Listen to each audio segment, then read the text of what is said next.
bitter and waste the hours in an offhand way.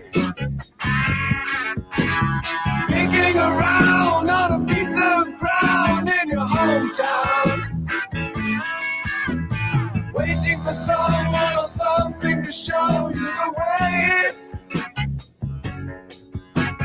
Tired of lying in the sunshine, staying home to watch the rain. And you are young and life is long, and there is time to kill today. And then one day you find 10 years have gone behind you. No one told you when to run. You missed the starting gun.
When you run to catch up with the sun, it's sinking. Racing around to come up behind you again. The sun is the same in a relative way, but you're older, shorter of breath, and one day closer to death. Every year is getting shorter, never seem to find the time. Plans that either come to naught or half the page of scribbled lines, hanging on in quiet desperation is the English way. The time is gone, the song is over. Thought I'd something more to say.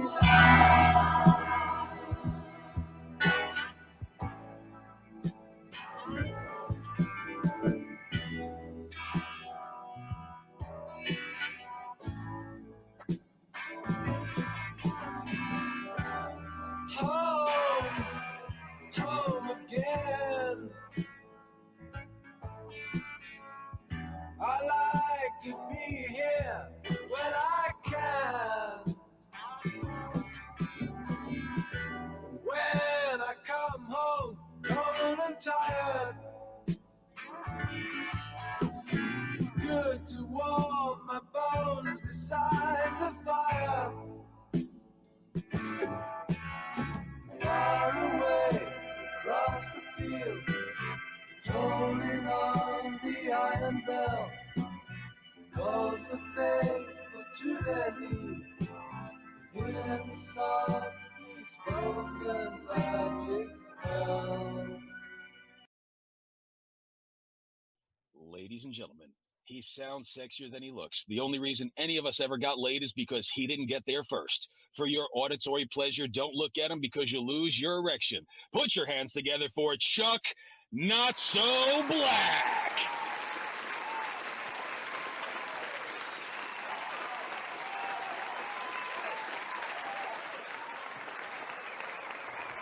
Yo, yo, yo, what's up, everybody? How's everybody doing? Glad to see you all here. Glad to see that everybody showed up for this one, or starting to roll in and show up for this one, man. I'm hoping this one turns out to be a good one. Actually, this is a whole new idea. So you guys obviously know who I am, right? You guys, I don't need to tell you. You guys know who I am. You know, I'm good old Chucky Black, aka the Angry Snowman, and you're over here at the Island of Misfit Toys. And what we're going to do, well, what I'm going to try and do is I'm going to try and start a new podcast series. I'm going to do it once a week. And depending on how it takes off, I might do it twice a week, but it's going to be once a week for sure. This podcast series is going to be called The Unfiltered Truth Beyond the Echo Chamber. I mean, with the title alone of the podcast, I think you guys all already pretty well know what it is, right? And so what we're going to do here is we're going to do a deep dive into the real issues, the tough conversations, and the uncomfortable truths society often tiptoes around. Stuff that we're all already pretty well familiar with, right? I mean, we kind of do that a little bit, but I want to go all in. You know, I want to lean all the way into that shit. You know what I'm saying? So today we got a special episode, the flagship episode. You know, and basically we're the special episode that's all about acknowledging the past, understanding the present, and shaping a future that's cool for everyone. You know what I'm saying? Without sounding like a hippie, I did just hit my dad pin. We're going to be talking about legacies. You know what I'm saying? Hold on, let me do something here. Let me get a little bit of mood music going while I'm doing this, while I'm giving this little intro. Where are you? Bow, bow, bow, bow, bow, bow. There you are. So, yeah, we're going to be talking about legacies. Legacies of both Black and white communities here in America. It's time to have that real talk about where we've been, where we are, and where we're going in America. Our ancestors from all backgrounds made sacrifices. They pushed for change and they fought for their beliefs. And really, truly, I think it's time to honor the history and chart a new path forward for America itself. So we're asking the big question today. Would our ancestors be proud of where we are today? Would they be proud of us with what we have done with the legacy they handed us? And we're not here to sugarcoat or dance around the issue. We're here to be real, to be raw, and to dig into the heart of the matter, because that's what we do on this show. We're not afraid to tackle the controversial and uncomfortable and the unspoken. Get ready, because we're going to share stories, discuss experiences, and have those in-your-face debates we all love around here. I've got a diverse group of guests and panelists already lined up that have the link. Hopefully they come through, they hop up, they get involved. They're going to be black, white, all with their own unique perspective, their own lived experience here in the US of A. This is the kind of conversation you'd have with your homies down in the basement, you know, in the man cave watching the ball game, or with the friends from the block. And I'm just glad that you're all here to join us and take part in this new thing I'm trying to do. So grab a seat, grab a drink, and get ready to dive into the legacy check. It's about time we honor the sacrifices, acknowledge the history, and work together for a better future. Let's get into this. You're listening to the Unfiltered Truth Beyond the Echo Chamber. You guys already know who I am. I'm Chuck Black, aka the Angry Snowman, and we're about to keep it real. Stay with us. We'll be right back with you. Where are you? There you are. Upset the established order, and everything becomes chaos. I'm an agent of chaos. Oh, and you know the thing about chaos? It's fair. I make sure that they hear me loud and clear if they ever want to beef with me. Not a racist, I hate equally. Get in my face in black or white, it doesn't matter, I'ma break your teeth. It's like Joyner broke the internet with not a racist, and the song was great, but truthfully what I'm amazed with is the racist in response to it. Black people saying a white dude snapped, but a black dude didn't in response to it.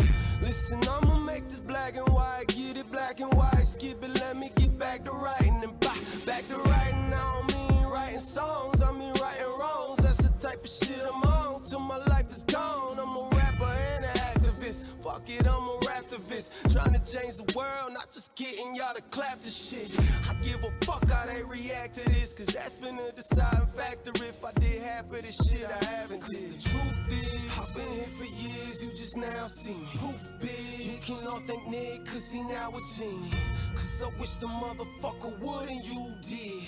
I don't start shit, all I start is movement. Guess I gotta make this shit in black and white. I don't give a shit about who black or white. Racists trying to make it so we can unite. Keep talking fuck shit, motherfucker. Nobody panics when things go according to plan. If tomorrow I tell the press that like a gangbanger will get shot, nobody panics. Because it's all part of the plan. But when I say that one little old mare will die, well then everyone loses their minds. This is Sparta! This is Sparta! I see you back there, True. I'm almost done with this little soliloquy and giving everybody a shout out, and then I'll go ahead and pull everybody up with me. So yeah, real quick, shout out to everybody who's already here. Shout out to Joker for coming through. Lawrence Rotano always comes through. Shout out to you. Shout out to my nemesis, Ragnarok Odinson, for coming through. I did invite him. Even though me and him argue all the time, he needs to be up on this panel, and he needs to, you know, even though he's a Canadian, he's still an American. Just a Canadian, North American. It's a weird thing. I don't know how to explain it. You know what I'm saying? But he still, I think he still can give an opinion on this because he grew up around this. Shout out to Free from Fetter's Grove for coming through. Shout out to my guy Free Zone Lou is up in the house. We got Barnabas's bitch ass up in here. What's up, brother? Hey, and I did get that mixer finally working right. So that's what's up, right? Right? That voice does sound good. Sounds nice and FM radio like. We got Black Thoughts is up in the house. What's up, my guy? What is up? You know, and for those that I didn't have your personal number, once I get done with this soliloquy, I'll probably drop the StreamYard link in the chat as well. That way, any of you guys that want to come up and give your opinions, you guys are more than willing to or welcome to. But first off, before I bring everybody else up here, I do want to give like a little bit of historical context. This will probably be like maybe 5-6 minutes. I'm going to try and, you know, streamline a little bit.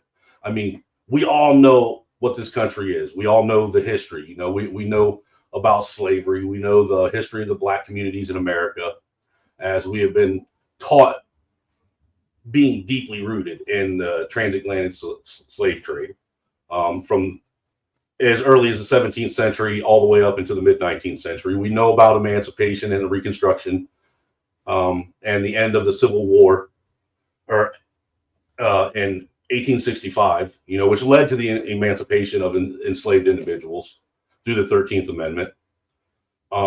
We know about the Jim Crow era in the late 19th and early 20th century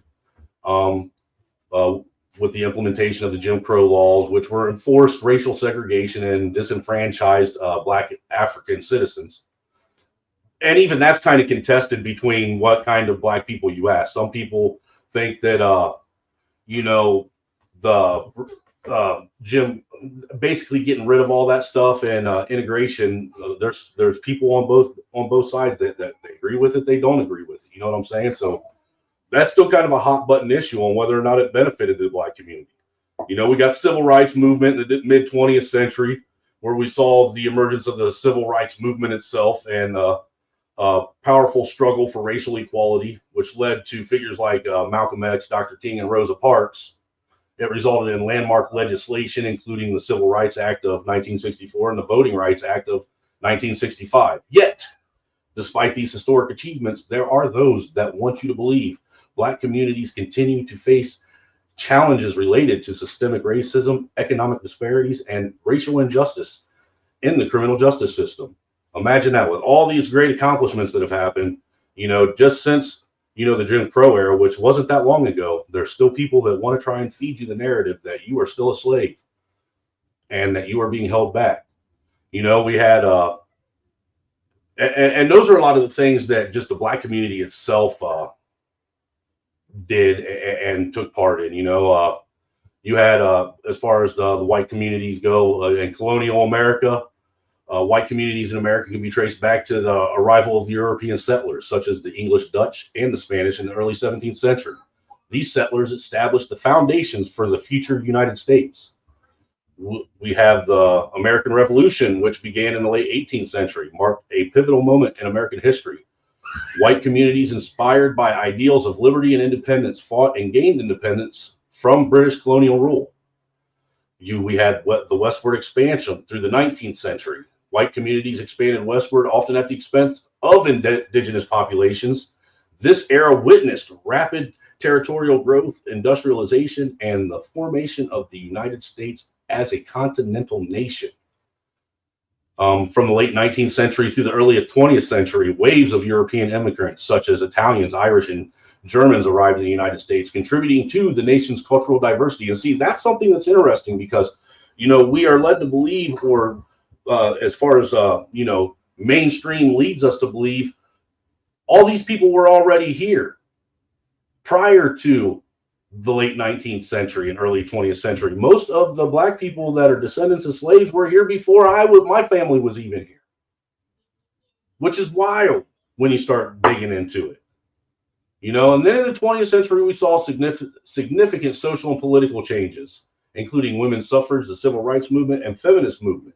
These movements played a crucial role in shaping modern America. And see, it's all these things that I just listed off and that I just talked about.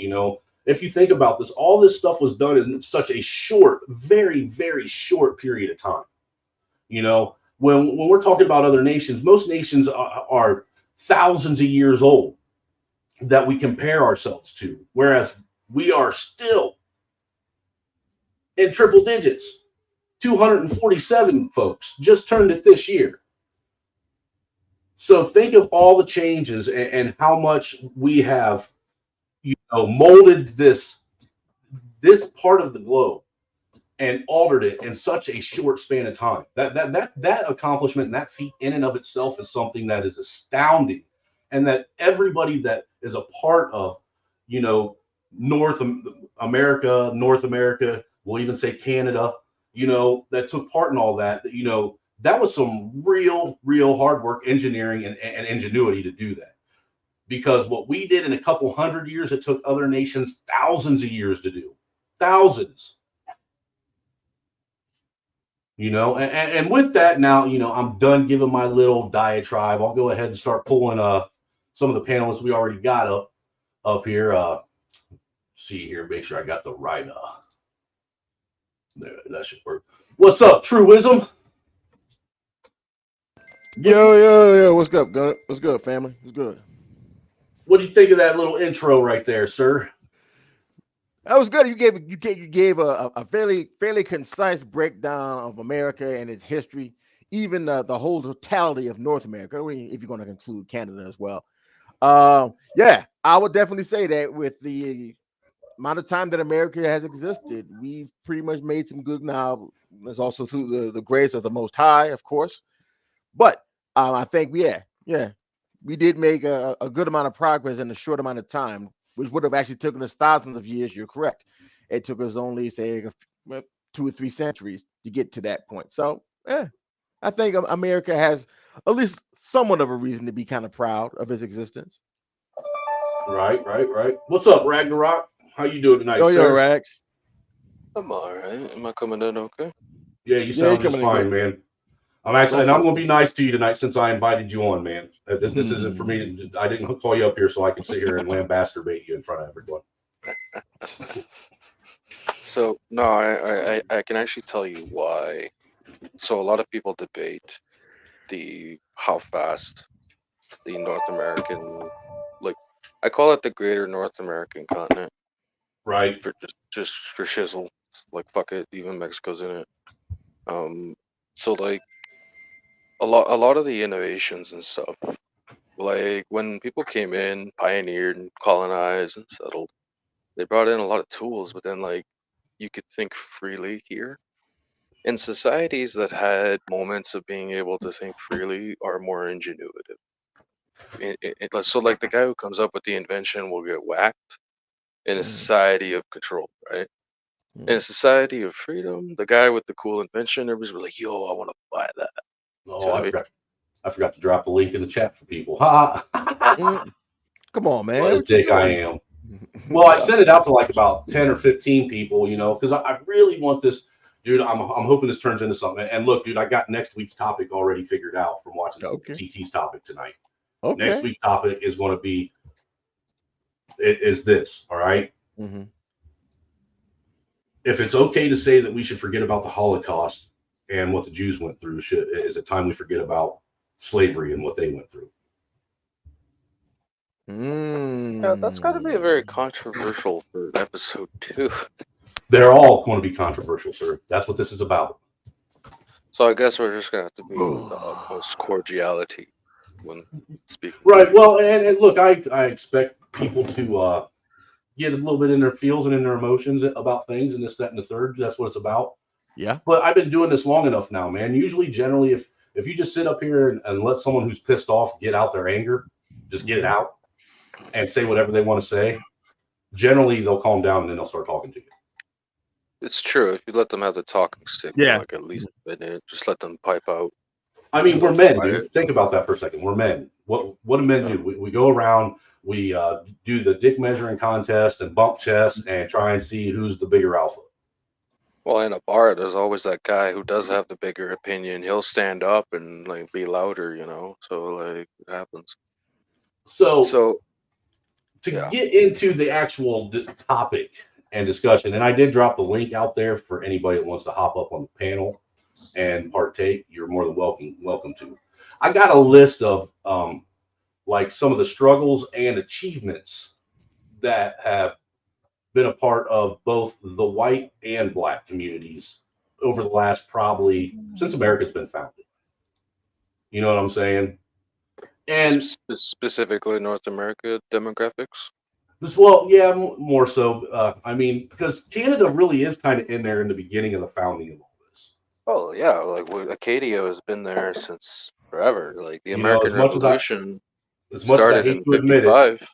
As much as I hate to admit it, and add you weirdos into it, I kind of got you for historical context. I mean, you're basically in Michigan. Well, like a lot of my ancestors fought on the French side of the French-Indian War, right? And they lost. It happens. But let's see, some of the struggles that that the black community went through is obviously we know slavery, segregation, Jim Crow laws, the violence and lynching that they went through with the KKK, the economic disparities after the Civil War up into the end of the Jim Crow laws. I mean, those are common. Everybody knows about that. What a lot of people aren't aware of is a lot of the struggles that the white community went through all this. Like a lot of the early white settlers facing harsh conditions in a new world. Can I speak to that? After I get done giving a list, then you can. Absolutely. I'll give you the floor. A lot of the new settlers, white settlers, they were facing challenges like climate, disease, conflicts with people they didn't even know, that were completely new to them. The American Revolution, we had the American Revolution, which was predominantly Caucasian led, which led to independence. It was a struggle in and of itself. White communities fought for freedom and independence from British and colonial rule. They were the majority of the people on the front lines. During these periods of there were economic hardships as well, such as the Great Depression. White communities faced severe economic challenges, joblessness, and poverty.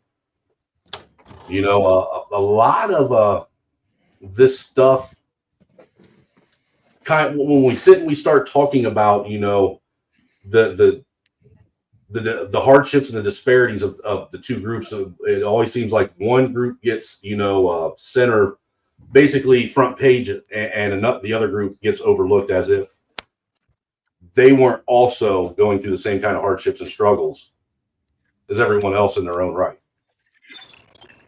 And with that, I'll go ahead and hand the mic over and let you guys chime in with what you would like to. Yeah, I'd like to speak to like the early settlers because I actually like my family line. We've been here 500 years. We were some of the first whites ever landed. The first French. So it was French who came into the most northern regions, like the Saint Laurent River that separates Canada and the United States. That river was crucial to all like trade in that area, right? So the French moved in. It's pretty nice. They set up, warred with some tribes, became friends with others because a lot of the tribes would see us how we fight the other tribes. They were like, "Oh, my enemy is my friend." It like yes, they were like, "Oh, look, aliens coming off of some wooden thing in the water." Of course, they were spooked, but they also saw the power. But then what happens? Like me as an Acadian. It's like Cajuns in New Orleans. Like that those are my cousins, right? So we were actually like totally divided, separated, deported, you name it. Like we were genocided. So like we're considered a white minority in the white race, if you want to use those terms. There's only 500,000 of us. So like when I see these liberals in the modern day being like we're oppressed, da, da, da, and I'm like, dude, I don't even have a country. Like, like I actually don't like being called Canadian because technically the redcoats, what they did to my people, man.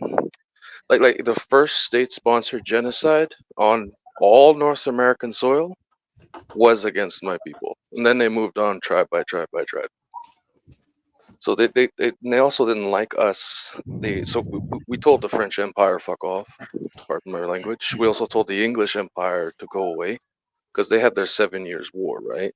And a lot of the patriots in the American Revolution were redcoats in the North American wars. They were. And then when they came home, they were like, "Well, I feel owed," you know. So, and a lot of them were forced to do very bad things to the French, the Acadians, and the natives, and they didn't like that. So they also didn't like the two-tier class system of the English, aristocracy on top of the working class. That's actually why the American Constitution is written the way it is. It makes sure there's only one class, which is nice. So, like the first skirmishes of the American Revolution happened in 1755. The Acadian genocide of the earliest settlers ever, who were by this time mixed religiously and bloodline wise with the natives, they were exterminated and separated out. That's why they call us frogs. It's a derogatory insult, literally, for the French descendants of Acadia. Well, if you think about it, Canada really is the redheaded stepchild of the Western world. Oh, fuck yeah. I'm not trying to be facetious or anything. It is what it is. So, what you got, True? What do you got to add to this so far? Well, and here's the thing about it, right? In regards with black folk, right?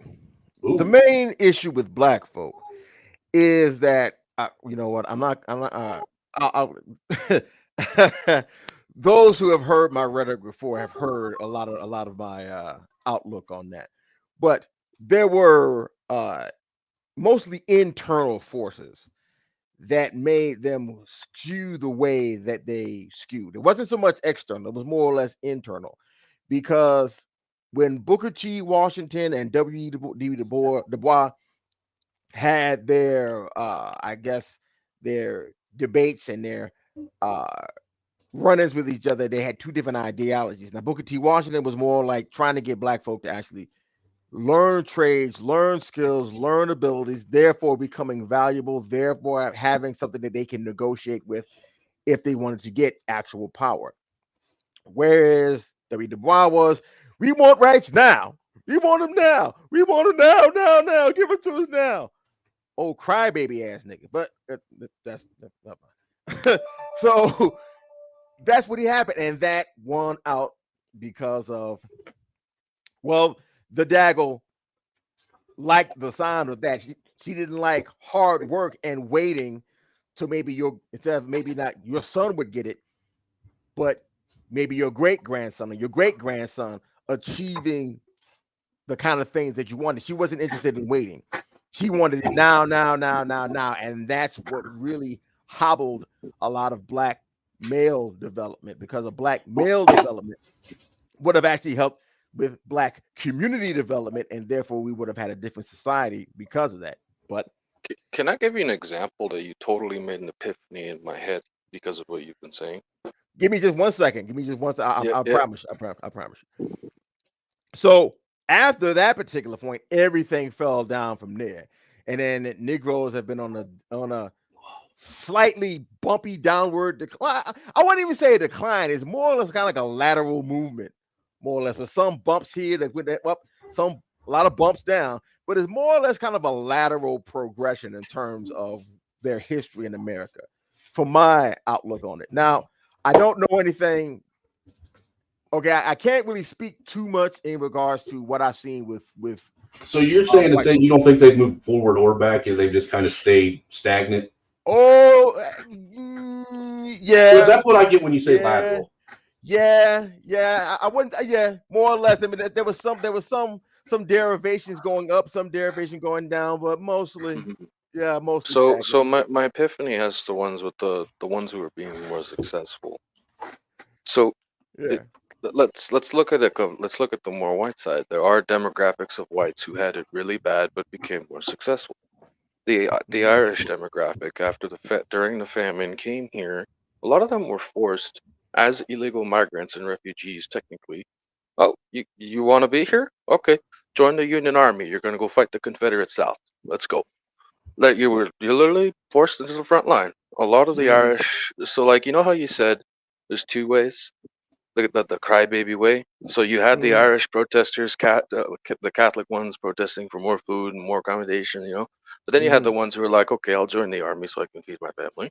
Mhm. But and so the Irish were always looked down upon by the more English landed aristocracy, which started Maryland. That's the difference between Maryland and Virginia. Maryland was a settlers of second son aristocracies who couldn't even hope to inherit anything back in England. I think the only people that were second class to the Irish were the Scottish. Exactly. So the Irish and Scottish were treated as a working class. There's an old saying. This black guy from Alabama told me. He did use the hardcore N word, but I won't. Uh, I'll replace it with just black. Oh, He you can said, Well, on my channel. I don't care. "Well, oh, I nibble. know. Just You can I'm gonna say be nibble. cordial though. I'm You can say fine. I'll nibble. You say can say nibble. nibble. Fuck it. Fine. See if Hey, I can look, go. we got brothers up here. If you need to say it, they'll say it for you. If you don't feel comfortable.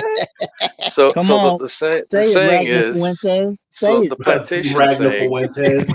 It's funny. Fine. I'll just say it. Go So for it. the say because it is a quote from one of a plantation master back then. He said this: "Don't get the black nigger slave to do trade work or the renovations. He might die. That investment's gone. Get that Irishman who's just a crop farmer. He replaceable. They pop out babies like nothing. He can die. Pay him $40." Well, that and then you got what a lot of people That's fail to how they realize. treated yeah, that's how they treated Right. the Well, Irish. what a lot of people fail to realize with the quote unquote Irish indentured was because they Yeah, were life was indentured. cheap for us. Because they were indentured and they were basically only under servitude for a specific amount of time. These slave masters would work them like dogs to There's get no every checks. bit of everything they could Yeah. out of them, even if it meant Oh fuck they yeah. lost their There's life over there's this no shit. checks and balances either, man. None. And You a know, lot of so these Irish were forced deported by the English because the English were colonizing Ireland. so I guess what I was getting at with it is, in that point in time, if you were under any kind of servitude to anybody, your life sucked. Period. Pretty much.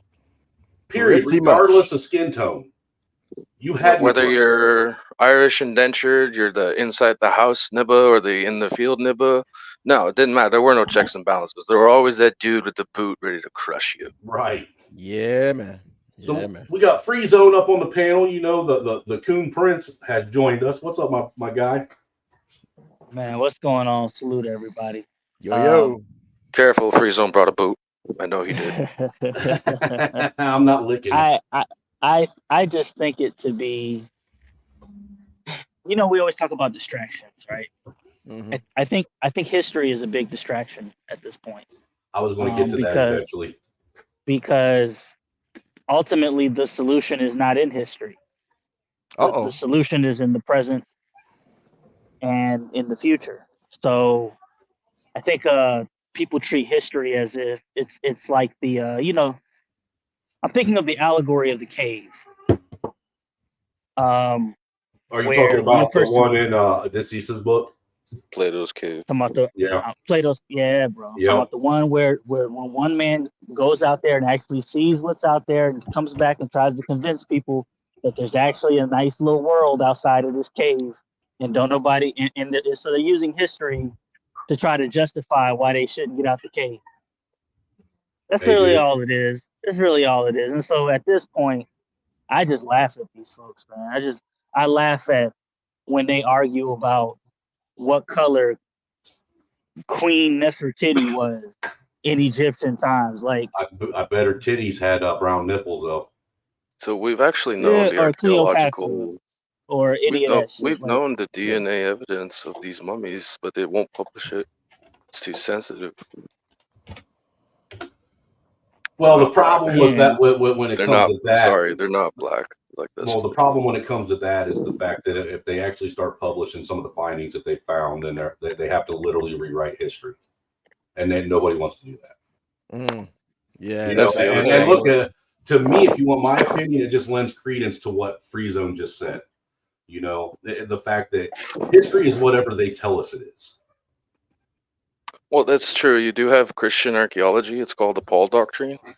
That they literally will not put stuff in like history class, and like we've all studied and had talks on the education system. It's the Prussian school system. It's literally designed to turn you into a worker or a warrior. That's it. Yep. That's all it's So made for. let me ask you guys this: Hmm. do you think that if both the black and white communities actually started recognizing that the sacrifices both our ancestors made were crucial for fostering are actually crucial for fostering understanding and addressing these kind of talking points as far as American history goes and race relations in America? I Do you think estimate about. do you think that what I'm getting at is do you think that people kind of overlook that and don't realize that both black and white people in this country made a lot of really like life changing sacrifices, good or bad, and they're both black and white communities are equally, basically, in my opinion, they're equally, Human. a part of building this nation into what it is Yeah. because everybody sacrificed. So, well, my estimates, like you guys know, like I'm pretty good at watching the landscape. Like I've been warning you guys ever since that crazy attack. Like recently, we all know what I'm talking about. I'm not gonna go into it. The whole landscape shifted, and I've been trying to like reorient because everything's moved. Not to go down that rabbit hole, but my point is the landscape of history and its mistakes can teach us. Like I was watching this video. It's called. You guys can find it. It was just literally published yesterday. It's called "The Sex Revolution Was Worse Than You Thought." Like, so I estimate about 70% of white young men are aware of the sacrifices and successes and the good things of black men. But I feel, and like as my own perspective looking on the landscape, I think only 25 to 20% of young black men acknowledge the sacrifices that there are young white men also in the same working class boat with them. Right. I agree with that. I think there's. What do you guys think? True. Let's Like, hit like you up. What do you think about that? I'm oh, gonna and say it like this. final quick Oh, note: you guys have go seen ahead. how the manosphere got divided, right? You guys have always seen me how I want all men to work together, not be racialized with this shit, because this gender war is crazy. We're losing. So yeah, go on, please. I just wanted to add that tidbit in because it is important. Here's the thing in regards with that, right? Honestly, that type of stuff needs to get dropped off. Whatever the issue, whatever the sacrifices, that's all fine, well, and good. You're gonna have to put that weight down and just deal with the day today, and then going forward. Going forward, after our generation dies and after the millennials die, it's going to be a whole different dynamic. All of this kind of nonsense, I think, will mostly die away, and it's mostly going to be a class problem. The whole white supremacy thing, it's going to be beige supremacy. Why? Because everybody's getting with everybody now, and that trend, that seeing the value of the person as the person, is going to, I think, continue on. And as I said before, the racial purists, be they white, black, Asian, whatever the fuck they are, they're going to suffer. They will They're going suffer to lose. Yep. because they're going to be the minority, and the minority, as per American history, as it's already shown us for hundreds of years, the minority always will be the workhorse.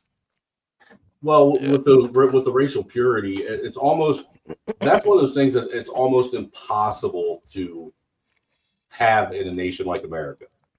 You can say that, but unfortunately, we Um. got white supremacists, we got black Right, but supremacists. what I'm saying is when there's such a multiculturally diverse, group of people in Mhm, one lump of land, mhm. unlike anywhere else in the world, I think America's No, on not the verge of unlike.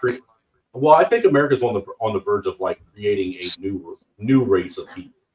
Well, Yeah, they're called the we New have two Americans. I call them. options. I call them the New Americans. The New There's Americans are going to two be. options. Wait, hold on. Wait. The New Mhm. Americans are going to be beige skinned. They're going to either look a lot like my children. They're going to look a lot like Free Zone's children.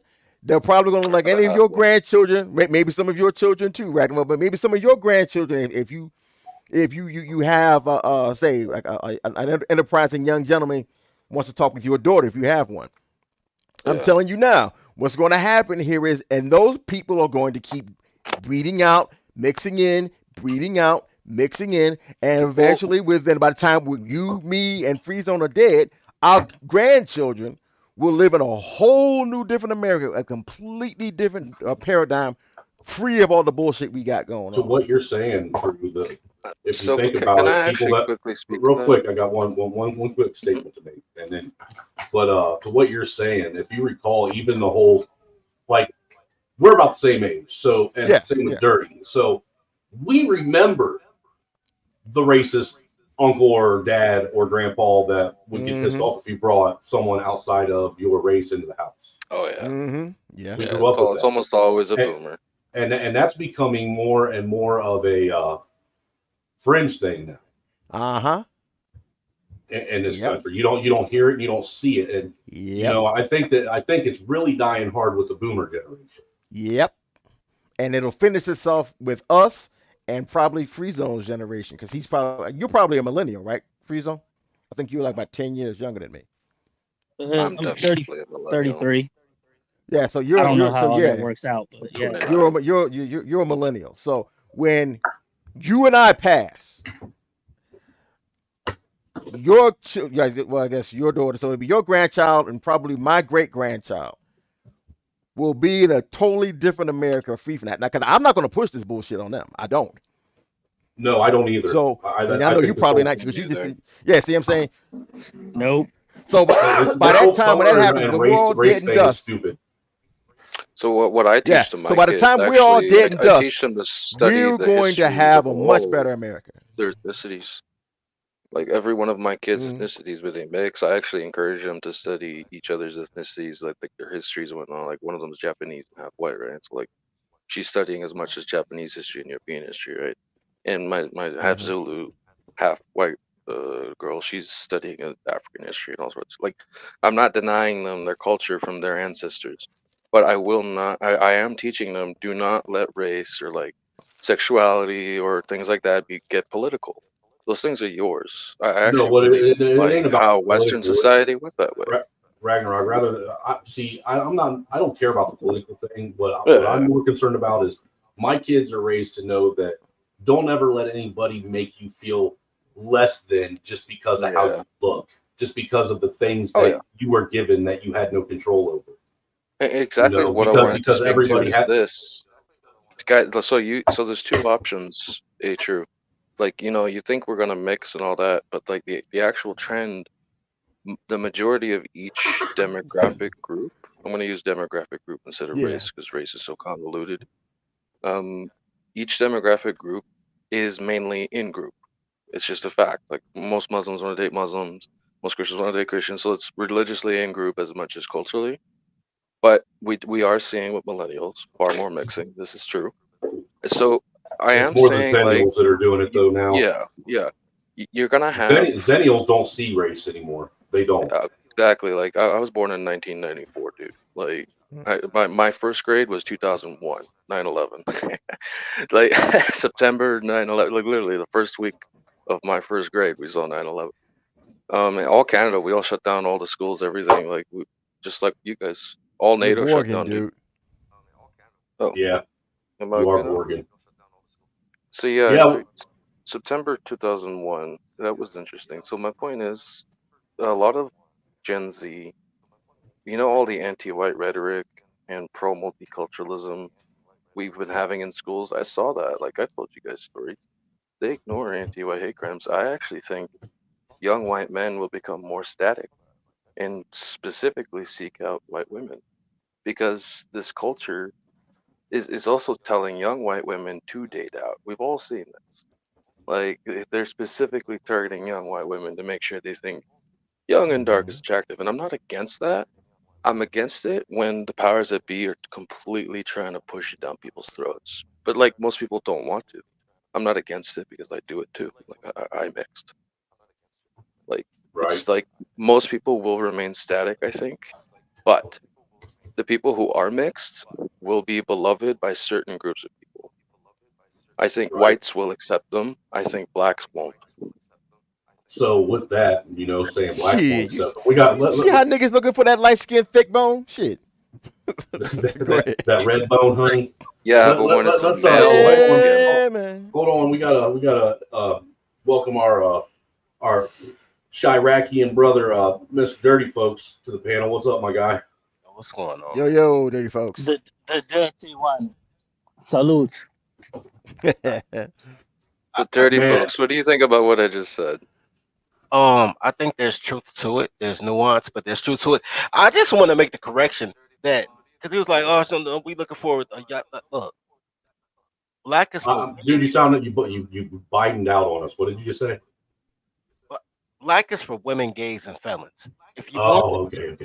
you're black. Gay is the new black. Karen's the new black. It's a social designation at this point. So black equal WGF? Yeah, WGF. Hey, so here's I see the marketing. They still haven't shown a white woman with a black man yet in marketing. For some reason, he has a mulatto child, and they're eating Cheerios, but you never see the woman. But they do show black women with white men. I Oh yeah, see. that goes around too. They're not just affecting white women for this propaganda. Like, what's the proper word? It's miscegenation, I think. But there used to be laws against this shit. I'm not against it. I'm just saying, like, forcing it down people's throats is Miscegenation weird. laws. Yeah. So miscegenation laws, like, there used to be laws, like a white guy got with a Chinese girl. Say we got Chinese migrants working on the rails back in the 1800s. He'd get arrested because he has 2 half Asian daughters. Yeah. That was a Oh yeah. type of law, but they made sense for the time. I'm not saying it wasn't racist. I'm saying that I understand the Chinese came up on the railroads and the Japanese were internment camps. I also understand that the Chinese played a big part in Jim Crow and segregation of black people. So they actually benefited from it. The Asian story is underlooked. Dirty, do you know the Asian story more? Yeah, I know that most of the time when desegregation happened and Jim Crow was still a thing, white people didn't want to buy from black stores, so they let Asians set up corner stores. Just like Arabs own every corner store in Black America now, it used to be Asians. It used to be the Chinese. So it's also like the joke how Jews owned all the corner stores in the ghetto. Yeah, that was. Like that is also a joke in New York. I mean, Yeah, how the Irish owned all the liquor stores. I think it's more of a culture thing than a color thing at this point, and I can't even blame the boomers for that. I The blame the boomers are responsible for everything. Don't take this away from them. You No, no, let the them no, sit in boomers that. You let accepted the them lay in sex that bed that revolution. they made themselves. no, bro. My boomer hate is still righteous. Don't get it twisted. Boomers were the first generation to play the crayon game. Everybody else was like, I'm Scottish, I'm German. They still kept their national crest. You know, boomers were the first ones to say, I'm black, I'm white, and no matter what you are, you white. Even if you Mexican, you white. Yo, that's Dude, true. Not boomers. all boomers did that though. It's more or less like I noticed my boomers, like my grandparents, we kept our crests. We were always proud of our Acadian history, but that's because we're Acadian, right? If you heard at the beginning, like, we're only 500,000 people. Not going to recite the story again, but you get my point. I Hey, guess it really depends if you take shit for granted, and I think the English demographic is taking it for granted. It is. The German demographic is 49 million Americans. Yeah, that's how many German settlers came in and populated. Most of them are actually after World War One. A lot of the German-speaking schools, like teaching schools, they were all banned. So like a lot of those, like German engineering that like the Midwest has, the Rust Belt, they're literally all German Americans. Shit you not. And look what's happening. a lot Who's of the most Irish poor and now? Polish. Who's the most poor? The Midwest German demographic right now. So, since we got like five of us up here, man, I do want to actually sit and, since we've had a little bit of time to, talk about a few things and this, that, and the third, I want to get everybody's answer on the topic itself, and that's, do you think that our ancestors, black or white, are actually, if they could come and talk to us today, have a conversation with us, their posterity, and us be able to ask them if that they're proud or if they're okay with what we've done with their legacy. Do you think they'd be proud? Do you think they'd be okay, or do you think they tell us that we squandered it? I think that they would say squander, but they would start at the boomers. Yeah. Once they'd research and then they'd take action.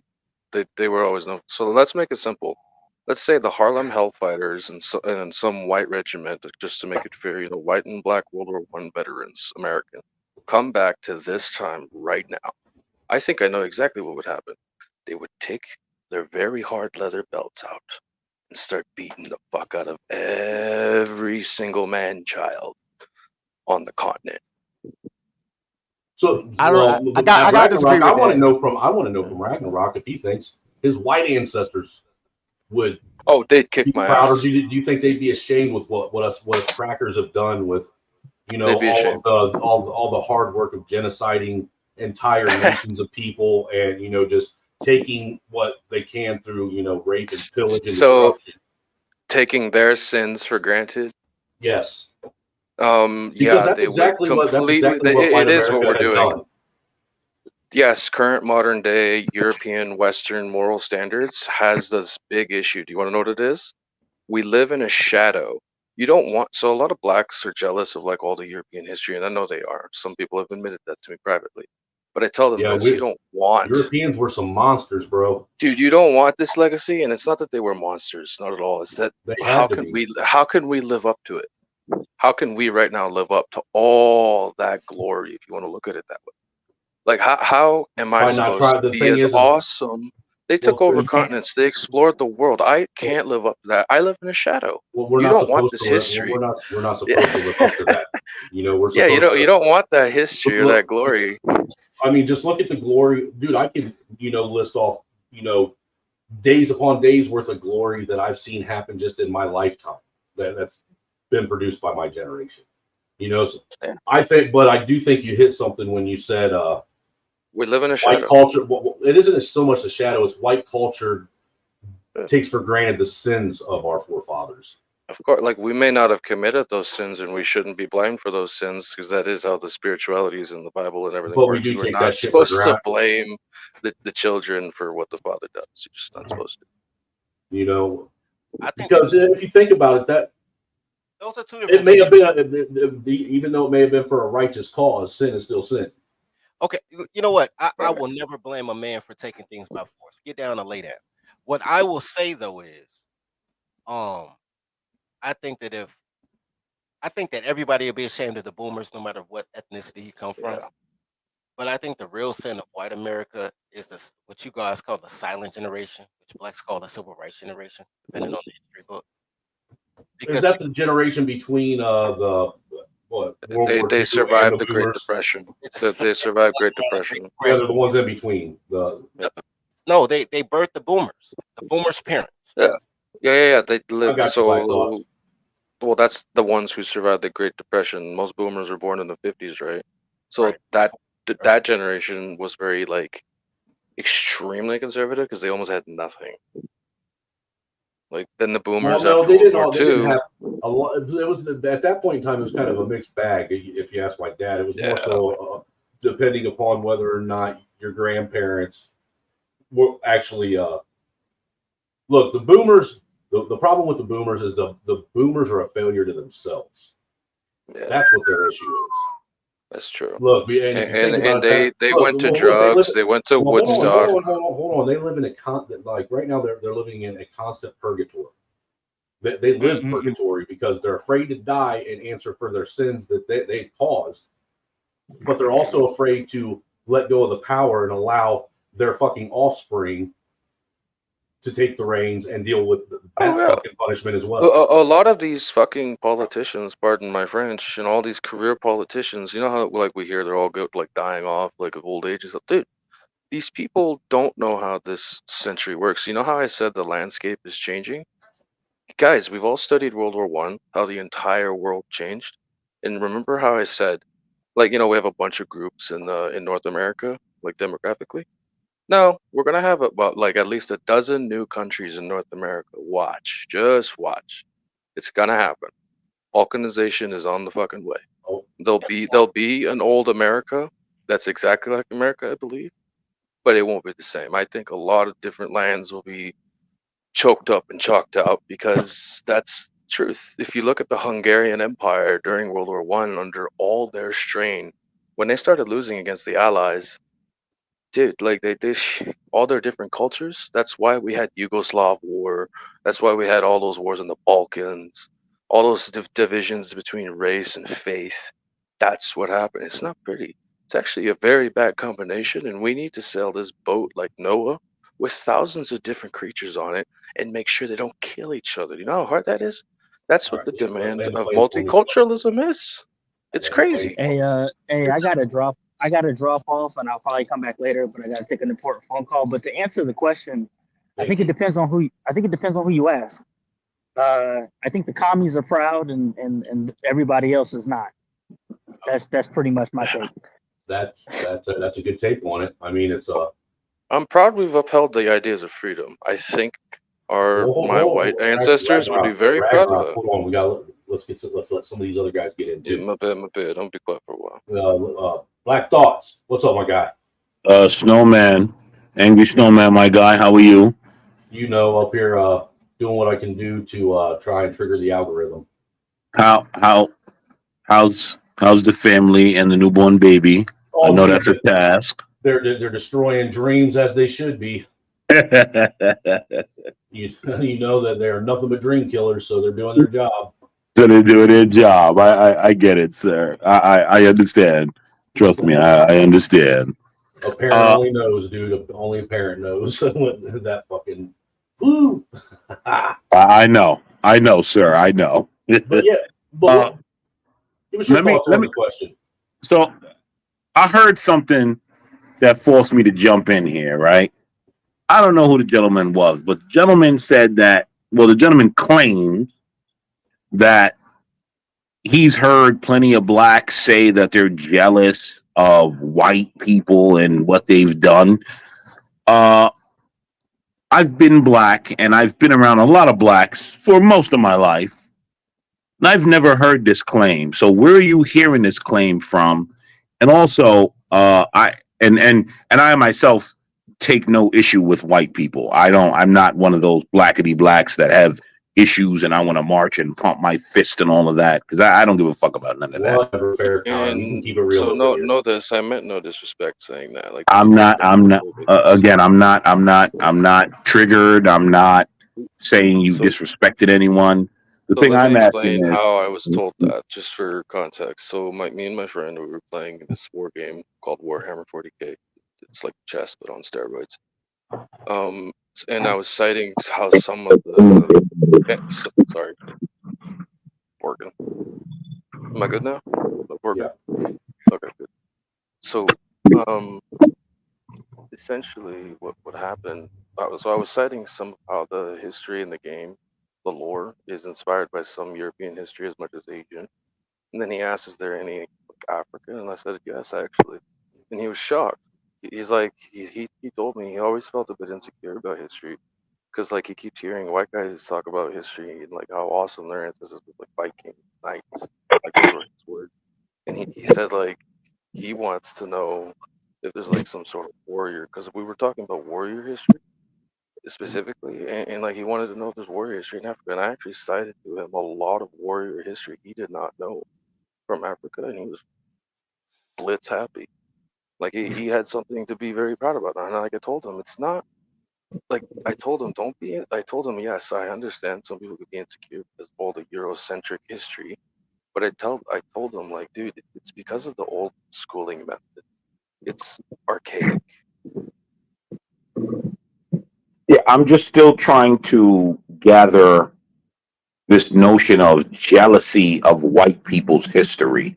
I find we glorify like 300, like we glorify a lot of amazing moments throughout European military history, right? And it can be said black military history is not glorified much at all. Like Harlem Hellfighters, they should be glorified even more. I'm glad Battlefield 1, the video game, they did a whole storyline on them. They were ignored. They got Medal of Honor posthumously. Like they were even denied medals because they were black in World War One. Like they were even given to the French, like as a unit. Like they didn't even want to use them.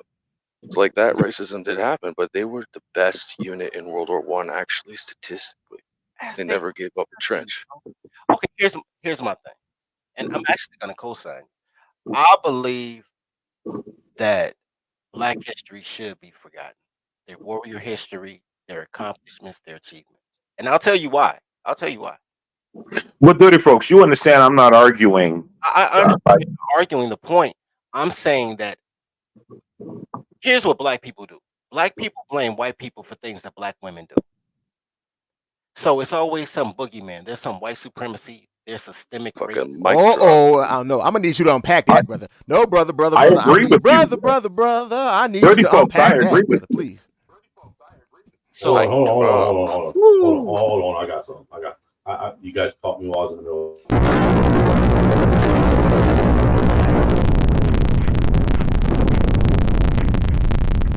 So if you don't teach, everyone has an opportunity in America to teach their own. Everyone does. There are a bunch of publicly paid for taxpayer schools that are ESL, that are Catholic, that are Latino, Hispanic. Everyone gets a chance to teach who they are. The fact that blacks don't teach who they are because black women are teaching, 98% of teaching is women, and 2% are well, 1% is gay, and 1% is the gym coach slash janitor slash disciplinarian who Best teachers were dudes, man, every time. Yeah, they were most cases. So yeah, so you're looking at people who follow the curriculum, right? They don't create a curriculum. Everybody else, the UNO school system, the Catholic school system, they create a curriculum. Everybody else takes a curriculum that's given, and your books will always be written by the winners, right? So if you're listening to winter history and you're feeling like the loser of winter history, then you should. I don't discount that. Dirty folks, do you know who created the National Education Society, like the first one?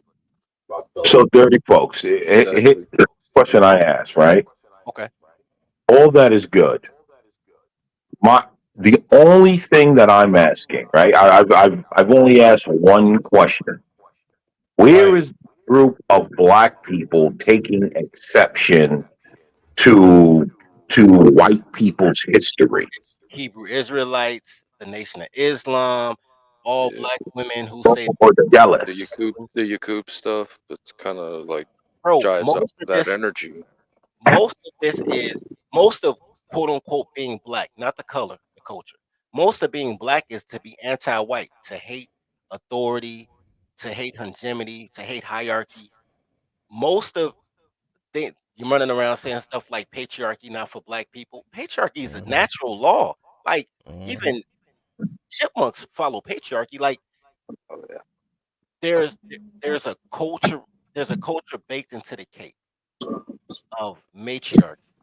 And They found historically sedentary like societies. We all know what sedentary means. They don't move much. They're Mhm. more matriarchal, right? And like conservative showed us that video of that island that's been run by women for like forever. Yep. Like they're still there. They're still in the same state pretty much. Sometimes they get nice T-shirts from the West. About it. So, but let's look at the patriarchal societies of Europe. They kept competing with each other, which caused technological competition. So, like, people ask, like, how did Europe get such a tech tree advancement? We look at this from a strategic video game. It's the wars. White on white warfare happened more often than anything. That's the truth. It's just like Asian on Asian. Like, if you study Chinese on Korean wars, Chinese on Japanese. But Yep. that is very patriarchal of you, sir. To say they were all patriarchal. no, I'm saying the statement that you made is patriarchal. No, yeah, Uh, I am uh, patriarchal. I come from they, a warrior class religion, so everybody. You know what's so crazy? Everybody's from a warrior class. They literally call Chicago Chirac because of the minor. I Mm. come from a white trash class. And shout out to that, y'all fight for the thumbs.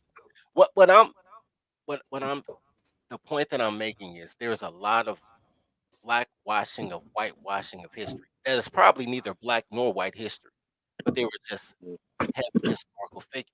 What's People, up, not lost? you say What's what? up, Cyber? Sorry, go ahead, man. Uh, so dirty folks. I think, like, you know how Jordan. So you know Jordan Peterson, right? The Canadian psychologist from I University of didn't know he was Toronto. Canadian, but yeah, I know Jordan. Yeah, he's actually Canadian. Jordan was Canadian. Yeah, Jordan Peterson's Canadian. Yeah, he was actually a professor up at the Canadian college. That's how he got so Toronto. popular. The university actually, like He the got top. popular after they fired him for not adhering to their gender Pronoun. rules. He specifically said, "I will not adhere to coerced speech." Like and so he was asked, "Why do so many young white men or even young black men watch him?" And the interviewer was like, trying to like shun him, and he said this.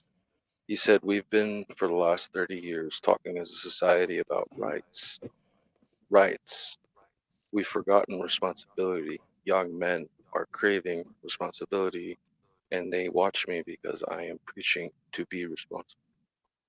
Clean your room before you complain about the world."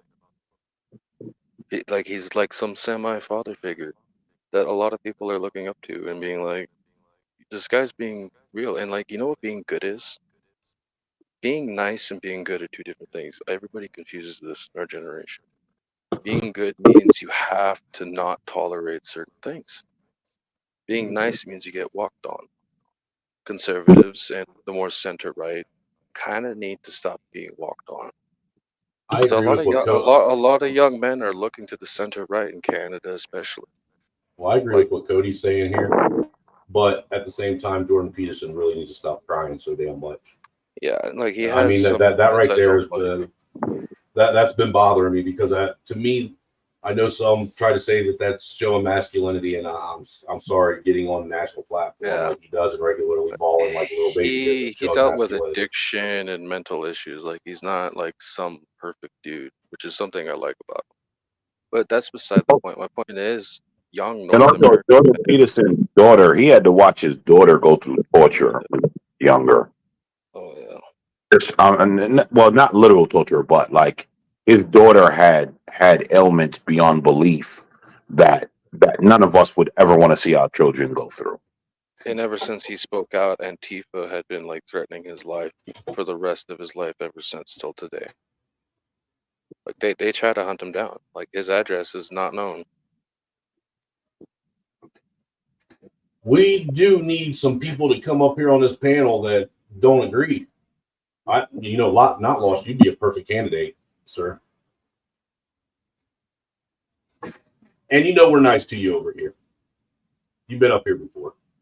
You know what's funny?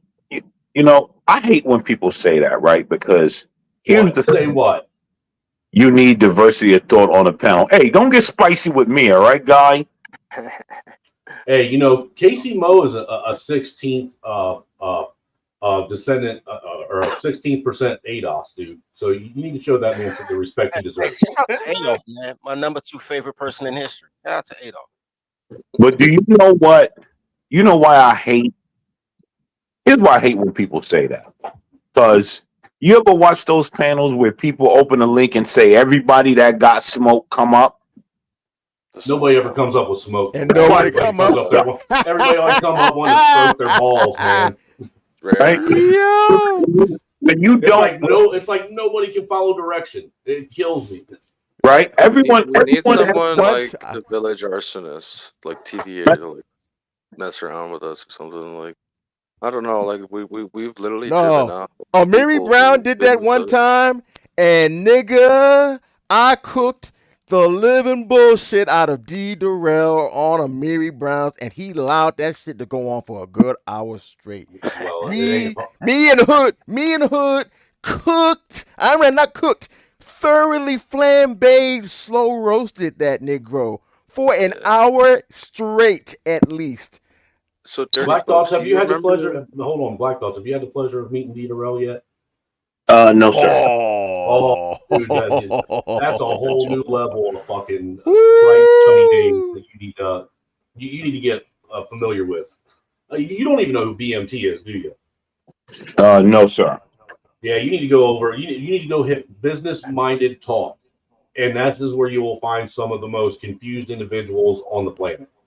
B1 radical, some Marxist spice in there, but it's weird. Dude, I don't think they know what they are. They think they're constitutionalist, fucking foundational Black Caribbean, indigenous, ADOS, whatever. I mean, they're everything. It's crazy. So, dirty folks, you remember Teapot, right? The Prophet of Thought. Oh, okay, yeah. You know how he hold had on. We got the Mayo is the monkeys up here, the mayonnaise king himself. Ooh, Mayo. Now I got some smoke for the Black Mayo. Warrior history. The Black Warrior history. Yes. Let's hear it. Because the 54th Massachusetts, the Harlem Hellfires, and the Red Tails Where's it at? are not Black history. They're American history. So where'd you go, Mayo? You got smoke. Who was the black? Oh, that was Mr. Ragnarok that you had to smoke for, ain't it? Yeah, I brought up the Harlem Hellfighters. That's not Black history. That's American history, and that's the problem. Is people that's the Morgan separating Freeman Black philosophy. things, Black that makes sense. Greatness in America, not as American history.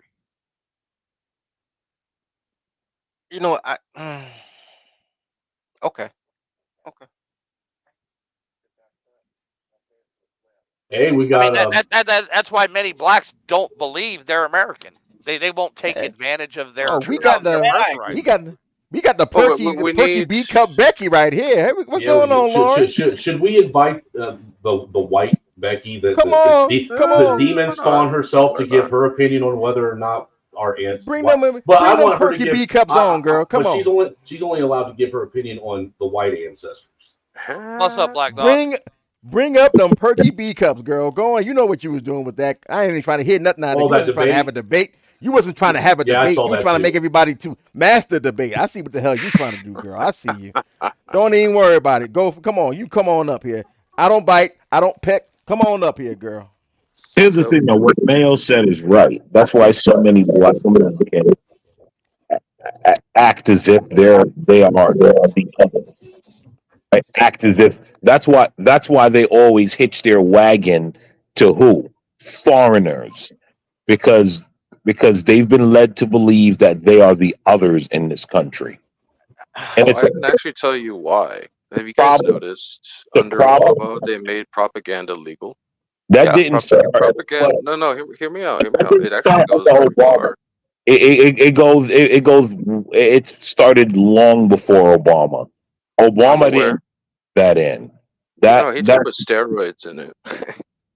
agreed, but that's not long before Obama. Not happened. It started with Roots actually. It didn't even start with Yeah. Obama. Oh yeah, My, yeah. my I point would is agree with her. Yeah. The Democrats have been working on a campaign ever since the Civil War for a long time to make blacks feel as if they're not American. And then who took up that mission? The USSR during the Cold War. We all know, due to American citizens who were ex-communists who spoke out. Like what's his name? Um, he wrote the book Color, Communism, and Common Sense. Like he was literally a Oh, black you're talking about ex-communist Thomas church Sowell. leader. No, no, not Thomas Sowell. Thomas Sowell is also an example of an ex-Marxist, like pro-black who like became more. This is why I actually don't look down on these people because I'm like, they just stop letting propaganda rot their bloody head. They could be the next Thomas Sowell. I still look down on these people. Oh yeah, I'll look down on them so long as they let dogma run their mind. They're not people Look, I until look if down they on if they them let because that they're happen just to not as me. good as me. Let me explain something to you, bro. Oh, This is now we got some conflict. I'm dropping the link just for you, this Orthodox guy. this is a huge part of black culture and black culture being matriarchal, right? Women, gays, and felons. They hate their best and brightest. So Casey says there's it's no way Brzezinski. that they would be that they would honor a Thomas Sowell. Men honor Thomas Sowell Yeah. because we're rational creatures. When you starve out your best and brightest, when you don't fund your best and brightest, but you'll fund the basketball team, and then you'll allow Jews uh, and Irish to take your smartest boys and be like, "Oh my God, my kid is going to Ivy League," but the whole time while people are trying to cuff your kid, you like, "Nah, son." Um, when you take people who run numbers and say, "I'm gonna go legit. I want to own a bank." Ah, you can never run a bank. And then you go to the bank. Everybody work at the bank has a GED or high school diploma. Like, yo, that motherfucker could have ran a bank. You're And looking every one of the bank tellers is a Keisha. right. Yeah. You're looking at people who, once again, hate authority, hate patriarchy, hate their sons, their brothers, their husbands. So there's no way in a culture like that that you can really prop up your man until you like 43 on your last ovary. You need somebody to pay your bills for you, but you don't put it into the 11-year-old, right? The culture itself is based on girls, and girls hate everything good in life. Well, I can give you a Canadian example. Um, so I lived in a small town, then we moved Say to that the in city. South Park. Go ahead. So I lived in a small town for a while, and then we moved to the city. Like it was all white. It was like one black family, so it wasn't like alien to me. Moved to the city. I was the white minority now. Inner city, most of them were Muslim, Black, African, or Lebanese and Arab. And the white minority was constantly harassed in school. We would try to like explain to the teachers, like, yo, like this is happening. They would look at me. I'm 9 years old, grade 4. She would tell me, "You're the white one. You must be the racist." That was my first experience with that. So they kept ignoring the crimes. So we actually had to defend ourselves. It was advanced woke, like anti-white wokeness is actually more advanced in Canada than in America Yeah. because America kind of had a bit of a buffer. Like you can shit on whites all you want, sure. I don't even care if people do. They have free speech. But when people like they argue about systematic racism, when I grew up through a school that systematically ignored even the worst of crimes being done to white girls because they're white over the ideas of Marxist colonialism that the place should be decolonized, I don't think so. And this was in a Catholic school at all places. Think about that. That was my experience as a 9-year old. And because I was completely exiled, forgotten, the system completely against me, I felt, what do you think I became when I was a young teen? I Shit, can't say I didn't struggle with those kinds of ideas of hate. I shit, did. dang, yo. Well, they forced me in a corner. How can I not? So I can Oh, also shout out agree. to you, bro. Shout out to you, man. I love gang I can bangers. Shout out I to can also agree though that if a black man is forced to a corner, like economically, financially, or even racially in a racist society, the same outcome will happen. It doesn't matter what color you are. You put in a corner as a human being. What are you gonna do? It's just gonna happen. And you look around. 80% of young men have no girlfriends right now. They have no. They're divided between radical politics and even religions. We have almost a world war about to spike out over religions, race, and all sorts of different ideas, politics, and blah blah blah blah blah. This goes on. Having these conversations are actually extremely important, and I actually like that Snowman is talking about this. We need a table. If people need to start talking. It's like Tech Nine's lyric. The reason there's so much chaos in the world is lack of communication. There's a whole other bar to that. Yeah. Well, that and like I've said before, if you go ahead and you want to add like our retarded Canadian Spectrum Brothers up north to the list of people that speak English, we all speak English, but we all speak a different dialect of English all over North America. So we can look, we can sit and talk to each other in a lot of instances and think we understand what we're saying to each other and be saying two totally different things. And I found that out It can get to more that so point. just hold on. I found that out personally more so the last 3 years being on YouTube because I literally being in what they call the black YouTube space, I had to learn a new lexicon of English well, in order dialect to. is regional though, bro. So that makes sense. Well, it's reasonable. But see, the thing is once you get on YouTube, then it becomes a not so much regional thing anymore. It's regional to a point, but then it becomes a cultural thing. Yeah. It really And does. So it's regional. So I and actually reinforcing the language on a cultural level is actually it's something taken for granted. So like it's why so like some blacks will feel it's racist that like whites will demand that you speak old English or proper English, It's not that. It's because we want to hear your thoughts properly. I can't Well, understand ebonics. Like that language barrier can but seriously see mess what both I'm sides getting at. up. Well, see, and that's one of the biggest barriers that I found that America has specifically right there is it comes with the language barrier. We all think that we understand and know like every white person I've ever known thinks that they understand and know what black people are saying, who they are, yada yada yada, this, that, and the We third. don't. And every black person I've ever known thinks the same thing about white people. And the truth of the matter is we don't know shit. And the reason being is because we don't talk to each other. because Americans don't know shit in general, man. 70% functional illiterates. Yeah, School but made sure, what I'm but getting at, what I'm getting at though, dirty folks, is if you're speaking a language to somebody, but yet the language you're speaking to them has a different understanding than what you're saying and what you're understanding, then that's going to cause a whole new host of issues with even trying to engage and try and have a real discussion with someone. You understand what you get where I'm going with this? By design. So, I have the Bro. perfect solution for this. well, hold on, Ragnarok. Let me go ahead Yeah, and let's keep talking to introduce. the topic. Solutions after. Let's The talk to solution True. is Well, let's introduce True Hype because Hype's up on the panel now too, man. We gotta welcome our guests as we come up. We can't let the Canadian overrun the show. Oh, like I thought Canadians supposed to be nice. We're nice until we're not. That's why we say sorry. Nah, it's all good, man. Hey, I appreciate y'all, man. I came up like one correction though, man. Snow. What's that? It's still regional, even though like people don't look at the internet as like a region. It's like there's even a Right. language of the internet and all that stuff. Well, I that's what I was saying. It is regional, but it's more when you get online, it becomes more. There really is a different cultural dialect between white people and black people. Well, I And, mean, like look at it like this though. Like, I mean, because like even people online, that are of different cultures, they kind of merge in the one. So, like, if I was going to play Call of Duty, for example, right? There's just a certain culture that goes with like that part of gameplay. You know what I'm saying? With first person shooters online, versus like Everybody any knows what other type of game. PTFO means. Well, let me explain it to you like this, True Hype.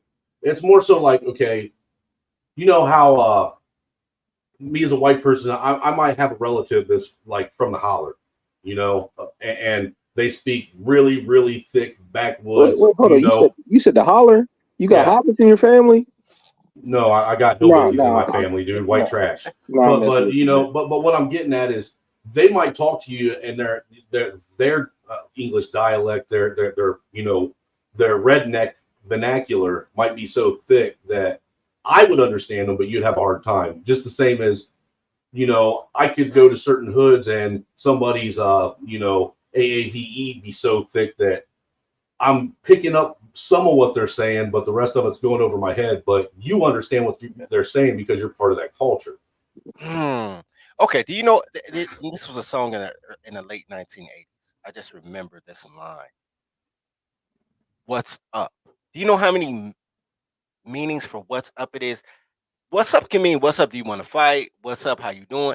Like, don't believe that everybody understands their own vernacular either, bro. Um, I get what you're saying, but I don't even think it's that deep. Um, I think there's a lot of when you want to be anything, right? Let's say I want to be a victim, because it's easy to be a victim. You don't have to really do much to be a victim, right? Well, right now, if you're a straight white male, you have to do a lot to be considered a victim, and even That's then, you're not being a victim. I'm just that's saying, victimhood does The not. totem pole is That is that, dude. That's one of those verbs and or adjectives, whatever it is, that does not apply to white men. you know what? You have a point because you guys are men. we because we don't have a social right to complain. No, I actually like that. Thank only you. in certain circles, though. Only in certain circles. Right. Some circles will complain for other demographics. This is true. And before the train moves too far, you brought up something true. Um, the gaming culture's lexicon. The true term is lexicon because it's a common vernacular everybody's using in gaming. You can have some Latino guy from the South, some Asian dude in Chinese. They're all speaking English, okay? Well, in one video game. And that's the beauty of gaming culture. And this is why I like gaming culture. It took away race. It put pixels, and it was just our minds all together, cooperating, playing together against each other, competing. This actually caused a social zeitgeist in the world. Gaming culture created a bunch The of game, sun-starved yeah, pansies. gaming culture created meme culture. Gaming culture created some of the new music culture because the gaming culture is very rebel. They're very like screw the establishment, right? It's just like Ready Player One, literally.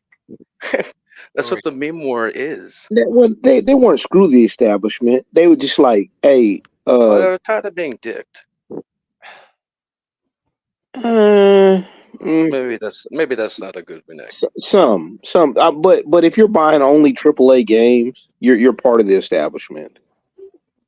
Yeah, Seriously. like I've been playing more indie games now. Like I hate it. So it's like PS2 era Hey, don't turn or this early into a video Xbox. game stream, motherfucker. I know, Don't do it. I know. I'm turning into like how cultures die. So if you look at how many different video game studios This is how existed, look streams now. died. I know, right? But look at how very big video game companies took over all the other ones. They made them bankrupt, take in the talent, treat them like shit.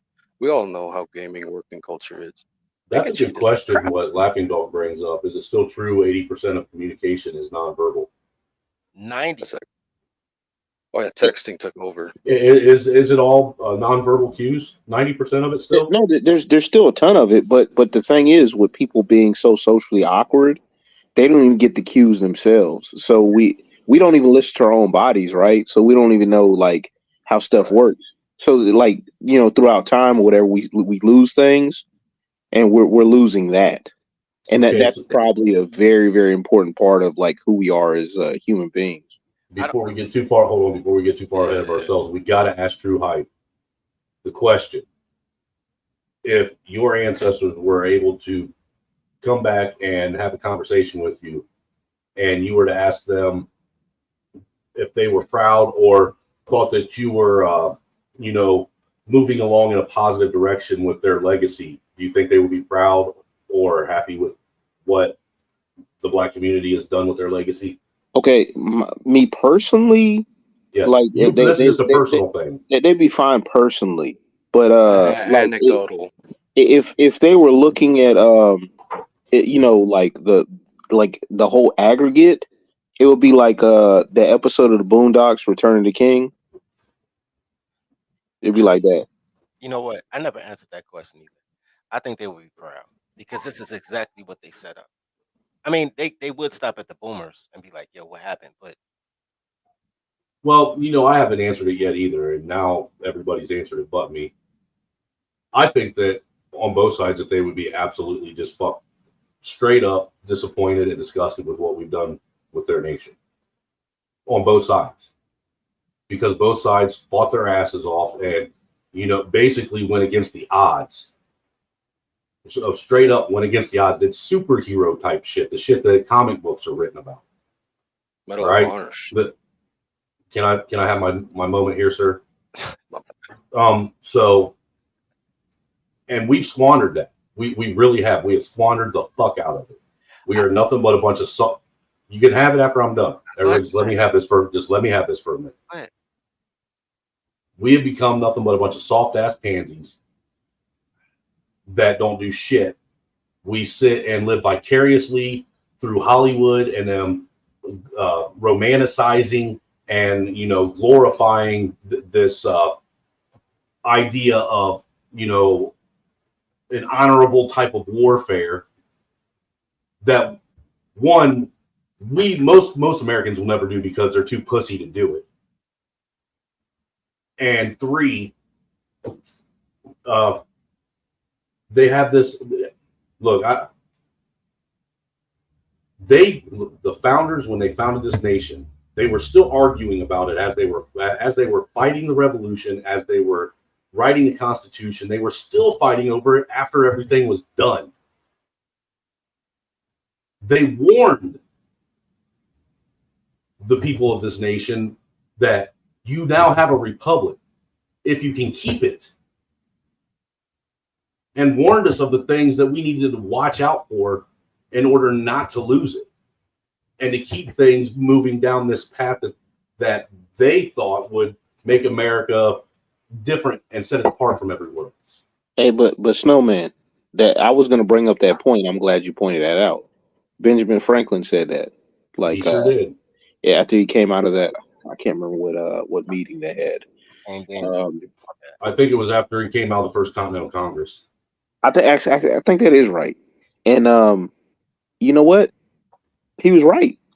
They knew eventually everything fails. Eventually, anything made by man will fail. Well, and anytime you give anybody, I don't care who they are, anytime you give them unfettered power, it's always going to end up becoming corrupt and going to start leaning towards tyranny.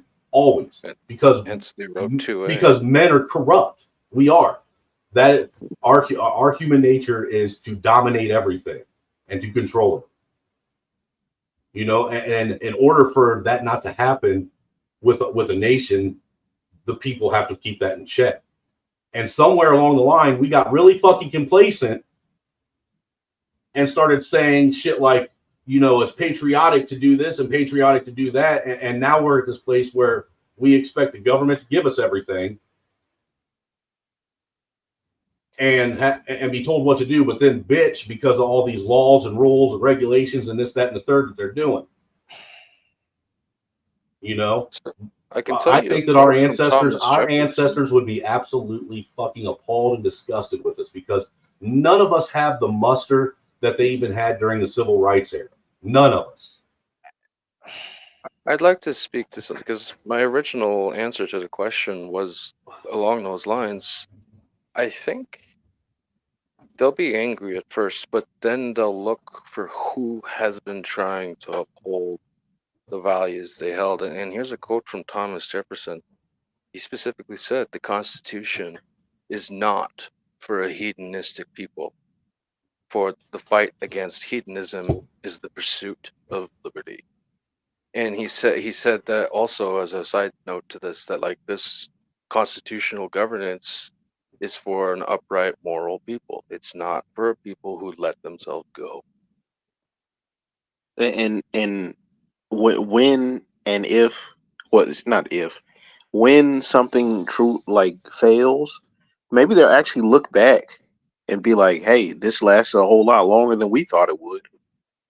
Because it's the social experiment, isn't it? but it's not a social experiment anymore to that extent. The sex revolution was the social experiment, and I think if the founding fathers came back, they would completely be on the side of like the most upright Christians right now. Because yes, they were very libertarian, but they were also religious. That's why they had religious tolerance, is because some of them were Protestant, Catholic, or Gnostic and stuff like that. Like the founding fathers were, Libertarians are transgender conservatives. yeah. That's all they are. Well, Trans. that Oh, I, chill out, man. their concepts was libertarian and the idea against England's system. Like, so think about the system they're fighting against. A lot of people forget that they fought a two-tier class system where you couldn't say what you wanted and only the upper class had judicial rights. If you look right now, the founding fathers would see if you don't have enough money, you can't get justice, right? You'll get dragged in the courts if you try to sue like a company when you got a work injury. They would see that as so wrong. Like you have like they'd see that as like that's from the British days. Like literally, So, so they would treat that way. so the more things change, the more they stay the same. Because people that don't study history or at least know human behavior don't understand that certain people will try to gravitate back to these things, Yeah, a people la forgot the centralization two-tier of power. system. Yeah, oh yeah, yeah, that too. But I'm saying, like, I mean, look, is as far as they were apart, there's still similarities between, say, like Obama and George Bush. Not senior. But you know what I'm saying? Like, what do? They centralize power. Yeah. Okay, yeah. They made the agencies bigger. They both used a lot of weapons on Arabs. A lot. You know what A you guys lot. keep missing though, and this is my issue, my umbrage. The last strong president who didn't get assassinated was Andrew Jackson, right? That's He true. fought against the federal bank. He was a He duelist. fought for sovereignty.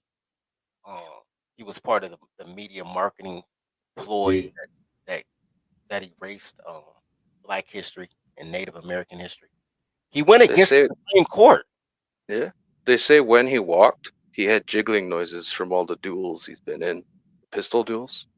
Yeah, Literally, he could hear the jiggles of the bullets still stuck in him. They couldn't get out. They're rubbing against his bones. for everything they say He bad was about that Trump, much of a badass. bro. For everything he said bad about Trump, he killed a man and stole his wife. Yeah. Actually, like in the duel, he got shot. His gun misfired, but it wasn't considered a like as if he shot because it didn't go off. No fire went off, right? So it was legal for him to set it up again. That's the dual rules, right? Because the fire didn't actually go off. He wanted to shoot him.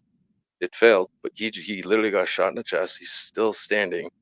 He fixed his pistol, and because all the watchers were like, "Yeah, that's actually legal." He slowly pointed his gun at the dude who took his wife, took his fucking time bleeding out, and killed him right there Hey, between the eyes. I In heard a between the different eyes. variation of that story. I heard that they had to hold him up, like Yeah, two there's a men couple held him up. variations. Like we're talking like old journalists that had to work on like vocal storytellings from people who were there. That's the problem with a lot of history from back then, man. Yeah, like competing little like paper journals. Like you know how printing paper changed Europe? The liberal Republican Allied revolution against the monarchies, all in the 1800s, were very inspired by the American Revolution and the French Revolution. Like Germany was a hellhole of revolutions in the 1860s. France was still a hellhole of revolutions. But Oh yeah, this was my point on that. My point was that when you look at what we are now, we are we are a communist nation fighting to be a democratic nation when essentially we were supposed to be a republic from day one. and a central bank as well is actually one of the key tenets of communism. Like a lot of the systems that's been getting put in place ever since World War II, it's all communist tenets. Like This is messed up.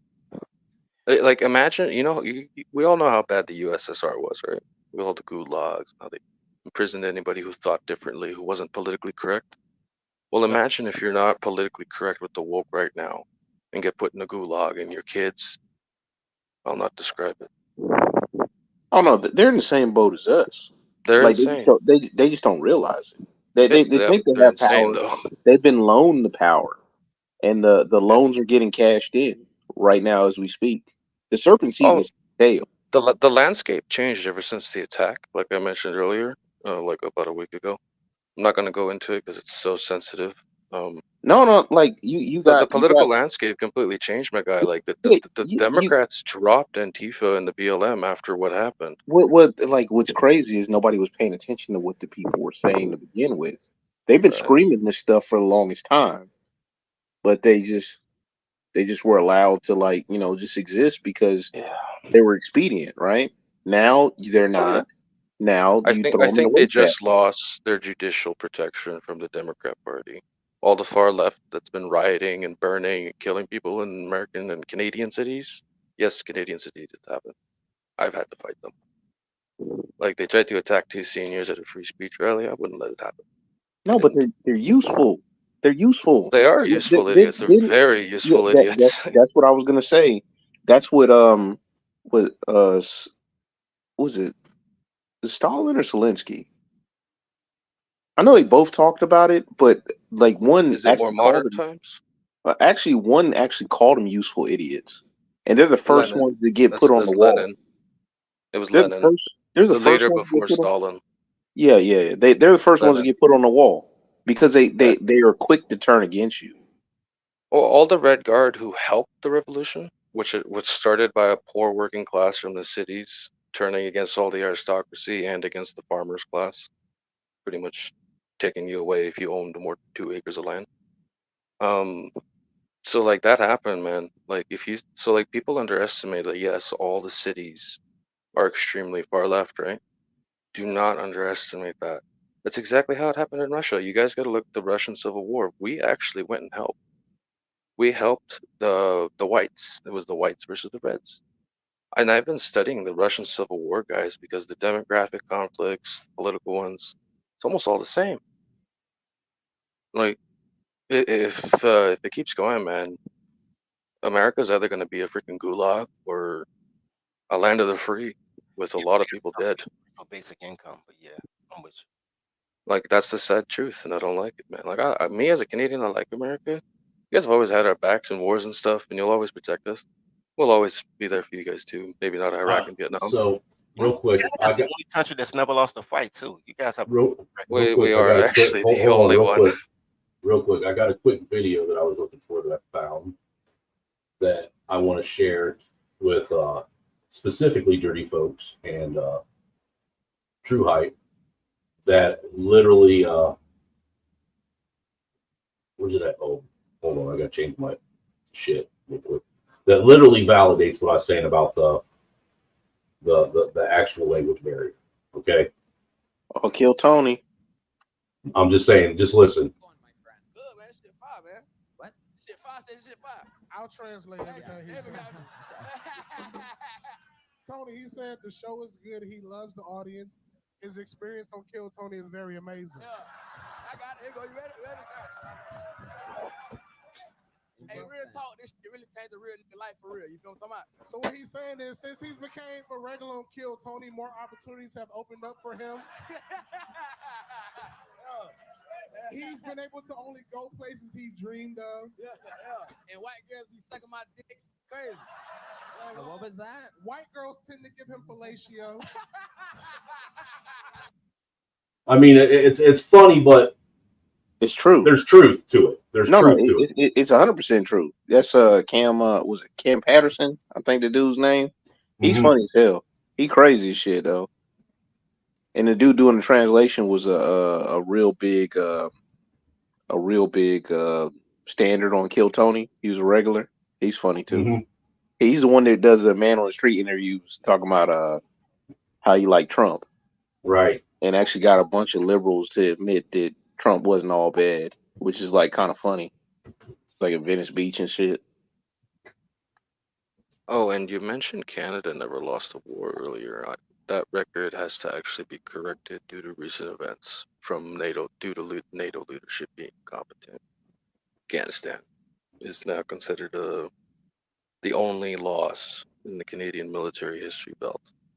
So let me Everything ask. else is a win. Let me pose a question to everybody on the panel. With all the things that we've discussed. Because a lot of it really kind of stems in historical terms, right? Everything that we've discussed, and a lot of the, what we call, what they like to call, systemic trauma, or whatever that new term is, generational trauma. I mean, Well, and hold on. Let me get this out, and then you can respond, because I got a question, Bob. All right. Do you think that if we actually, as Americans, took more time to acknowledge the importance there is in talking about the history of white and black communities being so intertwined, as far as with the struggles of both communities and the achievements and sacrifices that both communities made, if we actually started focusing more on how our history has us intertwined, and that we wouldn't even be the nation that we take for granted if both communities, white and black, didn't do their part to make America what it is. I mean, I guess what I'm asking is, do you think that would it even do anything? Would it be beneficial for people to start addressing? I mean, I have a quick sentence, just one little sentence. I don't believe that, but you can try. I'm gonna give you 10 seconds. I think sitting at the table, having the conversation, talking about the different unique problems of each group, and trying to find solutions together will actually be extremely beneficial. Okay. True hype.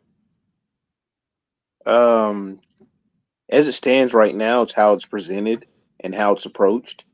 Now, case in point, right? How Black history's been presented in the last 5 years, how I've looked at it, versus like say my first 8 years on this earth, has been a totally different experience. So like I've only seen like the slave movies and the other stuff. I haven't seen the Men of Honor, the Red Tails, like these other stories that I grew up with that were like, Real quick, go ahead. Speaking on what you just said, do you think that with them having Black History Month, that they're really doing the Black community and Black history a disservice by only focusing on the disenfranchisement rather than the accomplishments? Well, it needs to be The like it needs. propagandizing part. What, I asked him Ragnarok, please. it needs to be like a car windshield versus the rear view mirror. You focus on the negative like in a small amount, like in the rear view mirror in your car, but everything out ahead, you'd be like, hey, this is what happened. But guess what? We shall overcome. We have overcome. We have overcame. Versus, like, oh, like, the sun's out. The sun's keeping you brown. It's like, yo, where's the positives? You know what I'm saying? You focus more on the positives than the negatives. Black Thoughts, you with us? Quiet. Oh, me? All right. Me No, what? I said Black Thoughts. He didn't respond back. So, Dirty Folks, the mic's to you, sir. Oh, never mind. Black Thoughts just hit the mic. Your thoughts, sir. That's the question again. Sorry.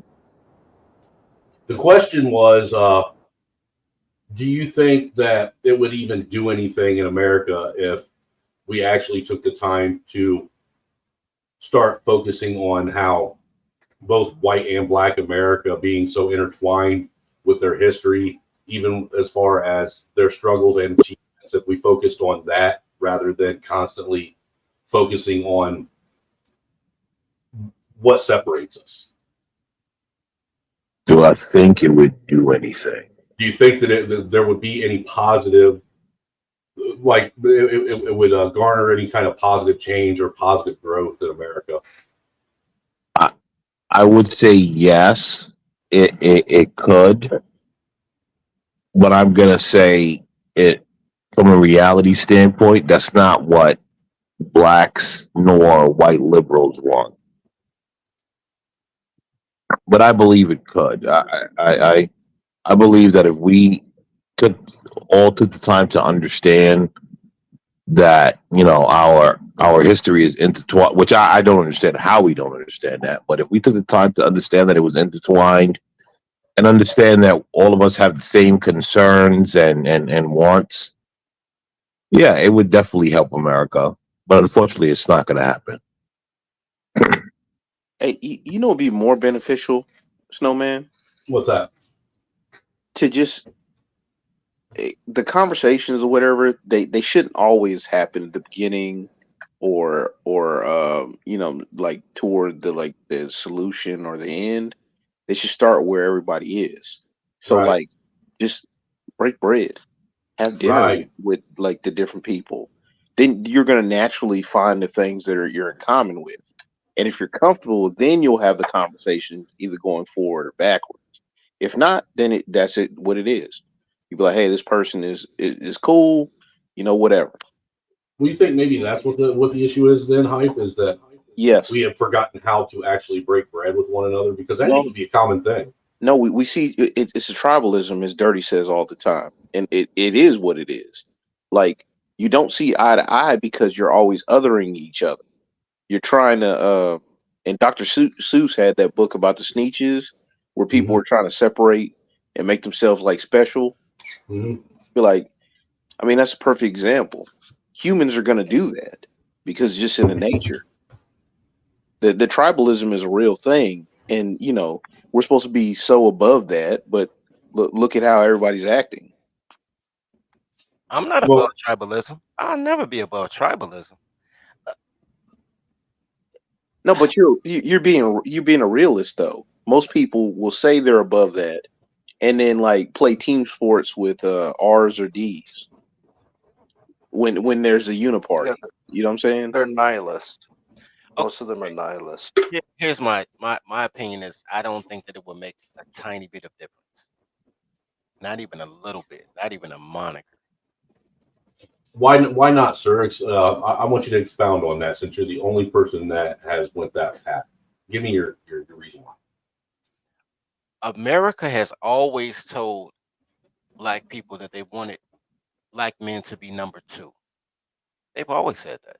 Everything that whether it was based on economics or based on humanitarianism, more white Americans have fought for the sovereignty of black people than black men have. That's actually true. As a military historian, I can vouch for that. There was actually a man, anti-slavery. He got a lot of guns for a long time, saved up a lot of guns. He He got his tried to ass beaten free he very. tried to free the slaves. I forget his name, but like he I, tried to get them to fight and they wouldn't. yeah, I can't think of his And name. then he got hung. They hung him. Yeah, I know exactly what you're talking about. He got hung in Missouri, He, but I can't remember he, his he was name. a priest. He was a bad man early in his life. Like he considered himself a bad man. That's why he became a priest. And he saw the slavery as like his own personal martyr mission. So a lot of Christians who heard of him getting hung and then like the blacks didn't want to fight back. A lot of Christians were pissed at the black slaves for being like, dude, like we're trying to help you. Like what the fuck? So a lot of them had to design like their whole new plan, underground railroad. If they're not gonna fight, let's kidnap them and get them to safety. That was how do you think people got out of the plantation so safely? This is actually why a lot of black Canadians come from. A lot of black Montrealers and black Torontonians who've John been Brown. there for That was his name. centuries, they all come from that. They all come from that. Like it was a bunch of white Christians who, in the basements of their houses, dug alcoves for entire families, had food feedings during the night. They would take them on trails, and be like to the next pastor. They're all Protestant. They're all like or Catholic. It really didn't matter. They're all like, "Oh fuck slavery, man. We all God's children." That was their vibe. Yeah, John Brown. That was his name. I had to Google him. Yeah, call it Brown's Bridge or something like that. So John Brown's martyrdom as a white man and specifically Oh, Christian, he got hung, and like a lot of the black slaves were so tormented and they were so scared that they wouldn't pick up the guns that he'd been collecting for years so for them. that's probably where that John Brown's gun club came from. Very Yeah. possible. But It's an anti-slavery type mentality group, definitely. here's my point on it. My point is American money until recently, right? Until probably Ronald Reagan, American money reflected black people.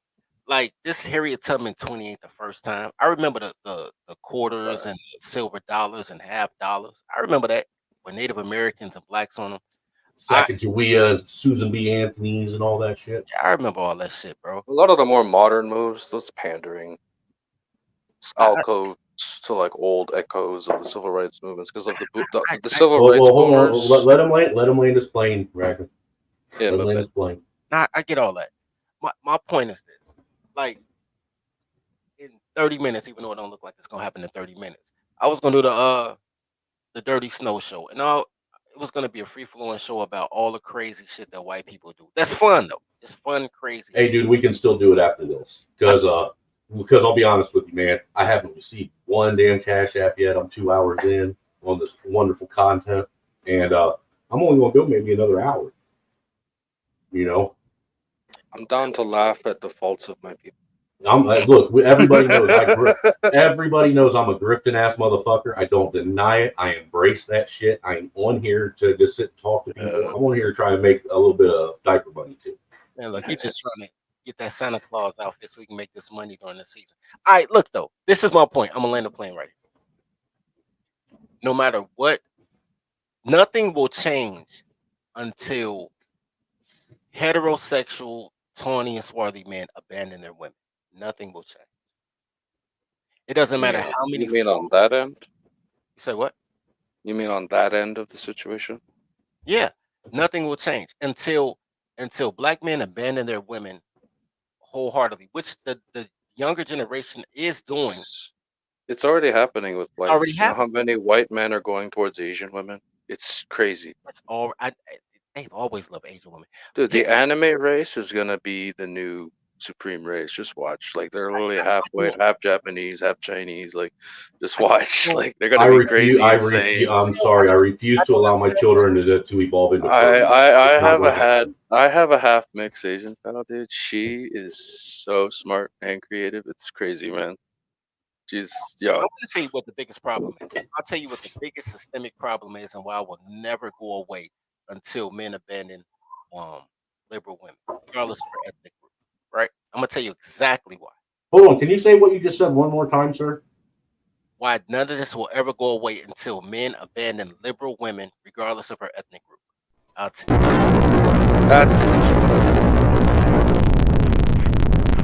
He's absolutely right. Because what will happen is you'll say, we're doing something for the blacks, and men will give it all to a bitch.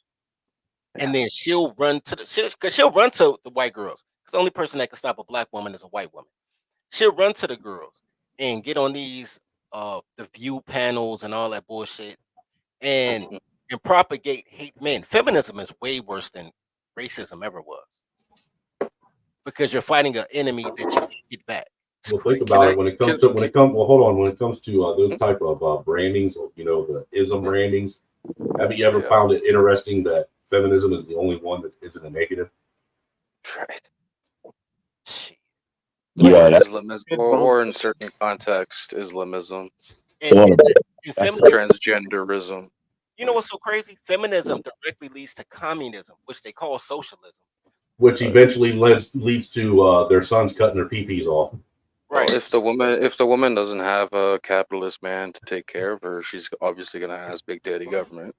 Shout out to Marx, who lived his life just like that. Yeah, that's exactly what he did. He never held a job in his life. That's what I'm trying to do, Aristocock, man. I want to unionize against women. I want to be the face of that union, bro. I can do it. White man can't do it because he's the man, hey, quote unquote. Can I tell you this? You know what? You better. Hey, white men can do a lot of shit. We may not be able to dunk, but we can do a lot of other shit. Y'all can't be the face of a movement anti-woman. You can't have that level of toxicity unless you're a heterosexual. No, it's no. They're using our white male psychology that we want to protect women against us. It's like browbeating. It's like we'll never hit a woman back, but we'll Nigga, leave. that's We'll leave everybody. in a heartbeat. Rule of thumb. Like So like obviously rule of thumb. the See, patriarch there. beforehand would. Well, I But just want like, to say there again. You know, do you want to know how to fix all these things? that's the look, man. That's where men went wrong. You can't be afraid to fucking bend your wife over your knee and bust her ass if you need to. Every now and again, a little bit of positive reinforcement of correcting bad ways is necessary. It is. You just don't leave marks, just like you don't on your kids. Wait. I want you guys to understand what they're saying in the chat because I want you guys to understand how long women have been in your bullshit. So the He-Man Woman Haters Club, that was the Little Rascals, which was, you know what I'm saying? First it was called Our Gang, but apparently being a gang is bad once black people did it. Anyway, they had the He-Man Woman Haters Club, and Darlene Steele was jumping. Holy shit! You just found the systemic racism that's in gangs. Yeah, the white gangs called themselves clubs after that. Right, and then mafia and shit like that. Then, you know what I'm saying? You got No Man from Married with Children. That was the 1980s. All men's lives, they've been trying to avoid listening to women with clothes on, until this generation who want to dress like put on women's clothes. It is the weirdest stuff. I have never seen more openly gay people before the social media. Oh, dude, Gen Z is 25% LGBT, literally They openly. are look, man. There's always been gay people. This has never happened before. Well, that's where the attention is. It's because of social conditioning. Are they really that way, or is like it just this their way doesn't to happen? be Yeah, unique? this doesn't happen naturally. I think what's happening, the propaganda is hitting kids in the middle of puberty. Well, no, what's going on is the propaganda thing for sure. They're being indoctrinated. I mean, I've actually broke the stats down on I think on CT stream before already a couple times, and the stats on this show that there's almost a 1,200% jump just from the amount in that community from the boomer generation to Gen Z. Okay, wait. I want to say this, and then I'm gonna land my plane. I'll rock out. Go ahead. Because I keep forgetting to say this, and it stays on my mind, but I keep forgetting to say it. All right, that means Ragnarok, let him speak until he gets the thought off. And it's going to be real quick. The biggest problem and this is why it'll never end. This is why I was saying until men abandon liberal women, because you're looking at can we all agree that boomer men all acted like women with phalluses? Can we all agree with that? Oh, absolutely. Yes. With Woodstock, all that, like the weakness. That's where it started. Of it, and those women, dude, even with the way they dressed. I mean, think about the boomers are the ones that were responsible for glam rock. Right, and the trickle down negative. They started the cross dressing X, shit. Gen X is known as the No, Gen X. Hear what he's saying. No, here's the thing. Gen X, no, because Gen X raised themselves and they skip. No. You're not getting it. I'm trying to speak. I didn't finish my sentence. So like, Gen X, boomers didn't care about Gen X, which caused Gen X to not really they didn't really know how to raise millennials at all. Are you Gen X? Are you Gen X, sir? No, I'm a millennial. It trickles how down all the way to how millennials. How are you going to tell me how my parents raised me, sir? No, this is on a general scale. I'm not trying to get in the personal, dude. Like, See, if we look around, hold on, because what I'm getting at with a lot of this is, I'm not saying there weren't good ones. There are. Gen X was the last generational group that had a majority, non-divorced group. Millennials divorcing all over the place. Actually, Gen X is the first generation to deal with a divorce at such a high rate. Yeah, exactly, because the sex revolution of the boomers. Go back to Dirty. Yeah, trickle down. Give Dirty the mic. Stole it from us again, damn it. What I'm saying is this: Generation X acting like women and women being women, and boomers acting like women and women being women. Gen X women act exactly like baby boomer men. Exactly like my sister acts just like my dad, which is a bad thing. But with that being said, you're looking at people who think that they're going to be forever young. It used to be in the music, right? They have never become 80s, 90s. You're gonna it was the 80s, 90s, man. Young. So you're looking at it like this, right? See it like this. I am very comfortable. And I'm Gen X, but barely, because I'm like 70s. They say I'm an Xennial. I mean, some whatever they call it. But anyway, It's called a zillennial. Actually, it's the yeah. actual term for it with an X. Cool. So here's my thing. Our baby boomers never became coaches. They think they can be players forever. You're supposed to play from 5 to 35. Then you get out the league, you become a coach or a commentator, and then you save your money up and you become a team owner. They have never stopped being a player. In their 70s, they still think they can play the game. They still got $40 for a young group. They've never stopped. So You are so right, dude. They don't want to give up power anywhere. Look at any corporation, it's not even politics, that. name a place. They think they're called the greatest generation. They think they're the greatest generation, even though that was their parents. They think that they're civil rights warriors, even though that was their parents. They really move like addicts, but they hate the dealers, which were their sons. So you don't want to see motherfuckers make money, but you want to get this bitch high. You want to have a quick historical fact. I used to sell weed to my mom and my stepdad. Hey, shout out to that, man. Get that money. Keep I've it in done that. Dude, I sold weed. Not Dirty yo, Dirty is absolutely right about the boomers. But go ahead, Dirty. He is one. He's nailing it on the head. So if you have a group of men who would think they're forever young and they never pass on traits and skills that every generation of man before them did, and you had to learn it on your own with a key around your neck, right? And you figured it out. So now you're trying to impart to children that you can't raise because Gen X was the beginning of the single mother generation. Because you know what? Hold on. You know what, Dirty, and the other thing, that they're also the same people that took their own kids' rights to parent their kids away from them. True. They also think about that for a second. Think about that for a second. They wouldn't boomers also know they took on the most credit out of everybody for doing nothing. They stayed high from Woodstock to the Obama administration, and most of their wealth. They destroyed the housing crisis. Hold on, and a lot of. I'm not saying all of them. There's a good portion, a good percentage of the boomer generation that got their wealth generation. Yeah. What's up, Mayo? We got a boomer on. I'm not a boomer, sir. I'm just fucking with you, man. But I have a question. How many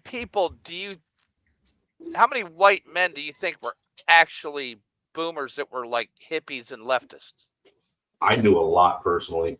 It's actually a small percentage. I think it's 40. It's a very small percentage. No. Dude, how did Richard Nixon get elected in '68? It doesn't matter. Most of the white men in the country were these hippie boomers doing drugs. It doesn't matter, and I'll tell you why. Well, it kind of does. The Puritan conservative movement of old was there. It was dominant. 15% of the generation representing the entire. All right, hold on. We're gonna put you guys in the ring. This is Mayo and Dirty folks. Wait. Before they do that, though, all right, one thing really quickly, what we have to think of. The people that are actually in power right now, they were the free love, like flower children that didn't like the way things were. They were the socialists back then. They were more activated. That's all. That's it. Everybody else is living their life doing a capitalist thing. And name one. All of them. Nancy Pelosi. All right, check this out. A lot of the career Democrats that are older. Well, all right, now hold on. Let Dirty and let Mayo rock this out. Here's why it doesn't matter whether or not only 15% of you guys were of any ilk, because you didn't stop the other 85. I said that about the blacks. Like, why are you scared to put your? What do you think they did in the '68 election, sir? He got impeached. He was elected. And he got impeached. He got impeached because he committed a crime. Okay. Well, technically, he never got impeached. He resigned before they could impeach him. Okay, that's cool. And then Bird. He did the whole PR. No. Like, impeachment is just a process of going through. Removal is a whole different process. So technically, but what I'm saying is he actually resigned before they went through the process. And that's true. Then Lyndon Bird Johnson. You're talking about Lady Bird Johnson, sir. Shout out to Lady Bird. People actually really need to study the Nixon era because that's when the Fed was put in. Hold on, let's not get off track. This is Dirty Mayo. I'm cool with the Nixon. I'm cool with Nixon having an error. What I am saying is, Crooked Dick still didn't have an opportunity to do whatever it is that you said he was planning on doing. No, I'm not saying he was planning on doing anything. I am saying that the 15% that you're bitching about of the boomers are not most of them. Yes. It's not. Hey, It's not okay, the entire generation. Okay, wait. I think we're confusing generations. No, Gen X got Ragnarok, let him go, influenced dude. more than Ragnarok, Enzo. this is Ragnarok, dude. Please, this is between them. Let them have this debate. Say it like this. If gay is the new black and blacks don't go against gays who are trying to take their spot, then it's blacks' fault for being negligent in their duties to protect their logo. If you have any situation that you live through and you're just a participant, but you're not blaming it on 15%. You're blaming it on the entire generation. You're blaming all of your problems on an entire generation. Okay, so it's not the generation. Okay, all right. So let me ask you this. Okay. Now, if you want to call it the ruling class of the boomers, fine, do it. But you're also talking about people that you know nothing about. My dad is a boomer. My uncles were boomers. I grew up under boomer regime. I know something Yes, about sir. boomers. Do you know many white boomers? Actually, I do. I know a whole bunch of them. I know too many. Yeah, quite a bit. They're literally the majority of the population. And Chuck, yes, today, would they be Democrats or Republicans today? What, most of the white boomers actually. Because you also have to think about the swing in the Democratic Party politics. Well, see, in the last right now, 15 to 20 years. Well, what's wild, Mayo, is what I've seen happen with a lot of the boomers. Is a lot of the white boomers have been switching to the Democrat Party, which is a wild thing to watch happen. Well, I mean, because they need stuff now because they didn't save for retirement. Right, and it's something that I never thought I would see happen. Is the people that stayed predominantly conservative most of their life, once they got to a state of where they were basically dependent upon the federal government in order to survive, then they decided that they wanted to go Democrat or progressive, which is wild, dude, to see this shit. It's wild. It's really not if you really think about it, because if the correct circumstances present themselves, people will vote for their own slavery. Yeah, can I speak to this super quick? It's like, so the Democrats, we know this, even the liberals, that this is the party in Canada, they do this the exact same thing. They scare seniors saying conservatives, which is the Canadian Republicans, or Republicans in America, are going to take away their social security, take away their pensions. I'm already seeing Democrats right now, pre-election, being like, they're going to take away Social Security. You have a lot of old people scared about that. Like, and that the Republicans avidly have said we'll never do that. The hell, like, so that fear mongering tactic has a lot of seniors scared. And you got to remember, they're a cable raised generation, cable TV. Meanwhile, the program's insolvent anyway. Boomers are a cable raised generation. A lot of them, yes. No, sir, they're not. Well, we're speaking in generalizations. There was only 3 cable channels back then. Really. Shout out to Reckless Ray De Niro. What's good, my guy? It's like radio and cable was the dominant for their generation. Then it became broadcast TV, sir. It was that's what I mean. Real quick, shout out to Saint Michael of Cigarello as well, man. I didn't see you out in the chat until just now. Thanks for coming through, my guy. We're still waiting on you to get up here, Not Lost. We're still waiting. You got about 50 minutes left. Maybe you got lost. So I got a question for the more old head guys. You know, it's an honest question. When did the culture? Who do you think was the highest group by age to vote for Trump by percentage? Boomers. It was. You think it's boomers? Yeah, but It because was boomers. it was boomers because they got Well, a lot of them they have 50% the of they have the boomers. majority voting block at that point. And a lot of them are economic voters. Even the Democrats are voting for Trump at this point in that age group. But a lot of Yeah, them are still stuck in 100,000 the and fear over. tactic, though. Yeah, 100,000 and over. Uh, 54% let me say voted something. for Trump. I So went to a Go like ahead, I know but hey, the Ragnarok, boomers don't want to admit they the took on Black so Dot, much debt. That's a fact. dude, can you to a Trump rally go ahead? a few weeks ago, and the ages that was majority there was about 50, 60 and older. There wasn't many guys or gals our age there. Well, you know, So well, the Generation X is about middle 50 now too, mid to late 50. I'm the beginning of Gen X, and I'm 55. Are you? yeah, I thought you guys went all the way back to 56. but there were it was majority older people. You're For talking sure. like Social Security age older people. Some of that, but it was majority like 50 and older. There wasn't, I mean, there was a significant amount of like our age to 50, but it wasn't that many young. It was older people and a lot of women. Where did you go to this Trump rally at? If you don't mind me asking. South Carolina. South Carolina. Wow. And a lot of women. You South Carolina is predominantly a blue state, ain't it? No, sir. No, sir. Absolutely red. Is it? Yep. Yeah. So Okay. I think we're generalizing generations when really we have factions in each generation that did things like that's true. Like so, like I mean, because I always hear you guys. Hear me out, Mayo. So like I'm 29. My generation is like the late Dude, I batch of got underwear millennials. older than you. Well, yeah.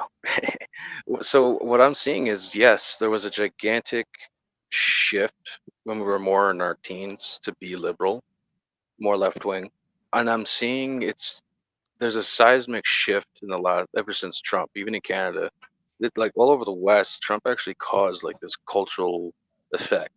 A lot of young men are totally going more center right, even in Canada. Like everybody is completely tired of this woke shit. It's like it's getting bad, and I think the shift is happening with young men. So like a lot of Zillennials, like more Gen Z. They're called Zennials. So. Yeah, Zennials, however they're called. A lot of people predicted to be more conservative due to the forced pushed indoctrination through schools to be left wing, right? Like I grew up like my first grade when I was 6 years old, 2001. Okay, I was in the first grade, September 11th, Mayo, and then 9/11 happened. So that was our first experience. A lot of these Gen Z people didn't see that. They don't. A lot of them, I think, are very confused currently, but the shift is happening. Like the mimetic right, like the meme right, the centrist right, the video game culture, it's all coming together in some sort of like a Ready Player One type weird movie. Like, and it's worldwide. Like we have but they're still not voting that way. That's the issue. A lot of young people don't believe in voting anymore because they feel both sides are corrupted. Right. It's not just young. Right. That's not just a young people thing. That's a that's a lot of people. That seems to be an American generation, an American thing right now that we're having an issue with. What due to meme culture, the youth are extremely aware of that fact. It's really funny though. Like people that don't believe in the institutions at all were never actually used or participated in the institutions at all. It's No, they fascinating, did. right? Actually, they did. It's that they were robbed. Completely. They have lived completely in institutions. No, I'm saying like the whole system. Like okay. So like anything that benefits them, they will take part in, right? So okay, college, certain forms of debt, certain things, right? But then anything that actually takes any kind of like extra work, where it seems like that this may not pay off, like civic duty, learning how the system actually works, they don't do that. So 'Cause are you that's taking the required. angle that if they don't vote, they shouldn't complain? Because my answer to every No, single person who's told me that, let me I'm say like, this. Let me say Well, this well, real now quick. now you just made it. Now you're making assumptions But just by what he said. it, Hold on, hold that thought. it Hold that sounds thought. similar to that. Wait, hold on. Everybody, hold that thought. Hold that thought for a second. Everybody, I'm gonna put you in the back for a quick hot second, just to bring this person up, and I'll bring you right back in. All right. So give me a hot second.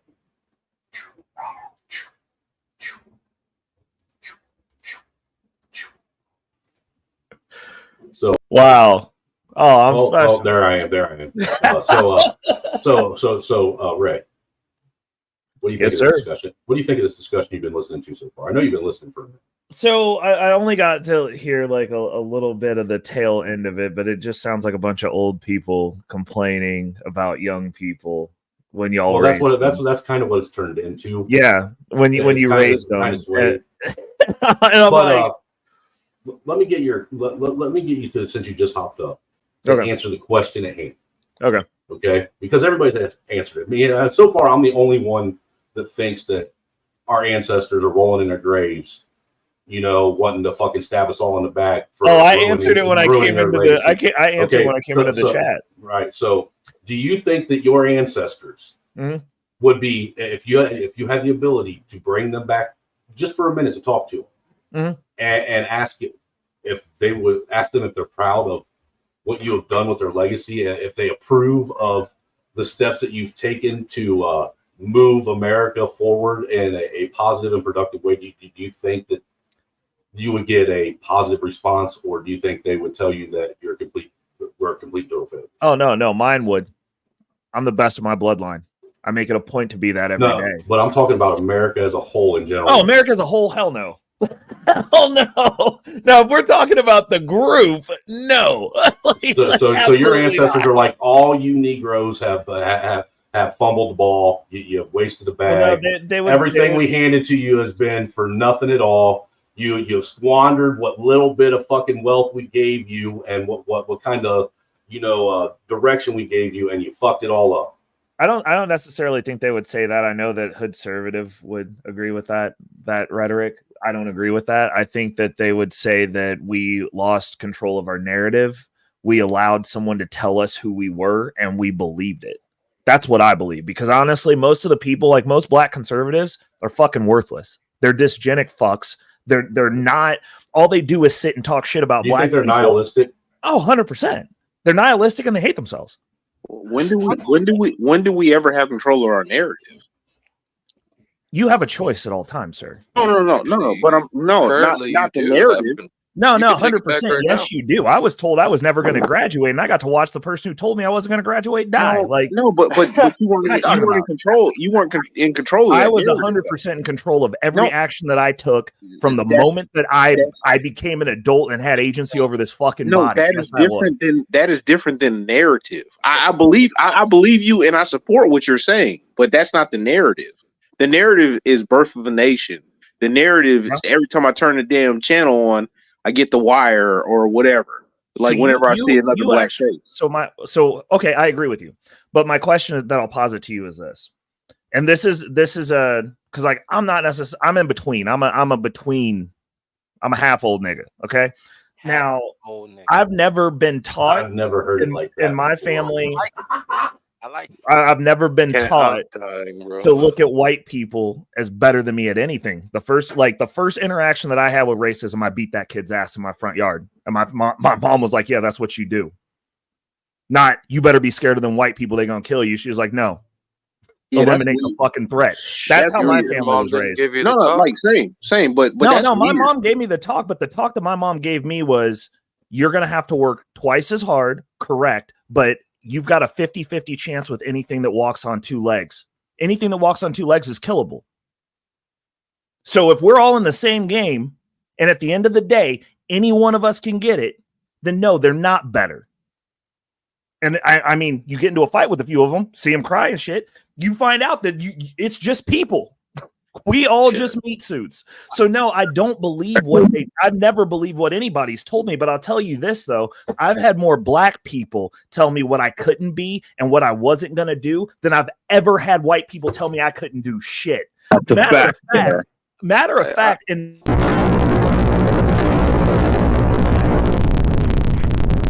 In my Sorry, almost I had to 40 give you the years, bomb, in my dude. almost 40 years on this planet, I've never had a white person legitimately try to block me from bettering myself in any fashion. I have had black people do that. I have had Puerto Ricans do that. I have had Cubans do that.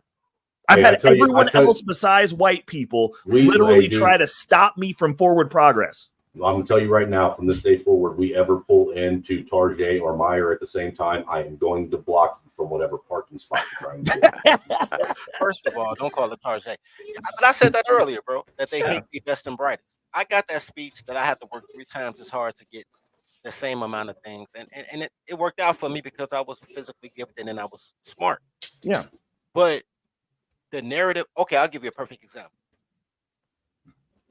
I was part of an outer council. I wasn't in an inner council. I was part of an outer council to help the colored kids get a school.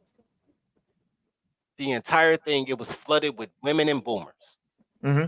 When I walked in, there was a guy my age who I knew from as a kid. He just worked at the facility they hosted the event. He looked at me, he was like, "Fam, you part of this bullshit?" I was like, "Man, the homegirl asked me, bro. You know, I'm really here, for the coochie and the meatballs afterwards, bro. But Can I say something real quick? so You ain't Because dirty folks. Yeah. You ain't so here's shit. God, here's just, hey man, look, I do things for yeah, food. look, you're still my homie, bro. But goddamn, So anyway, so after I listened to all these goddamn women of different ethnic groups and old ass men talking, and it shit was just hurting my head. Like everything they're saying is dumb as fuck. I gave them 3 simple suggestions in order for their little thing to work. I said, man, I see what you're trying to do. It's already bullshit. They got y'all doing referendums. If they wanted to give it to you, they just would have gave it to you. But look, if y'all gonna play the turn game, the light on. play the game right. Do these 3 things, you'll be okay. Mhm. You know, they didn't trash anything. They ostracized me. They had motherfuckers sending It in should be up there. talking about don't listen to Dirty. Yo, he's a hood dude. Like I'm motherfucking 163 IQ, motherfucker. I know dumb shit. So after all that goes and to the point that man, they was trying to turn a white girl. All this came because the boomer men thought the white girls thought I was smart and they wanted to impress the white girls. Yep. All that shit came from penis envy. And I didn't even want the fucking white girls. I was there. They didn't know I was sleeping with the chick, but I'm there with the chick that's on the inner board. So when it culminated, and this is what's so fucked up, one of the old boomers was my uncle, my fucking father's younger brother. Yeah. When it all went down to it, I'm out there, you know what I'm saying, at her crib eating meatloaf. It was decent meatloaf. And he calls her because he wanted to be some type of chairman of the school board or some shit. So he calls her to tell her, man, please don't like Dirty. He's bad. He's a bad seed. Whoa, man, we should tell him he can't come back. He don't even have no kids. How you telling people how to run it? And she had the phone on speaker. She was like, "This your uncle?" Because I've never spoken back. That's another thing boomers do. Boomers speak Yep. ill on their own family. Gen X have never. Your mom could be a crackhead. You don't say shit, and none of your friends say shit, and they know your mama a crackhead. Like, man, Yep. Even though she was a black queen mama. man, you know Bruh. what I'm saying? But they disrespectful as fuck to everybody they supposed to love. So anyway, so she looking like whatever. So I say, okay, man, fuck this shit. I'm gone. can I speak to something real funny real quick? They send me a bulletin a week later after I said, fuck y'all ain't gonna get shit because y'all dumb. They sent a group email out that somebody forwarded me with all 3 of my bullet points and gave the credit to some fucking lawyer who had never shown up for any goddamn Sad, bro. They dirty macked you all the way around, bro. right. Like you from intellectual property, but you trying to erase me from the scribes. Yeah. So I'm like, okay, cool. So that's the So experience, bro. I'm seeing a common pattern. Just black people? Can I speak, please? 1 second. I'm seeing a common pattern when it comes to like white liberals or black liberals, like whatever name you want to put on top of them. They always use the "I'm a victim," but at the same time they're doing what they're accusing their own victims of. It's weird. It's Yeah. a quote from Lenin: Fighting "Accuse racism your with racism. accuse your opponent of what you're doing."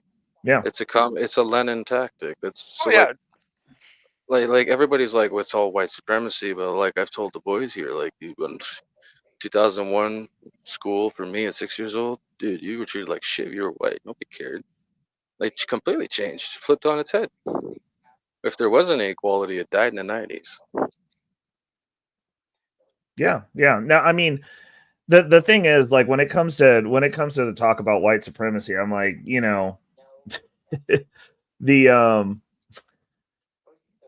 like, literally out of anybody's ancestors, white people's ancestors are the most upset because y'all lost this country. Y'all lost control of this shit. Y'all took over the whole world to create a scenario of savagery that was worse than the savages you took over, bro. Like Yeah, no, it's an L. Trust me. Like a lot. No, sir, you will not blaspheme my Caucasoid brothers. You will stay in your lane, sir. Stay in your lane where you belong. His lane is half Yeah, white. Sir, we had to tame the savages. Come on. Facts, and made worse And- ones. We and must that's- And made civilize. worse ones in the process. Y'all made super savages now. No, Congratulations. we didn't, sir. Back then we didn't. Now we have. Back then Y'all we have did. made super savages and then lost control of the fucking zoo, bro. Hey, It's no. a failure. Look, we didn't make them crazy zealot radicals. They were always that way. We just poked a horn. Like, We poked a hornet's nest, and that is the truth. no, it's but I mean, like, when you look at race relations, like every conversation that I had, like once I got out of my super liberal phase with any white liberal or any white super far right conservative, borderline racist, some of them were racist, but they were talking about this race war shit. It's all it's going to be is poor conservative white people killing poor liberal white people. You all have a problem. We don't have a problem. Black people do not talk about y'all like that. I don't Off know. YouTube, listen. False, sir. Listen. False. That's extremely false. I have to public- push back on that. In Nope. public, offline, black Oh, people so don't give a fuck 200,000 about black militants march in the South. That's just nothing. And what they're talking y'all. about Yeah, is you guys all eradicating crime white rallies in people. the South. Literally. I mean, it's No, a they don't, sir. cause and effect. Yeah, they do. Some of the more Yeah. zealot ones. Yeah, Well, they do. Let's Yeah, not yeah. deny the It's like fact they Fort- do. So wait a second. You're telling me it's that we more- finally got guys who were 200,000 carrying black 30 people G. together to march together, No, and that's you're that's upset literally. that There's y'all be actually doing clan more rallies every black. year No, like hear it's me, a hear me, hear me, fucking hear me. celebration? There's more black militant factions who are black supremacists than there are of white supremacist militant factions. It's a fact. Funny though, the black militant factions don't like black people either. Here's what I disagree with. Okay, just because somebody says something and LARPs here and there doesn't mean that they are actually going to be like, Yeah, about that shit. exactly. I'm plenty more black concerned people of that the talk shit, zealots. man. There's I'm plenty more of black concerned of people the that talk few shit. zealots, my guy, not the majority of them. My Most of them question will is this. run. Where are the black people disassembling white people and spreading them hundreds of miles over the woods after they done called the cops and not shit happen? Where's that happening? Well, okay, where hold are up. the black people Where pulling was white this people and down when? the street by chains? Because like last time I checked, when white people wig out, y'all end up, even when y'all trying to kill black people, y'all kill each other on accident. Hold up. Are you one of those who thinks like white cops hunt down blacks or some shit? No, my mom was a fucking detective, motherfucker. Like, first of okay. all, Well, don't give me I that got your shit. rhetoric. She wrong. ran gang I squad got for your Kansas City, rhetoric and I'll tell you where the confused. fuck I live if you want to pull up, bro. But I don't. but I'm the not even reality on of the that vibe. situation Why, is, dude? Like we're trying to be cordial. the Look, I'm not trying to reality of the argue you. situation is, we know you're black, man. You don't have to do the pull up bullshit. Like you don't have to pull that hood shit. pull up Like, bullshit, man. I don't know I what know the that you fuck want to it is. defend the other white brethren on the thing, but I'm thing giving them is, the like context you asked everybody for. on this panel in their youth used to do that, but we're all cordial family men now. Well, that's We're fine. more dangerous than anything, to be honest. But we want to keep peaceful. Okay. All right. We want freedom and peace for our actually has families. zero concern to me. But all No, I'm I saying think is, the most all I'm dangerous saying people are is, parents. I don't care about racism. you're talking to somebody whose mother was a police officer at a very high level, not just a fucking foot cop out here writing tickets talking So about I it's mistook dangerous. your rhetoric earlier as somebody who's like more on that end. No. My name is Uncle Ruckus, and I will be nigger sitting you two until your grandfather returns. Your granddaddy picked me because I am a licensed zoologist. I have studied a variety of wild animals, and the African male is by far the most savagely cunning. This is an opportunity to observe you niggers in your natural habitat and collect data. But be warned, whatever nigger trickery you got up your sleeves does not affect me. Now, with that said, I have experienced police brutality at a cop that did face a consequence because he fucking went back to his station and lied. So I've actually experienced it. That doesn't mean I don't like cops, but I'm saying if you run into the wrong one, when a cop fucks up his job, somebody dies. or It gets is hurt. one of the top 10 Alright. jobs psychopaths choose due to the power trip. Thank That you. is a I'm not. I'm just saying. Do I believe that all cops are just good people? No. And when you see this stuff happen, it's not. When I look at a place and they're like, oh yeah, this person got murked in the middle of the street by this officer that felt confident to do that. Police officers function just like military units, which means it wasn't just the one bad cop. That's a bad station. That's a bad shift. Because the cop that did me dirty, he got thrown out of a second-story window because the other cops let him. That motherfucker can't be a cop anymore. We didn't have to sue him. We didn't get no money. I got my fucking lick back. So no, there's a difference in the context because I do know that side of the line because I grew up. Other cops threw him out the window? No, they allowed him to go up there without proper backup, and he got chucked out a fucking window by some gangbangers. Gangbangers threw him out the window. Then they went to jail. But he got to go home forever because they didn't want to work with his ass. That's how police units function. If you're the one bad cop, you're not going to be a cop for very long. It goes the same for the cops that can't say shit, because if you're the one good cop, you're not going to be a cop for very long. You will get injured out of that fucking job. How do we get to this path? Okay. Because I to circle it back, you guys remember the trucker protests in Canada? The demographics were majority like the Trump rally you explained. It's true. But a lot of young people came along, but it was the boomers leading the way, quite frankly and obviously. Yeah. You guys really need to look at voting numbers to see who's responsible. Well, I mean, that goes both ways, though, because we got here because of the boomers. Boomers are the highest voting demographic. They don't even know who to vote for. My mom used to ask me, who should I vote for? I had to tell her who to vote for. Oh no, I was born in a household where we were just told we were Democrats, bro. Like, yeah, no, like my mom ain't never asked me. And let's be honest, okay? There's a large difference between black boomers and white boomers. There's more white boomers than black boomers. So the policies that got enacted is still y'all's fault. You can't blame 14% of the population for policy. I'm not blaming them. Okay. But we can't attribute the 13%'s politics and asking other people who to vote for. Well, the thing is, boomers. Well, no, the 13% of boomer blacks are Democrats. Like, why would you assume anything else? That's their party. Yeah, they're the ones who ask. That's who goes to church to find out who they're going to vote for. Yeah, the Sunday before the election. But you're saying that the indoctrination is the exact opposite, because you got poor ass white people with no teeth voting Republican, and that doesn't benefit them either. Can I speak to solutions like we mentioned earlier? Because I mentioned let's talk about solutions later. Policy. So the solution. Been silent, and I've been trying to speak for a while. I know. I'm going to say one sentence, and you go ahead, bro. And I keep getting interrupted too, and I've been silent, keep having to interrupt each other. It's going in circles, man. Like Ragnarok, that's wild, man. Come on, dog. I know I've interrupted people. I'm not lying. No, I'm saying like you like. No. The only solution here is 2 years mandatory. Hold on. Gotta remember, my panel, my show. Mm-hmm. Don't run off the panelists. All right. Black Thoughts is a good dude. He gives a good analysis, but Ragnarok, you've really kind of been, overrunning the show. Like almost every time someone speaks, you speak over. Almost every time.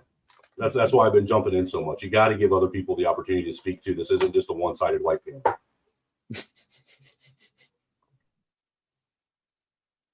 Continue on.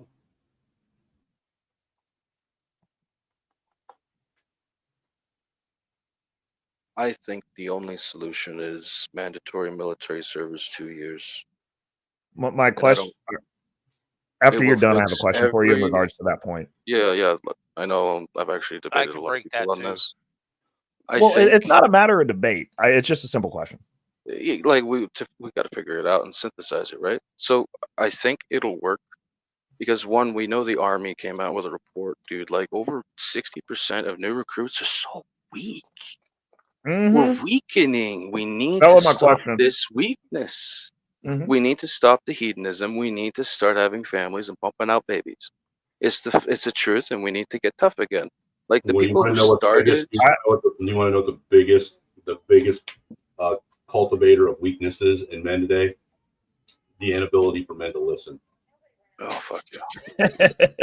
The fact that men always want to speak and be heard. Dumb. I see what you did. And they can't listen. We need drill sergeants to slap us in the face. I swear.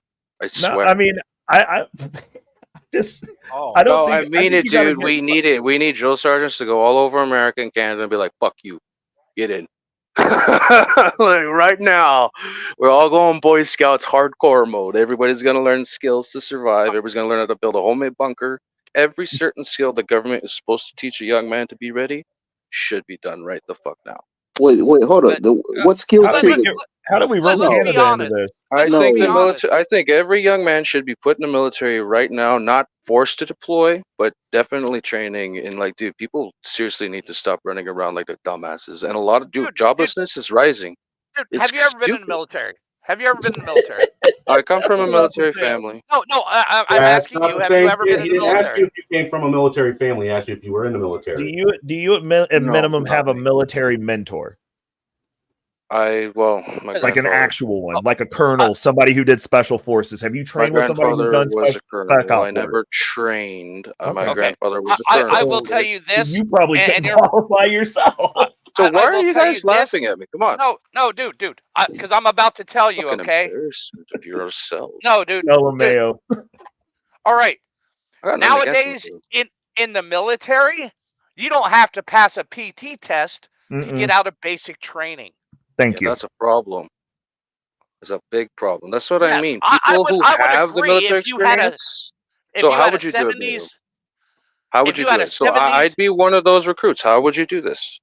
I Yeah, you would gotta go How would back you to make my sure all two? let me fucking Dude, how talk, you gonna, and how I'll you gonna tell ask you. Bro, the same this question kid. 3 times and not let him answer it, bro? Come on. Fucking frustrated. Good lord, dude. Did you find him on Twitch? This is how my Twitch guys are. Oh, Oh, I'm frustrated because y'all just keep laughing and just being dumbasses. We're having a very cordial conversation. No, it's because you just say shit and you don't know anything. Well, That's hold why on, we're Rob. laughing. Like I've already expressed this once. There's been multiple times that people have tried to give their synopsis or their point of view on something, and as soon as they start getting to the meat of what they're saying, you're right over top of them, cutting them off. All right, Right over shut top. the fuck up. You know, it's not. You don't have to shut up, but there's other people up here because they want their point of view to be heard as well. That's how discussions are had. You know, someone asks a question, and then they shut up so the other person can answer it. Heard that.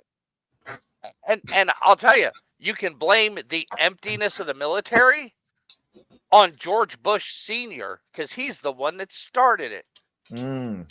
Yeah. Can you elaborate on that, Mayo? He only wanted college educated officers in the military.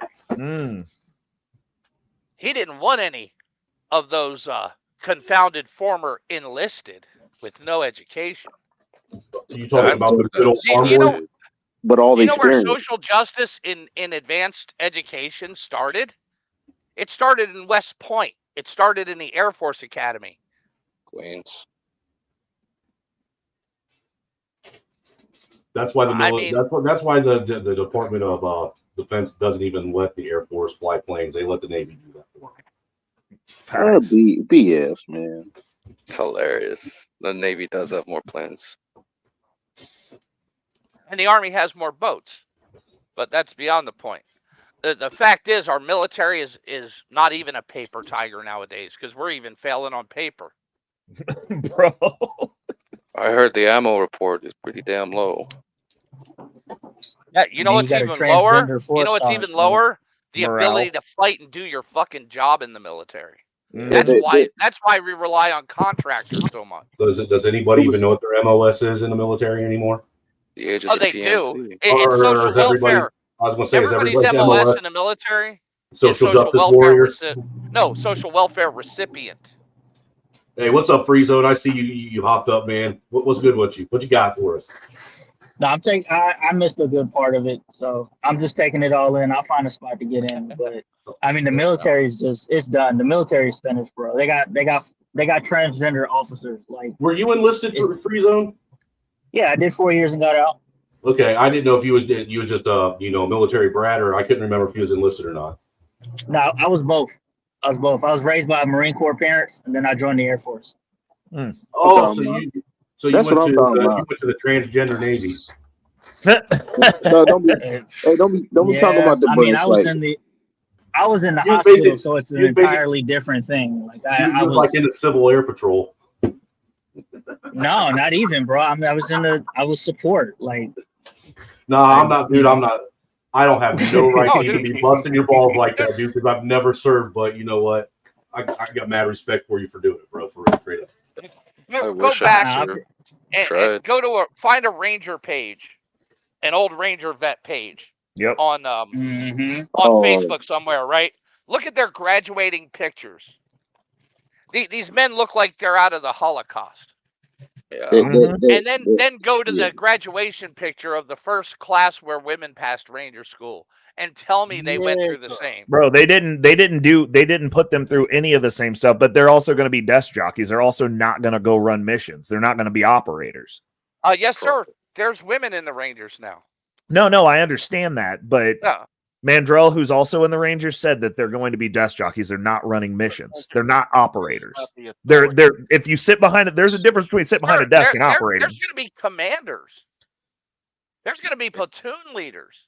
Yeah, as for combat doctrine, desk jockey needs to know how to fight. Dude, they still. You're right. But what I'm saying is, Mandrell broke this down on my show. We had a whole conversation about this. There's female 11 Bravo, sir. Look, and I like man. They're not running ops, sir. Hey, didn't that one black person who does the job, sir? Wait, hold up. Didn't that one black female get caught in a convoy mission? There was she was a POW. It was a white girl. It was a white girl. It was a unit convoy for a supply unit. Yeah. So it was a transgender. Not sustained. And I'm sorry, but convoy ops are not sustained war. Yeah. It's like what's up, Mike Hood? Hey, as much as most people want to believe. But listen, because you got in a firefight sitting in a 12-ton fucking armored vehicle. Right. No, that's not the same. Right quick, hey, Just a trucker in a tank. real quick, man. Real quick. Let me have my mic for a second. Shout out to everybody's come through so far, man. I've had a steady probably 20 of you in the box almost all night long, so I appreciate the hell out of it, man. You know what I'm saying? I'm only 100, it looks like about 100 subs away from hitting that 750. So once we hit that $75 gift card drawing, once that happens. And then I'm only, 207 watch hours away from being able to get that monetization. So I appreciate all of you guys that's been helping me get those hours up and everything too, man. I mean, I appreciate the hell out of you. So make sure you keep doing what you're doing to support the channel when I come on. Obviously, you guys are liking the direction of this podcast idea that I got here. So I think I will do this at least once a week. Maybe every Friday I'll come with this and do this type of panel. But make sure you hit that like, share, subscribe, tell your friends about it, get them over here listening and involved in the conversation as well.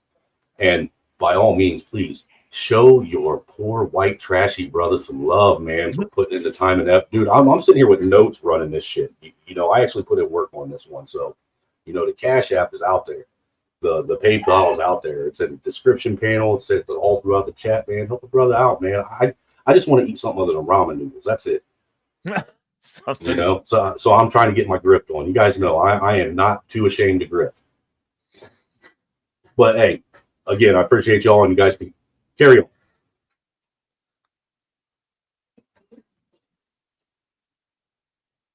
Look, I just derailed the conversation, didn't I? Man, dude, you shut it all down. We all went blank, man. But people don't understand, right? Women also get priority in education in schools in the military. Yep, that's true.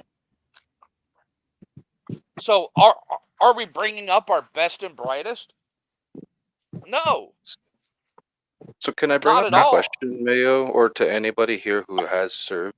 Like, trust me, I have tried to serve. I don't pass the PTSD check. How would you go about it if a mandatory 2-year service? It would be reserves.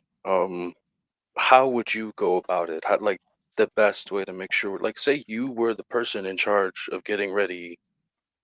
Say we had a draft right now. We had to. We're World War III total, like hypothetical, right? It's war strategy. How would you go about this, Mayo, and anybody else here who has served? How would you train thousands upon thousands of weak people to become warriors overnight? Well, over 6 months, maybe I bet 9 Mike months, Rage a could tell year. you. Sadly, it's not possible. Sadly, it's not possible. I'm sorry, I had to, Reckless Red. I had to. Wait a second, Mayo. I have a question for you. Yes, sir. Because I know that you're going to know, you'll have more context on this than I did. But they didn't make, during World War II, they didn't make people strong. They just picked up everybody who was there, and they were like, "You'll figure it out within the first week, or you're going to be dead. We just need bodies." Yeah, but they did have specialty corps. But you also had two distinct groups during World War II. You had the volunteers and the draftees. Mm-hmm. The volunteers Devil's Brigade, all volunteer. went to the specialty units. Okay. The 82nd and the 101st. The 1st Hold Infantry. on. Mike Hood, you hit the cash First app. Army. Mike Hood, you hit the cash app for $10. I'll unblock you so you can get on the panel. You know, a lot of the draftees, later on, they went as replacements. But a lot of the draftees filled out the smaller brigade size elements. Okay. Who were and the one of the cleanup first, I know a lot of military history. That's really what I did because I couldn't join the military to please my grandfather. Anyway, the Devil's Brigade, the militaries of Canada and America came together strategically, and they picked specifically woodsmen, people who like could scout, track all the skills you would need out in the frontier.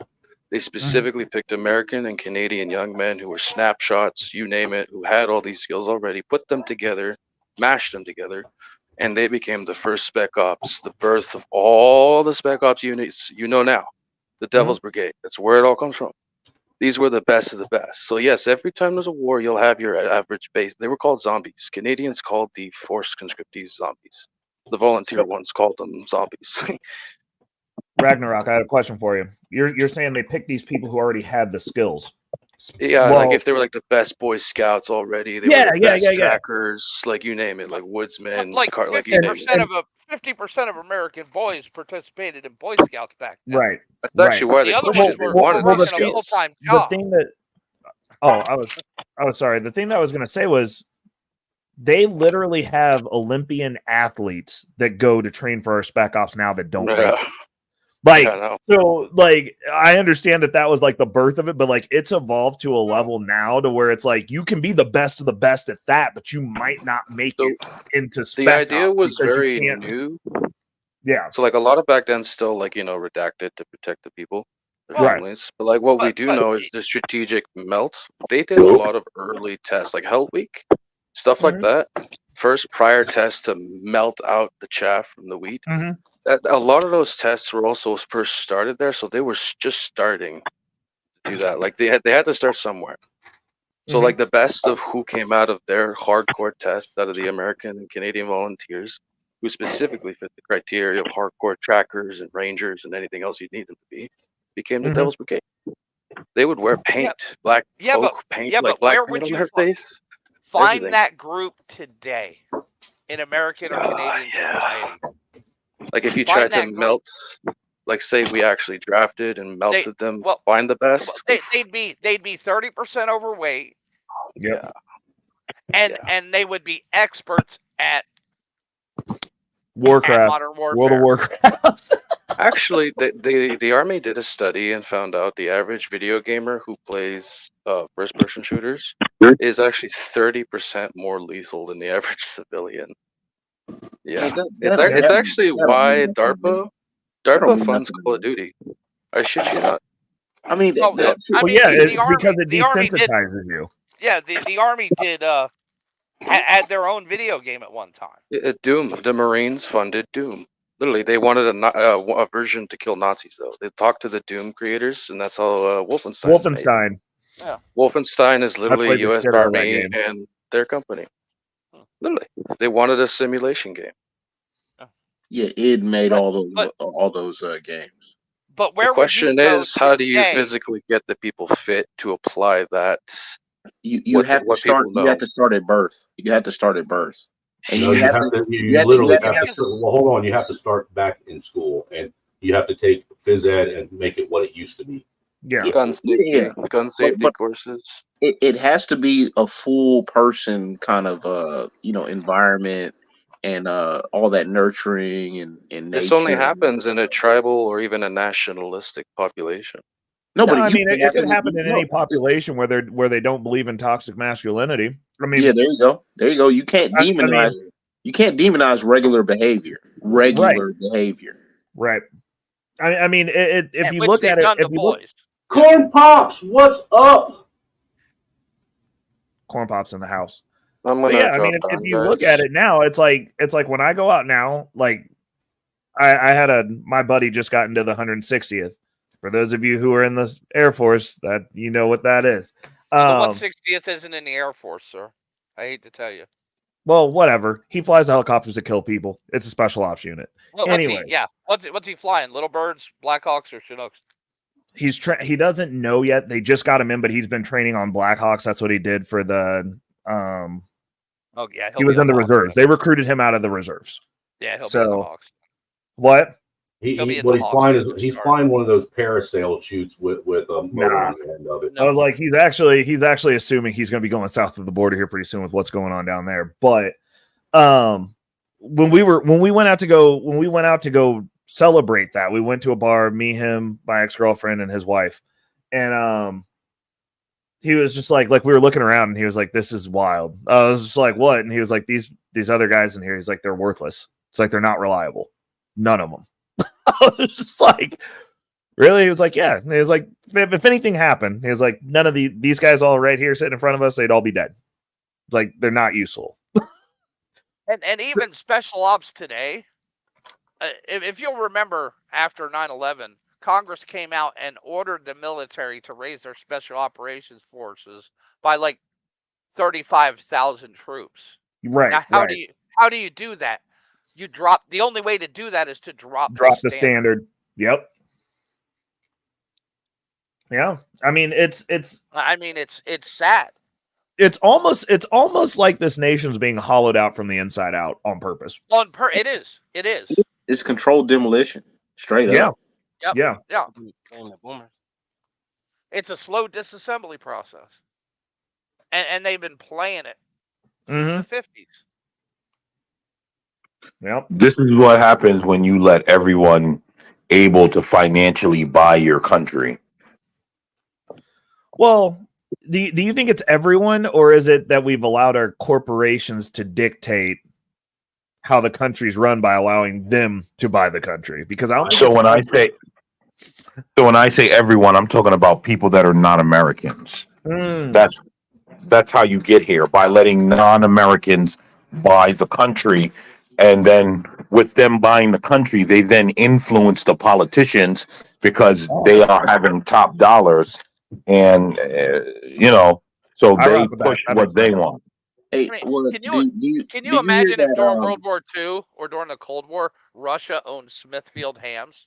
Well, not just that. Do you remember that college professor, like right before the pandemic, that said that they have strategically like put in place like several politicians or like basically paid off politicians at all levels of government now, like local and national.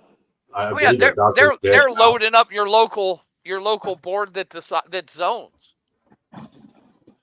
Yeah, and a lot of them are actually young scholars of the WEF. Yes, sir. Yep. There's a long list of them.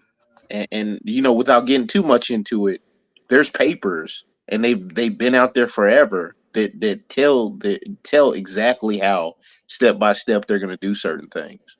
I mean, even talking down to the point to get past constitutional barriers.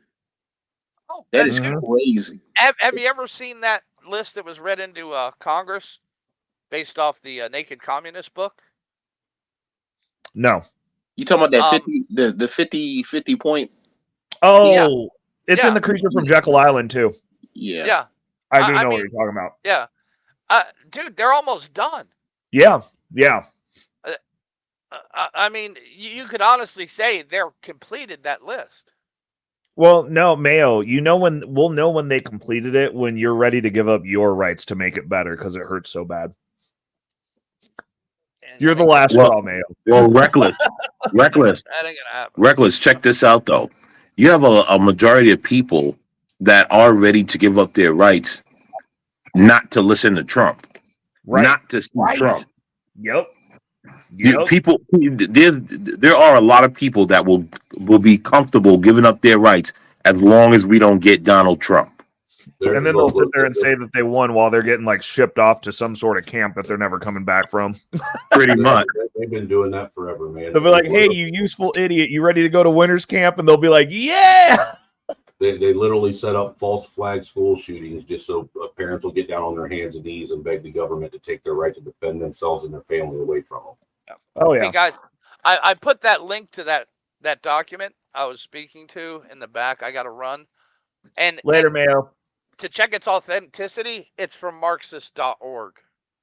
Holy shit! Oh yeah. So, it's authentic. Are you bouncing out, Mayo? Yeah, man, I got to run, brother. Hey, man, I appreciate you coming up and joining in on the conversation, brother. No problem. I'm about to throw you a PayPal too. So. Hey, I appreciate you, brother. And hey, like I said, we'll be doing this again next Friday as well. I already got the topic in mind. It'll be fun.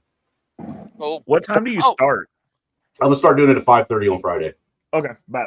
Hey, Ray, I got when are you gonna be on talking about Bitcoin again? Because I got a few questions.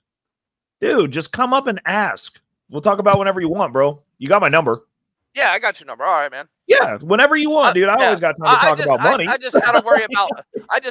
I'm just wondering about the halvings and. Oh, I mean, it's we're getting ready to roll into a cycle. Just tap in with me, bro. I got you. Yeah, I always want to talk about money and crypto. So like, never feel like you can't ever reach out about that. Real quick, anybody that's just now coming in, if you want to hop up on the panel, the StreamYard link is actually pinned at the top. All you got to do is hit the drop down to get the StreamYard link and everything. And make sure as you're coming in, you at least hit that thumbs up, because if you can't help support monetarily, that you can do for free, and that actually helps.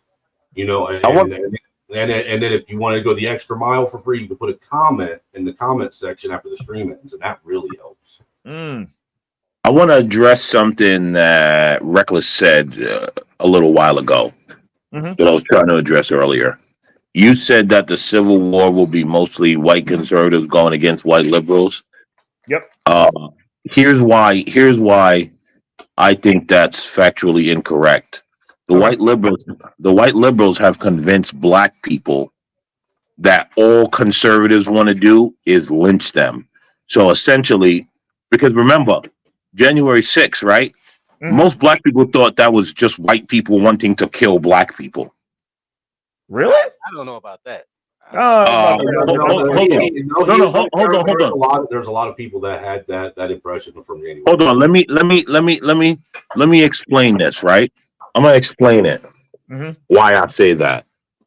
They made it seem like these were all racist people that hated black people. That's a fact. So essentially, they saw that they spin it to where black people believe these people were fighting for their rights to harm black people.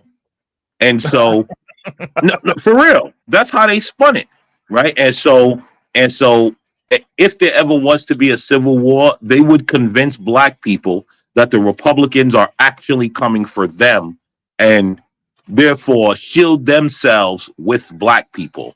Right. Malcolm X spoke about it. Malcolm X said it.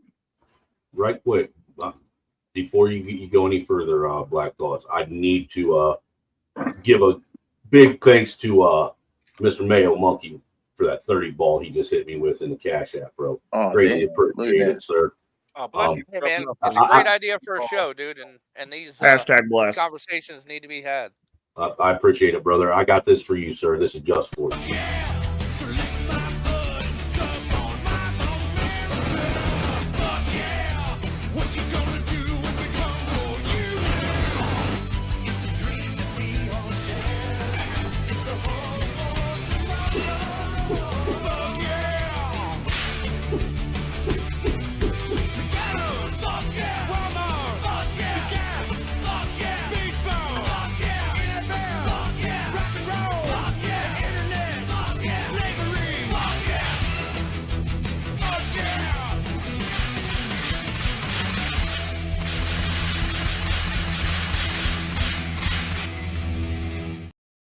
Speaking of slavery, this is a good segue.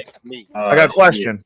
It's an interesting conundrum that I've come across lately. Why are black people so worried about white people's racism when it wasn't them who enslaved us or brought us here? Ray, Oh, you can't go here, man. We all know. Yeah. Let's talk about it. Well, we all know it was Englishmen running around Africa with giant butterfly nets catching black people. No, it was. You know what's funny is historically, per their records, it was the people who are fighting Hamas right now. Crazy. You know what? All right. Shit.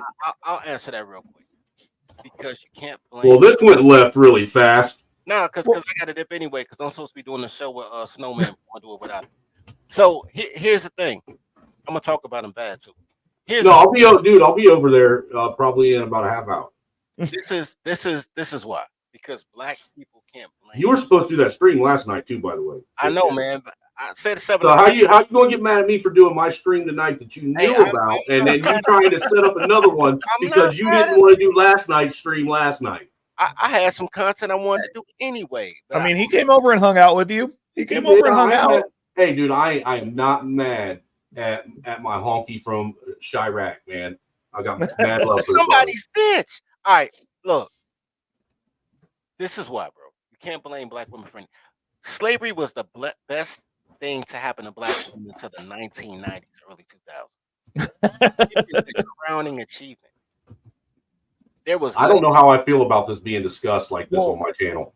Well, no, Dirty. That's not what I'm talking about. I'm talking about the specifics because we have a racial rift in this country where we're mad at a group of people that didn't enslave us.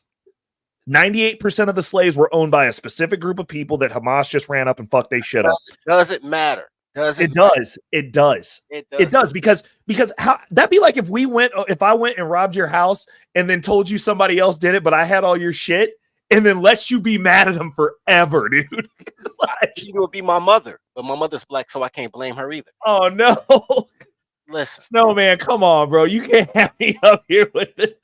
Did you see the black woman today on? Because it's funny that you say that, Reckless. Did you see the black woman today on CT's channel? No. This woman was bowing down to them. Oh, yo. She was bowing down to them. Bowing down to who? To the people that you just said that Hamas just attacked. Of course. He was bowing down to them and trying to shame us because we were telling the truth about the so-called alliance that they have with black people. But no, there is no alliance. And I mean, per their religion, if you were notice I said so-called, right? Right. But the reason, but I'm going to add context to the so-called because per their documentation, everyone who is not of their tribe is to be a tool or a slave for whatever use they deem necessary. That's a fact, fucking Jack. It's in there. It's in all of their shit. Hold on. It's in all of their shit. Like we are the goy. The goy is supposed to be a tool to be used. Front door, Roots. Real quick. Hold the front door. Hold the fucking front door. I gotta introduce you before you start talking. The dark horsemen have arrived. You dumb hillbilly. Now, I just want to put this out there. Do me and him not look like we could be long fucking brothers? We're not related. When you didn't get the cam up last night, I was just like, well, Roots is a good stand-in. This will work. I mean, for real, dude. This is crazy, dude. It's like I'm looking at myself talking to myself. Only this guy can rap, and he's an alcoholic. And no, what you guys should do is you should link I'm white up. trash, and I'm a meth head that plays guitar. No, check it out. You should have Roots dub your videos of you playing guitar with him rapping and just pretend to be the same person and go do shows together and just swap out. Oh my god! You know what, Roots? One of these days, I'm gonna let you run my stream as me. What was that? I didn't hear you, man. One of these days, I'll just let you run my stream as me. Hey, no one will know the fucking difference. Then I'll go run your stream and we can do some racist fiction. Hey, dude, they all look alike, right? That's what we're going with it off the bat. Yeah, Shit. I just had to come up and say what's up because like y'all are my favorite fucking group of Americans. Like we're actually fucking Americans, and we can sit and we can talk about our fucking racial differences, and we can sit and bullshit and talk shit. And I don't know, man, it's fucking refreshing to just like know cats like y'all, man, because it really is like it's few and far between in today's society that people are actually able to, you know, come up and poke fun at each other and kind of dick around and shit, and it's just fucking nice, man. And it's still fucking talk nice. about shit that needs to be discussed at the same time. Absolutely. Don't get it twisted. I hate white people, but I hate everybody, so I don't hate you. Hey, man, Well, every time I hear you fucking talk, I feel like you're gonna just go blah blah blah, woo woo woo, goof ass, fuck, man, dirty fucking folks. Jesus Christ. Hey man, I'm a dirty folks though because I hate them dirty feet. You know, white folks that claim to be black too. You know. So it is what it is. Yeah. Hey man. Hey, sometimes it just fucking happens when you grow up in certain areas. Bro, it just fucking happens. He There's got the nothing you can do bars about and it. he lives down the street from the Bullets. He's officially one of us. We taking him. I don't want y'all to take. I don't want to be a part of this. Can I be a part of the other You on the squad, bro? team? You know what? Hey, I'll send you by a the way, EBT and a piece of chicken, Roots. Shut up.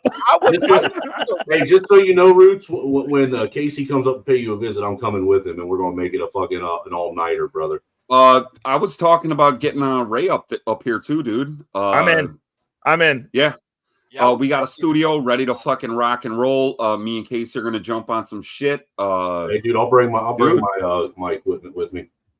Absolutely, dude. Dude, that would be fun. Yeah, I like that. Yeah. We got a spot to kick it. We got a spot to stay. Absolutely. You got a couple plugs, right? What's that? You got a couple plugs? I got a bunch of shit. Yeah, dude. No, I mean, yeah, we can go to. I'm talking plugs. The ones where we won't get shot, Roots. You can't be taking them to hood clubs in Chicago, bro. No, dude, I fit right in, dude. Everybody thinks I got that. What is it? Duega Ligo or whatever it is that shit that Uncle Ruckus doesn't have. Yeah, nobody would think that, but yeah, you reverse vitiligo. Yes, yeah. Get more whiter. We got the fucking plugs. We're good to go, man. We're good to go. I'm setting it up. Man. Hey, dude, I'm just a black dude with that good hair. You are not. But here's the thing. Here's the thing, right? Look at him. I like Snowman because Snowman is from the home of the clan, but he won't introduce me to the clan. I want to be in the clan. No, dude, I told you I'd introduce you to the clan. I'm just not responsible for what happens afterwards.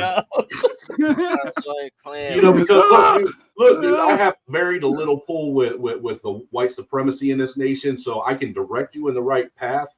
Yeah. But what comes after that is all on them, man, because I'm a nobody. Yeah, I really look, man. I got so much in common with the clan, bro. I'm with everything they're about. I'm going home, bro. I Dude, can't. They started having look, Dirty. They started having. My mom's with calling me for went- dinner, man. The streetlights just came on, Joe. I gotta leave. Dirty folks. The clan started having problems with me when I started having fornications with black women, and brown women, and Mexican women. They didn't like that. Yeah, dude, but Mexicans are the best. Mexicans are redheads, bro. Hands down. I would say redheads are the best, but Mexicans are a close second, man. Yeah. Now, if you get a Mexican redhead, game over. Shoot the club up. Don't Where back the fuck out. are those? I've never found one of those, man. What the fuck's up, Nunya? How you doing? Is Nunya here? What's cracking, Yeah, Nunya? she's here. Hey, she only came over here because she's stalking you, Roots. Dude, I've been an asshole the past couple days. I've been drinking pretty heavily, and I've been an asshole to a lot of people. No, you all right, bro? Hey, just dealing with court and all that kind of shit. I've just been kind of fucking letting myself go. Hey, real quick. Well, I hope it comes out in your favor. Otherwise, we could always just set the place on fire. I'm just saying, throwing out as an option. Real quick, shout out to brother True Hype for hitting me with that 10 ball. Appreciate you, brother. You know, I might actually be able to eat some of the big bowl of the hot noodles this week instead of ramen. Dude, I appreciate the hell out of you. You just don't understand, man. What's going on with? Hold on, I gotta give him his gift, man. Anybody that donates gets a gift from me, sir. Will you wait your turn? God damn. Yeah, okay, shit, man. God, Jesus Christ. You can tell. If you're gonna spank me. You know what? He's a black man. You couldn't take him to a movie theater because he'd talk through the whole fucking movie. I want you. Yeah. to buy my new fried chicken, that is. Sure enough. I used to work for the Pentagon. Now I help you to get your chicken on. And for a limited time only, order a 8-piece nappy meal and get a 32-ounce malt liquor absolutely free. You be better. Bro, I actually do like that little jingle. I'm not gonna lie. I do too, dude. Yeah, of course you do. You're genetically predisposed to like it, bro. Fuck you, Roots. God damn it. Oh, shit. See what I mean about this shit? Like, yeah. This is why I like it, you know, and this is what America needs to see. They need to see this type of shit between men of all cultures and backgrounds. They need to see that it's okay to be men and act like men. I'm about to fuck this whole stream up. I'm gonna start keeping a fucking 40 up under the desk next time you play that shit. I'm gonna be like, look what you did to me. What you talking about? 45. You know, tomorrow, 45, bro. Just so you know, tomorrow I will be going out and buying a Magnum 40, and I'm going to keep it on my desk at all times. Just like that way, whenever it comes on, take a swig off. I mean, I would go St. Ives, but if I'm going to go malt liquor, I'm going Magnum full rock gut. Oh, dude, we Snow. So we had a crew called the 40-ounce Kings, and we did a show at a place called the Barracks, and we thought, hey, look, we got like $600 extra laying around. Let's buy a bunch of 40s and hand them out for free to a bunch of Chicago motherfuckers. No, you did, dude. No, yes, it was the 40-ounce Kings release party at the Barracks in Chicago. We performed on a fucking half pipe. There were, I believe, 3 people got 40s busted over their heads, and 1 dude got stabbed with a fucking 40. Yeah, not a good idea to do in Chicago, man. Real quick before I pass this off to Black Dog, because he's trying to make a comment before, you know, my bad, man. The privileged white loudmouth, you know, overtook him. It's a we know you just gotta assert your black privilege over the white, you know, authoritarian up there, Black Dogs. All right, but with that being said, I forgot my thought. Can carry on, Black Dogs. No, here's what I was gonna say. You said that America needs to see this. America wants to keep us hidden. You know why? Absolutely. Because if they don't want people to think that it's possible. That's the point. We have to stay hidden, because if too much of this goes on, all of their feminist gynocracy bullshit will be ended, and so they have to keep all this hidden. Yeah. Well, look, that's to what you're saying, dude. You remember I made a comment on several streams now. I think you were on one. The one thing that I've noticed in the last 2 years, and specifically when I get on you know, a platform that is a basically black-based platform, okay? If you have a couple white dudes or a white dude and a couple black dudes up on a panel, and it's a good running panel, they're having a good discussion, good dialogue, you know what I'm saying, and actually getting somewhere, without no avail, you will always find some pissed off strag that ends up in the chat trying to gas up the brothers on the panel, talking about, listen to this cracker up here trying to educate you dumbass ninjas up there thinking he's smarter than you and shit. I love that kind of shit. to try and put a wedge in there to keep us from talking to each other. That's a fact, dude. That's an absolute fucking fact. I've seen it a million fucking times. That's because the black man can only be educated by the warrior queens. It's a black woman's God. Well, and that, you know what? And because the black woman, and Ray, because the black woman's God, that's why the black woman is responsible for white supremacy. She's responsible for racism. She's responsible for the Klan. She's responsible for slavery. She's responsible for the transatlantic slave trade, because she birthed all of that shit. She's responsible for the nation of Israel. She's all, dude. But I mean, think about it. Every problem that the planet has faced is all the black woman's fault. But listen. If we reference back to the Bible, Ray. Oh, go ahead, Roots. Oh no, have y'all? Okay, I know this is trivializing it, but have y'all seen that meme of the Predator handshake with I can't remember the dude's name, but it was Arnold Schwarzenegger and the other dude, and he goes, "You son of a bitch," and it says black men, white men against angry black women. It's the funniest fucking meme of all time, dude. Hell yeah, dude. Bro, bro. But I'm just saying, there's no way if you actually read the Bible and actually read the stories that God's a man. Who else is gonna be like sitting there talking about I'll scorch this whole city, but I love you? Like that is distinctly a woman action. You know, like I'm gonna set your car on fire, but we gonna get back together when this is over. You actually make a very good argument there. You really do, because only a woman is happy being pissed off and gets turned on by it. Facts. Talking about smiting people for jizzing on the floor. Come on, bro. Trying to get them resources. Hey, if a woman can have an abortion, then I can have 100 million of them in one shot. Turning other bitches into pillars of salt. Facts, dude. Facts. Like I told you not to look back here, bitch. Hey, dude, and that makes sense because look, God was harshest on the women, and women can't stand each other. Yes. I think the dirty folks, I think we may have broke some kind of fifth wall here. Yeah, we're breaking it all down today.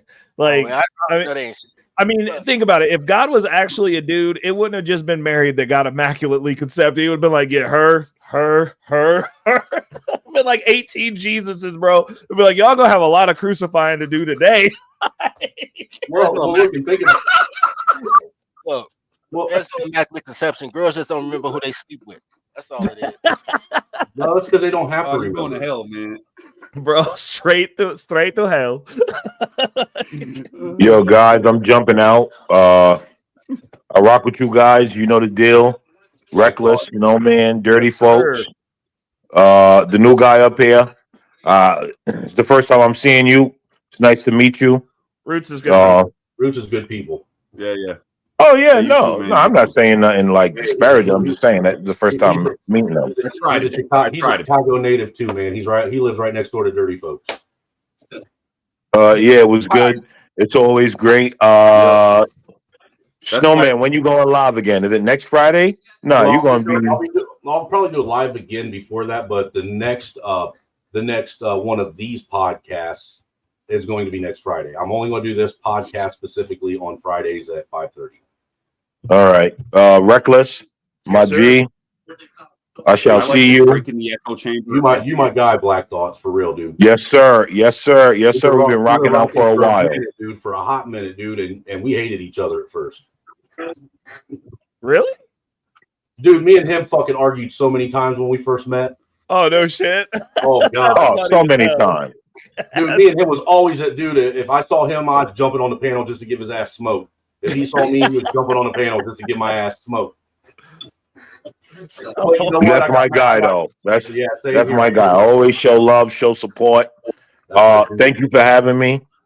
You know, you always got a spot over here, bro. I'll catch you guys later.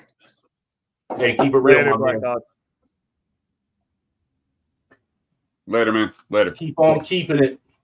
His name's Black Thoughts. Like, Black Thought is my favorite fucking MC of all time. Like, you want my wallet? And his name's Black Thoughts.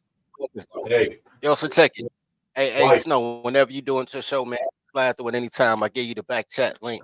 Hey, I'm about to start the show, and go take your time though. I'm about to take some time to roast somebody now. I had that show prepared for you. You was going to explain white stuff to me, but whenever you show up, we can do that. I'm gonna go ahead and start this and I would say that we could drop your link, invite Roots, but Roots ain't gonna be able to explain white people shit to you.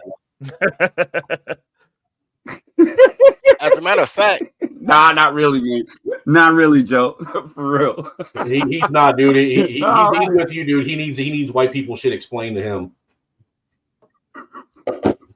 I think about it. You can still simulcast it too. Now that I think about it. Yeah, man. I'm right. out. I'll see you in a minute. All right, brother. I'll be over there as soon as I'm done with this. Give me about 15, 20. You know, since a few people did throw a little bit of money out there, I'll stay till what time is it? I'll stay till 9:30. That'll make it a 4-hour stream. A nice round 4-0 stream. Fucking Christ, man. Being from Chicago, just man. Hey, you know what? Since it's just us three up here. What's up? I found a video the other day. All right. of some people from that Michigan shit on another podcast talking about how I'm a Fed informant. The Whitmer shit. Oh yeah, you were involved with the Whitmer shit. Yeah. You know, just another one of them receipts that I have to prove that, you know, I was involved with shit that I claim I was involved in. Are you in fucking Mike Rage cool now, man? I mean, I'll be all right with them. I'm not one of them guys that harbor a grudge and shit like that. And, you know, I tend to forget about shit after the fact. I'm not a woman. You know what I'm saying? Yeah. I figured, man. But, whatever, you know, I will, if doors of opportunity are presented to me, I am not afraid to open them and walk through them and present to everyone else what's behind it. Oh, dude, wait till the door of opportunity opens here in Chicago with this music shit. Like, oh my God. You're going to have some fun, man. You're going to have some fucking fun. Hey, dude, and you know, me and you ain't that far from each other, bro. You know, we're right here. Hours. We're only 3 hours from each other. Yeah, and I told you, fucking my uncle's farm, right outside of Maryville. I don't even know where that is. I'm Maryville, Indiana, man. I don't know where that is. Just because I live in Indiana doesn't mean I know where every fucking city, town, and village is in Indiana. I mean, it does mean you have Google Maps. 2.5 hours. It's 2.5 hours from Chicago, man. Is it North Indiana, East Indiana, West Indiana? Coming up on Central, like northern, coming up on Central. So is it all for 31? No. Man, I'll let you know. I'll fucking let you know where the hell it is. But yeah, we're down there shooting, fucking riding ATVs all the fucking time, man. Dude, see, that's out where I got a buddy. He's down in Aspen Acres, down by Hoosier National Forest, man. That's where a lot of people go to ride quads and dirt bikes and shit. He has 800 acres. Dude, this is wow. Yeah, what I'm saying is this is like fucking hundreds of acres. Everything. Yeah, this is hundreds of acres of state forest. That's basically we can do it on private. It's been turned into the basically Moto X games out there. You know, sign a waiver, write it your own.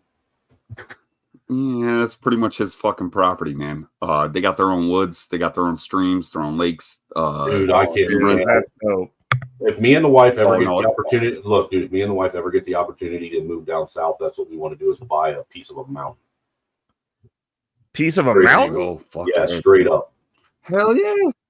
Yeah, I want to look at my back. I want to sit and drink my fucking whiskey and coffee and look at a mountain. A buddy of mine in the morning. A buddy of mine that I went to school with, him and his wife, when she got her job as a surgeon down in North Carolina. Yeah. Like she's the head surgeon at one of the major hospitals down there. That's what they did. Him and his wife, her mom and dad, and then her brother and his wife, they all went in together and bought this whole side of a mountain. What? Yes. Mom and dad are on the top of the mountain. Then the dude I went to school with and his wife are in the middle of the mountain, and the brother and his wife are at the bottom of the mountain.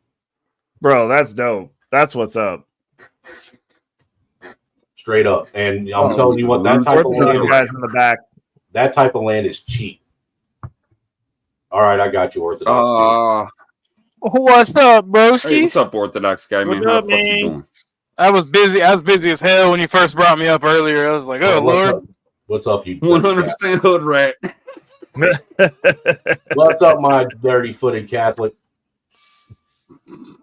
I saw the Confederate battle flag, and I'm like, well, oh, Lordy, I guess I better mosey on over.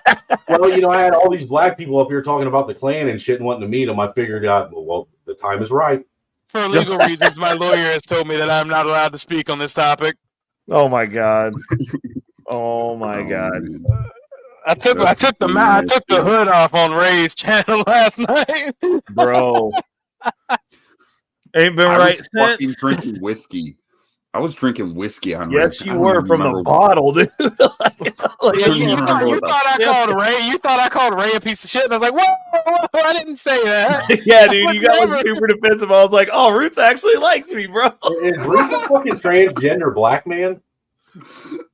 What? Man, is Ruth a transgender white man or black man or something? Because I've never met a black man that drinks whiskey like he does. Dude, I was slugging it out the bottle, man. I was just so fucked up. Like, oh man, I felt like shit when I got up today. I I gotta did I send do? Ray his his white council card.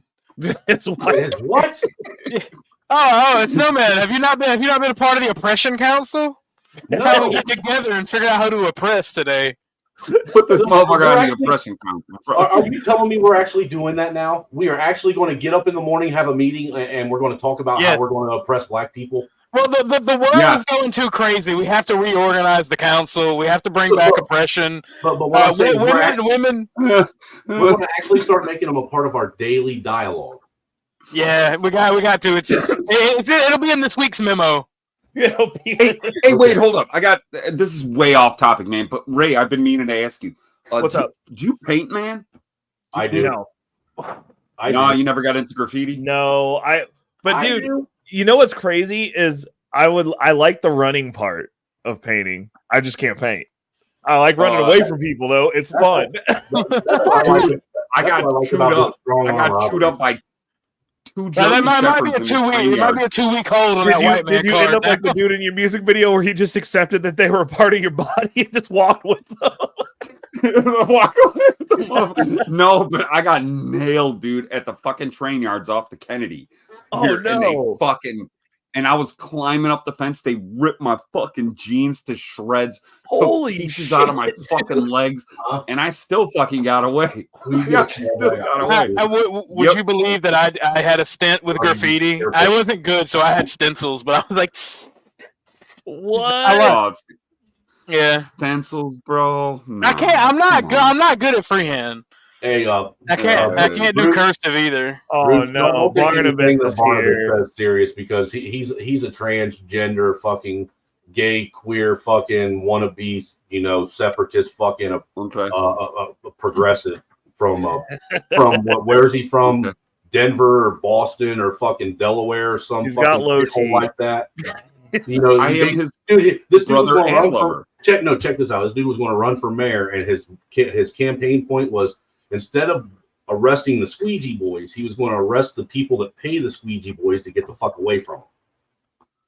Okay, all right. Based. I'm just based. We're gonna take away your money, Forrest. You ain't right, bro. Right. That's true white man oppression. See, you read the memo. Yeah, the memo. That's about white right there, brothers. He said it. Yeah.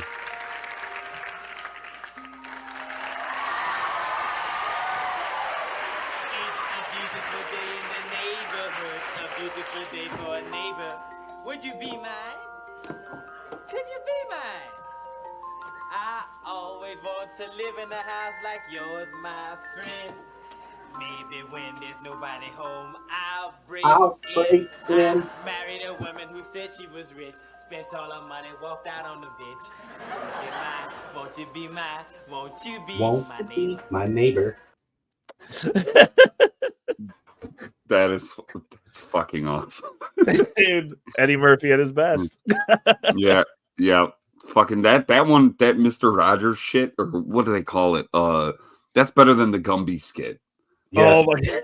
the Gumby skit was funny, dude, but that was that. Yeah. And, you remember on Mad TV when what was it? Jim Carrey did Vanilla Ice. Oh Yes. yes, Dude, that was like the best parody I've ever heard in my life. No, best fucking skit on Mad TV was Fire Marshal Bill, bro. with Fire his Marshal dead-ass Bill. dog. I don't know that female bodybuilder that he played was pretty fucking awesome too. Oh yeah, The one with the crooked ponytails. Yes, with the crazy pigtails. Oh my god, yeah, man. What who Miss Swan? Miss Swan was fucking dope to this, man. You look like a man. You look like a man. Dude, holy shit, Mad TV. You look like you want to suck a dick. Yeah, my uncle's farm. Once again, like all the kids, we would sleep in the fucking front room of this farm, and we'd watch Saturday Night Live and Mad TV. And If y'all are still going a little bit, I will return later. Dude, you want to know what I wasn't allowed to watch? I wasn't allowed to watch it in living color as a kid. Really? We watched In Living Color. Do you remember Mad? Dude, my not mom Mad TV. thought that shit was blasphemous, bro. Dude. Oh, so you want to come hear what's on. crazy? My great grandmother used to just park me. Do you guys remember Hee Haw? I do. Bro, that, like, it was back when there was only like 5 things on TV, and it was like you could cuss on TV and there were no rules. Click. Yeah, dude. She used to just sit me in front of, like, before kids were getting raised by TV, dude. I got like very early developmentally raised by Hee Haw. My first word was shit, followed by God damn it from Hee Haw. That's great. You were one confused little fucking black kid, weren't you? Oh, dude. Like at my great grandmother's house, bro. We used to only listen to Q104 from the start of the day till she closed her eyes to go to bed. Never turned it off. And that was all she listened to. And we would just watch like Dick Van Dyke and Hee Haw. Like it was ridiculous. Dick Van Dyke was dope, dude. When he flipped He over was the dope. fucking Hee Haw was dope too. That show was actually funny as shit. Yeah. It's just nobody Yeah. remembers it but me. Because like I watched No, I remember Hee Haw, Mary Tyler Moore, Dick Van Dyke, Do they have Bob Hee Haw? Bob Newhart. Is Hee Haw on YouTube? That's what I want to know. Yo, do y'all remember all that? Yes. How many people remember what was it? You can't do that on television. No, I don't remember that one. You don't remember that? No, I remember Candid Camera with Dom DeLuise. Y'all remember that? Am I remember that correctly?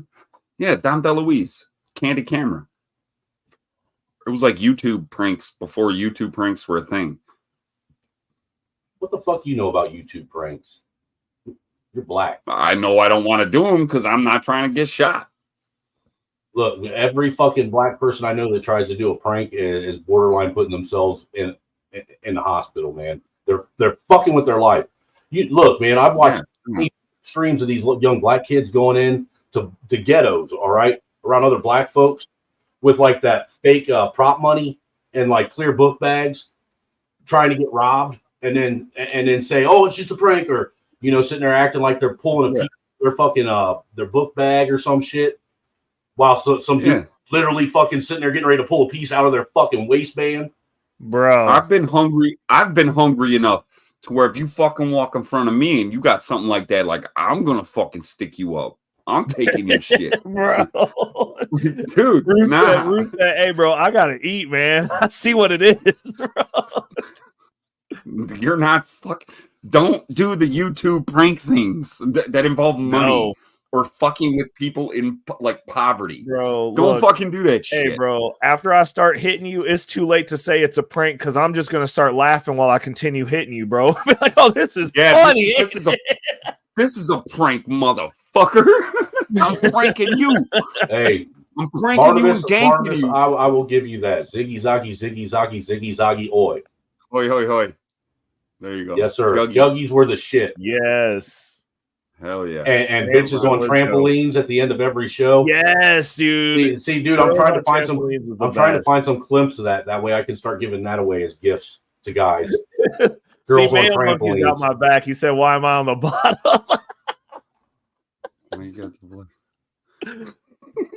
Oh man, I just noticed that, man. We're oppressing the shit out of you. Well, you might as well get used to it. Man. See, this is where the systemic comes in because you didn't even know you did it. Dude, it was just natural. It just happens naturally. It's that internal microaggression. The algorithmic microaggression. StreamYard's also racist. Look, dude, it's my racist clan Nazi DNA that I was born with. I can't help it, dude. I just do racist shit without thinking about it. Oh my god. Here, does this make you feel better? Yes. Yes, this is equity now, dude. Inclusion. Now, listen, much more inclusive.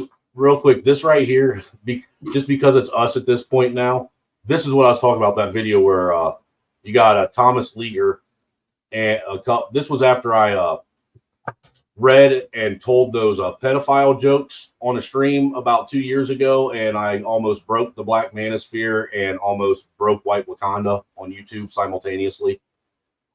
White Wakanda? Yes, White Wakanda is real, sir. It's not a myth. You broke White Wakanda? Almost. What is that? Well, I mean, if you go to festivals, there's White Wakanda, which is a different place, but it's like Wakanda, but it smells bad. And nobody knows how to take a shower, and girls have hairy armpits, and everybody's wearing fucking the stupid ass fucking Crocs or fucking socks with fucking sandals. Birkenstocks. Look, dude, and they're all trying to give your fucking kids a goddamn balloon. All right? People, if you go to a festival with hippies wearing fucking socks and sandals, do not let hippies give your kids balloons. Oh, shit. Don't do it. Those kind of balloons? They Say just no give to them to balloons. kids? They'll hand those balloons out to everybody, bro. Wow. Wait, here, listen to this, dude. This is just another one of them receipts. I'm only going to play a little bit of it, but this is him telling everybody I'm a Fed. I'm a Fed, just so everyone knows. Yeah, you're a fucking Fed, man. literally have proof. Yeah, he's gone right now. Because now we're sitting up here talking about the Khalid Muhammad and the Nation of Islam. They ain't got shit. 3% is look bad. Well, he's a piece of shit because he sold out to the feds. So it don't matter. He ain't no fucking 3%. He can put anything on his fucking body. What? What'd he do? What'd he do? What did he sell to the feds? He sold out. He's literally reporting, like, I literally have proof that he was reporting to a fucking FBI fucking informant. It's like a headquarters in Indiana. He went state's evidence? Yeah, he's going, because what he's trying to do is he's connected to the Whitmer case. So what he's trying to do is trying to fuck up these guys in jail that we're trying to get out because they didn't do shit wrong. All we're trying to do, you know what, black, white, red, or brown, I just want to be free. I don't care. I don't care what black, once we get all this done, black people, white people, if we want to separate, if we want to be together, whatever, I don't care. That isn't my problem. I have no problem with black people, white people, fucking Asian people. I really like black chicks, so sorry, black people. Said he ain't separating from shit. Nope.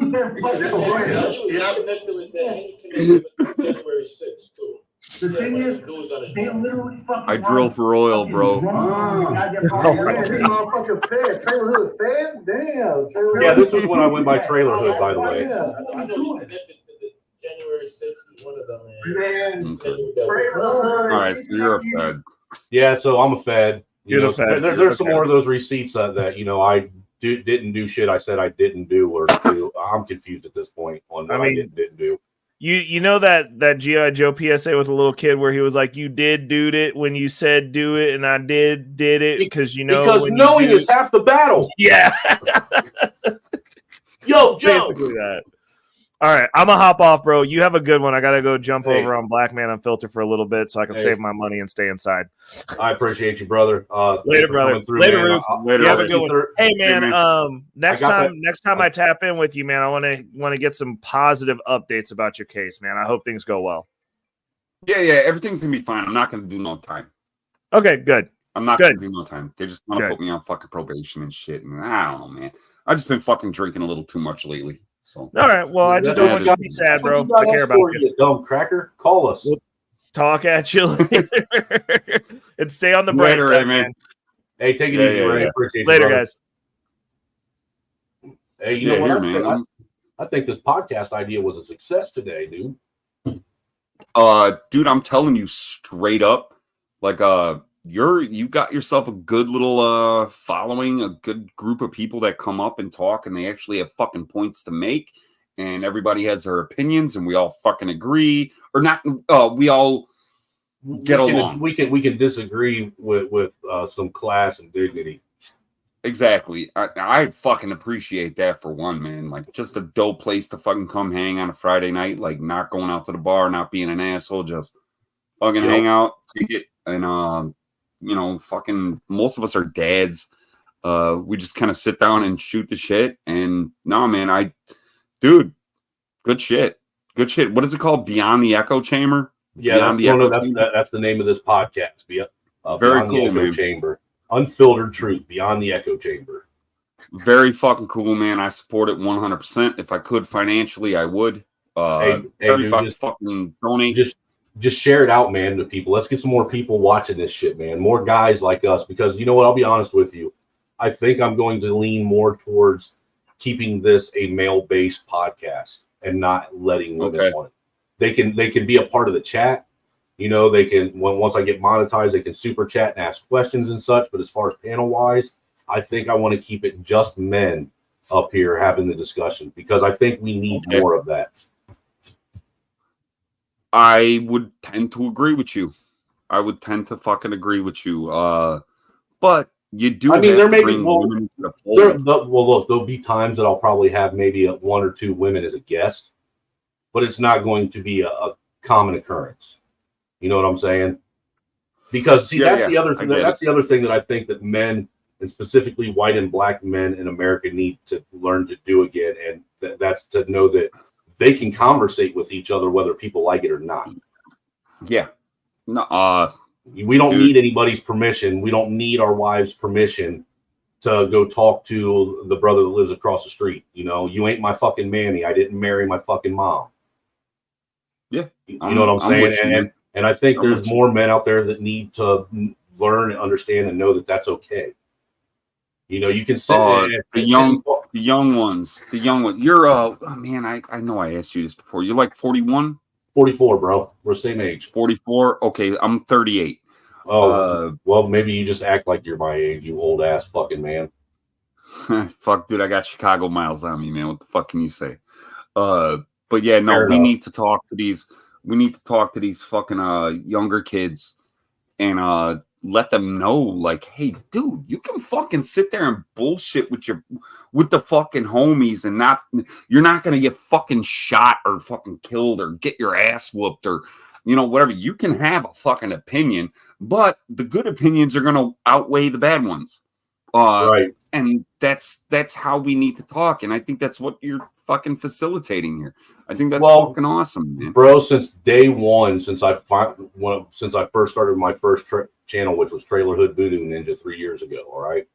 My main premise was to facilitate a place to where people could come and have a real honest discussion without feeling like they had to hold back. Yeah. You know what I'm saying? And be able to just get what's on their chest off. You know, look, people that have been following me, like if Lawrence is still out there, Lawrence has been following me forever, dude. Since day one, Hood's been following me forever. Mike Hood has, and dude, well, look, dude, I can't tell you how many times I would sit on a panel and just sit and not say anything and let these angry black men and women get on here and just fucking scream at the top of their lungs. You know what I'm saying? Get whatever hate and, madness and anger and whatever out of their system. I just let them fucking say it and get it done. And then you know what? Then we'd sit and we'd have a conversation. And an honest conversation. Because see, look, that's the thing that I've noticed a lot of. People keep saying that they want to have they want to have a conversation and they want it to be honest, but they can't be honest with themselves. And until you can be honest with yourself about what reality is, you're never going to be able to have an honest conversation with anyone else. If you're living in a delusional fantasy world, then you are not even going to be able to understand nor articulate any kind of argument or fucking idea that has anything to do with reality, because you're not living in reality, and that's what we need to get to. We need to get to a place where people are honest with themselves. Nobody says that you have to share everything with everybody, but you got to at least be honest with yourself, because honestly, not being able to be honest with yourself is what's holding a lot of people back in life. Yeah, I don't even think. Do you think like people actually take the time to like self-reflect anymore? No. Like they don't. You want to know how I know they don't? So they don't. You want to know how I know they don't? You know how many people I've asked, do you ever sit back and rewatch your live streams and just listen to yourself? I do it all the time. I delete all my shit. No, I go back and I rewatch. Dude, one of these days I'll let you listen to one of my early podcasts. And dude, it's like a 9-day difference from then and now. But I do that because but I did that way. You've grown up. Like your story is like you were a fucking white supremacist, fucking dickhead, didn't fucking listen to nobody else. No, I was never a white supremacist. I was never that, but I did have bigotry and hatred in me for other people, and a lot of that was just because of how I was raised. Okay. You know what I'm saying? I was raised. Yeah. Most of my mom's because my dad wasn't around, most of my mom's family was a bunch of racist old fucking hillbillies. They're always telling me, don't ever, you better not bring no fucking black girl back into this house type shit. You know what I'm saying? Like, what the fuck does it matter? And even my dad, when he found out that he had 3 grandkids that were mixed, the first thing out of his mouth was, "Great, now I got niglet grandbabies." My own dad, about his own grandkids. And dude, you know, I tell you what, I almost wanted to punch that man right in his fucking sore ass gums, but he was in a wheelchair with no legs. But I almost still thought about it, dude. I swear to God, because I wanted to just fucking, I just wanted to knock his teeth he didn't have down the back of his throat. My dad legitimately, September 11th is my daughter's birthday. I was like, hey man, you want to throw in like fucking, 25, $50? We're getting my daughter art supplies. He's like, fuck you if I'm gonna pay for that spick little bitch. Okay. All right, dude. You fucking salute you. Yeah, I'm not gonna fucking talk to you, and I'm glad you don't know your granddaughter. Look, bro, I was listening to a short about something Charlie Manson said. And he said that when he was a young man, his mom had been put in prison for 5 years for, what was it, petty strong arm robbery or some shit like that. And he said that he used to go to the to the visiting center at the prison to go visit his mom. All right. He said the only thing his mom ever taught him was that he couldn't believe a fucking word that came out of her mouth. When he said that, I was like, fuck, somebody that understands my life. Because the only thing my dad ever taught me is I can't fucking believe a fucking word that comes out of his mouth. Everything that he says is a lie. Everything. There's nothing truthful about him. He is like the worst example of a person. Really, in all honesty, there's other people that could probably use the air that he's wasting. He's sucking up perfectly good air that someone else needs right now. That's sad, man. And he's a complete waste of a human life. But the thing is he did teach me some other things too. He taught me how not to be a dad. He taught me all the things not to do to be a successful dad. And he caused me to reflect on my own life and realize that I didn't want to be a lonely, vengeful, spiteful, hateful fucking piece of shit like him. You know what I'm saying? Yeah, dude, you're fucking bringing a goddamn tear to my eye because it's kind of the same fucking thing. Like, I learned everything not to do from my dad. Like, I'm so open and honest with my daughter, and her and I, like, we just talk and we shoot the shit, and she's a fucking 15-year-old asshole. But we get along and we agree to disagree, and I have a good relationship with my daughter, man, and that is it is 100% like I can't be the same dad I had. I can't be that guy. I can't be that guy. Yeah, I'm not gonna do it. It's not gonna happen. I'm gonna be an honest, straightforward person with my daughter. And well, look, yeah, the one thing I learned, there's something that I learned early on in my I was probably about my late 20s, early 30s. Because everybody's guilty of telling little white lies or embellishing on a story that they tell or something or whatever. You know what I'm saying? But I learned early on to stop doing that. And just just be straight up with people about shit. You want to know why? Because there comes a point in time in your life, especially once you start reaching my age, you're in your mid 40s, pushing 50, where you've been all over the place. You've had conversations with hundreds of thousands, if not millions of people throughout your lifetime, and you just don't know how many different ways you went out and told a lie to how many different people. And I've watched my dad sit in a room where he's told 4 different people 4 different stories, trying to explain to 4 different people why the story that they told them is different than the story he's telling now. Yeah, I guess you know what I'm saying? And I look, dude, it's just not worth the fucking headache. It's like dealing with a fucking bitchy ass woman. You know what I'm saying? Who said it? Fucking Mark Twain. I can't be a liar because I don't have a good enough memory. Right. For real, dude. I can remember shit, but I cannot remember lies. I can't remember stories. I can only remember facts. Man, dude, I used to lie to fucking broads all the time. Well, that's And different, dude. When I'm talking about lying and going out and trying to get pussy, every guy lies. That's a different type of Dude, lying. hey, That's all right. that's a different Wait, type wait, of lying. Hey. You get a man pass on. Okay. Sidetrack right here.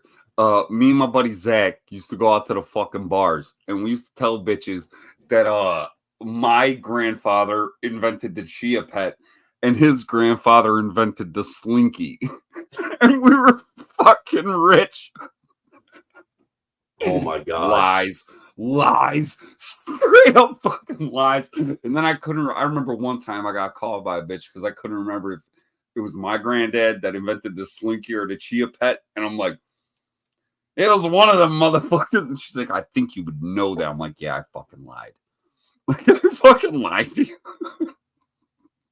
See, when I lied to women, I always lied about things like my name, where I'm from. You know, at one point in time, I had a covert, like how people have a burner phone. I had a burner Facebook page. Okay. With a totally different name. That way I could give this bitch my burner Facebook. You know what I'm saying? Yeah. And it was from a totally different state than where I'm really from. You know what I'm saying? That way it wasn't linked at all.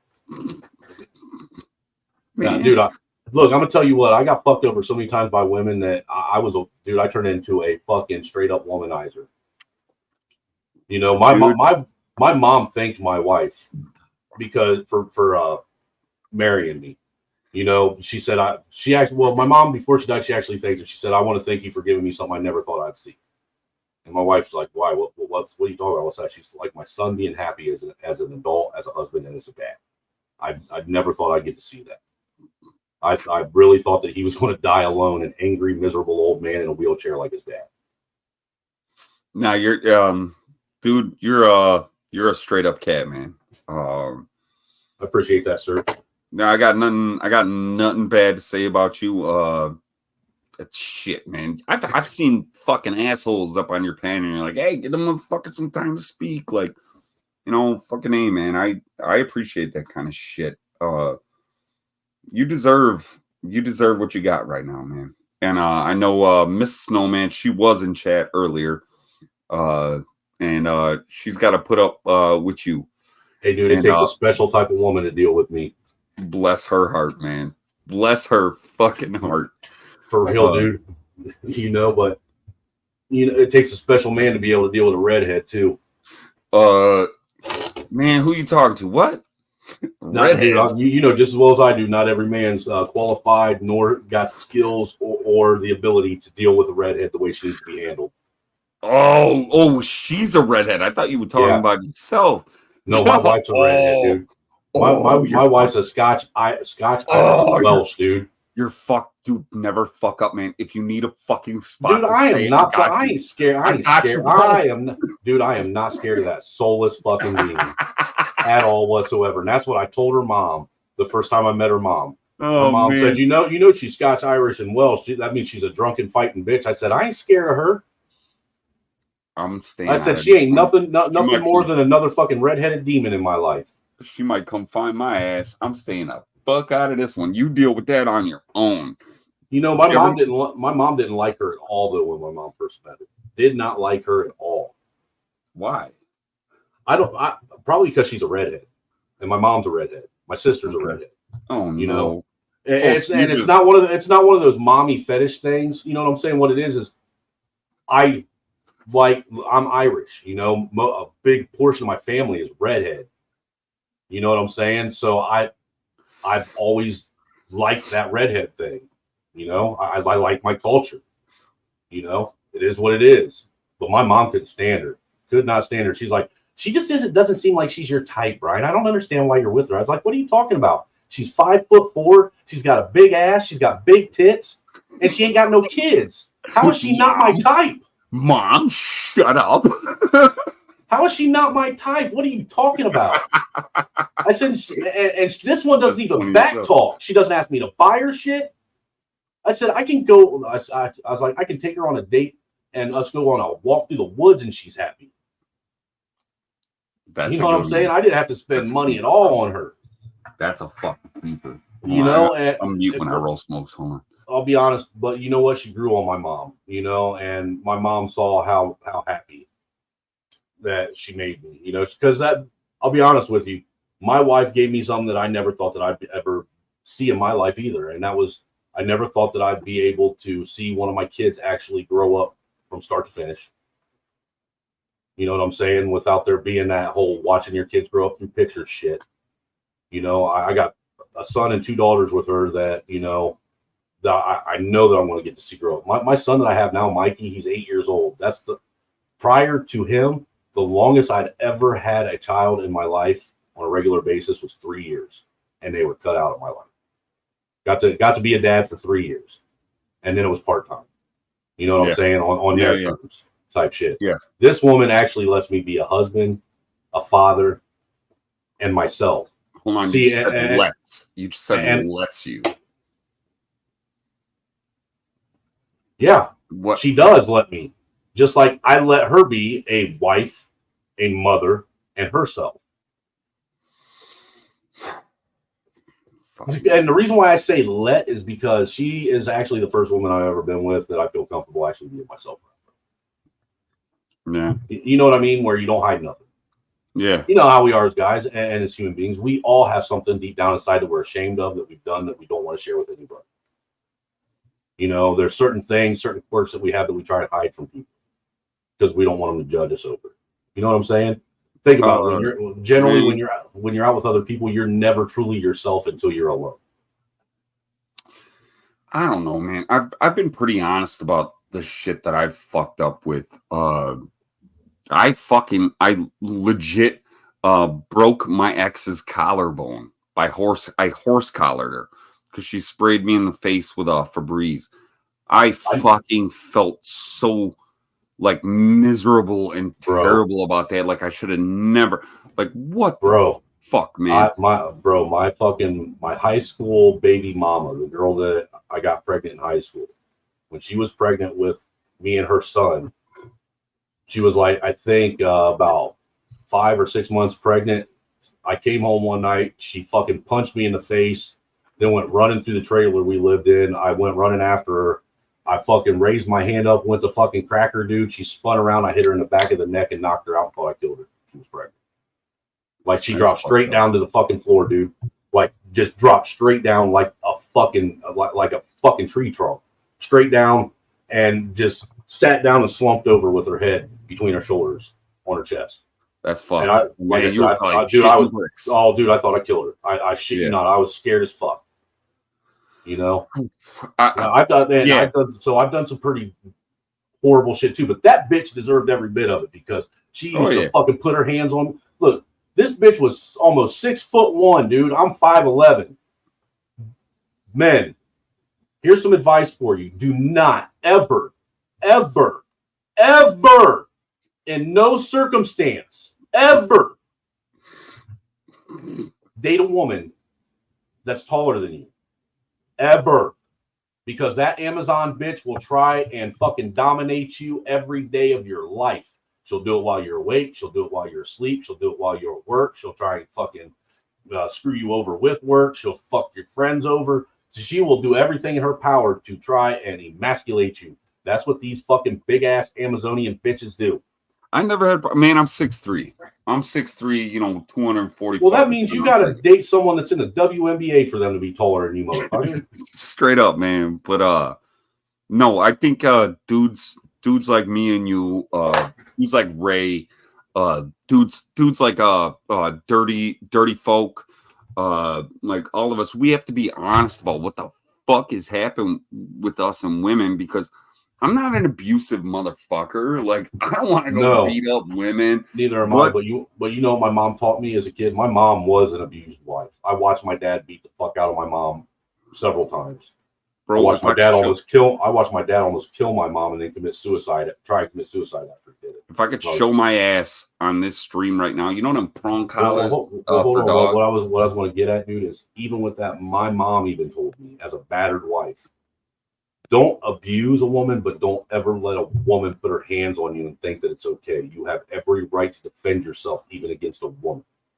My kid's mom used to think, like, oh, because you go boxing fucking 3 times a week, like, you think you're a fucking bad, and she used to just fucking punch me in the face, and I just used to like throw my head into it, like, go ahead, fucking hit me, go ahead. And then one day she gets me real fucking good, and like, just please, women, stop hitting fucking dudes, because we're so much bigger, we're so much denser, we're so much more powerful. Just stop hitting dudes. Right. Stop, because it's I not. mean, you guys literally got dudes dressing like chicks dominating sports right now, and you guys are bitching about it. Why do you want to put hands on guys? I mean, all you're doing is bringing in a whole. Look, dude, that's why I got this scar on my arm right here, on my elbow. I don't know if you can really see it. You can a little bit. Yeah, that's from getting surgery done on my ulna bone from my ulna nerve, where people get tennis elbow. My second baby's mama was going to kill me one night. She was mouthing off, and I told her to shut the fuck up and stop acting like a cunt.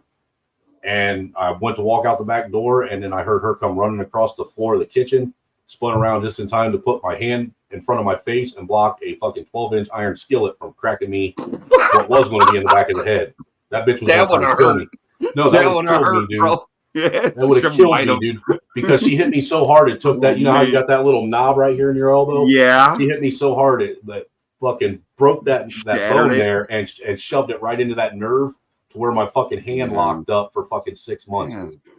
Yeah, women, please, we love you. We love you. We're here to take care of you. No, we love parts of you until we learn how to love you. We love parts of you. With that. Yes, because men love parts of women, specifically the box. Okay. Yeah. Fair enough. You know but no, man, we don't love women until they get. We don't love women honestly until they have earned our love. Okay. Because I didn't love my wife until she earned it. I guess I can kind of agree with that, but I'm gonna still fucking play devil's advocate, man. I love my kid's mom just because she's my kid's mom. I hope a fucking F5 tornado drops down on my fucking kid's mom's house and fucking erases her off the planet. My ex, the one that stole my crib, my truck, my fucking dog. Yeah, I want a fucking tornado to take her away, like fucking Dorothy. Like, fucking please take that bitch away, man. But my kid's mom, and what's worse about her? Well, look, what's worse about my ex that I'm talking about that I can't stand is she's one of those fucking Christian types that we talk about. Those hypocritical, want to fucking go around and judge motherfuckers for the same shit she does, and then go in church and fucking act like she's some goody two shoes, get on social media, quoting scriptures, praise God and Jesus. Jesus is good, this type of shit. And then turn around and wants to fucking rip her own fucking kids out of her dad's life. Dude, I like my daughter or my son that I adopted that she had. I haven't seen them for going on 5 years now. This Father's Day will be 5 years since I've seen those kids. The last time I saw them, she was 13 and he was 10. She's now a senior in high school, going to be 18, and he is a freshman in high school.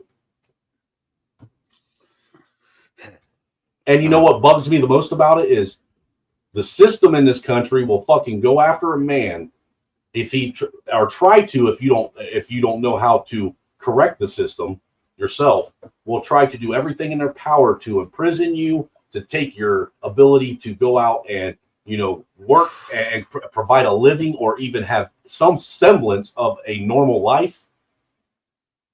If you miss so much as one payment to that bitch, but that same system that set up that payment that also set up your visitation schedule with that bitch doesn't give a fuck if that bitch comes in between you and your children's fucking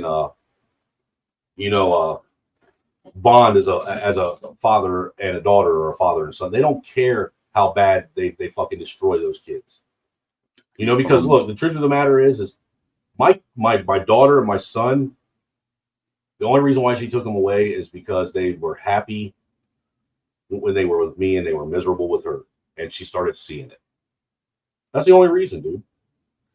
Because they wanted to be with their dad and be where there was happy and positive energy instead of being around someone who was miserable and constantly fighting with her kids' dad.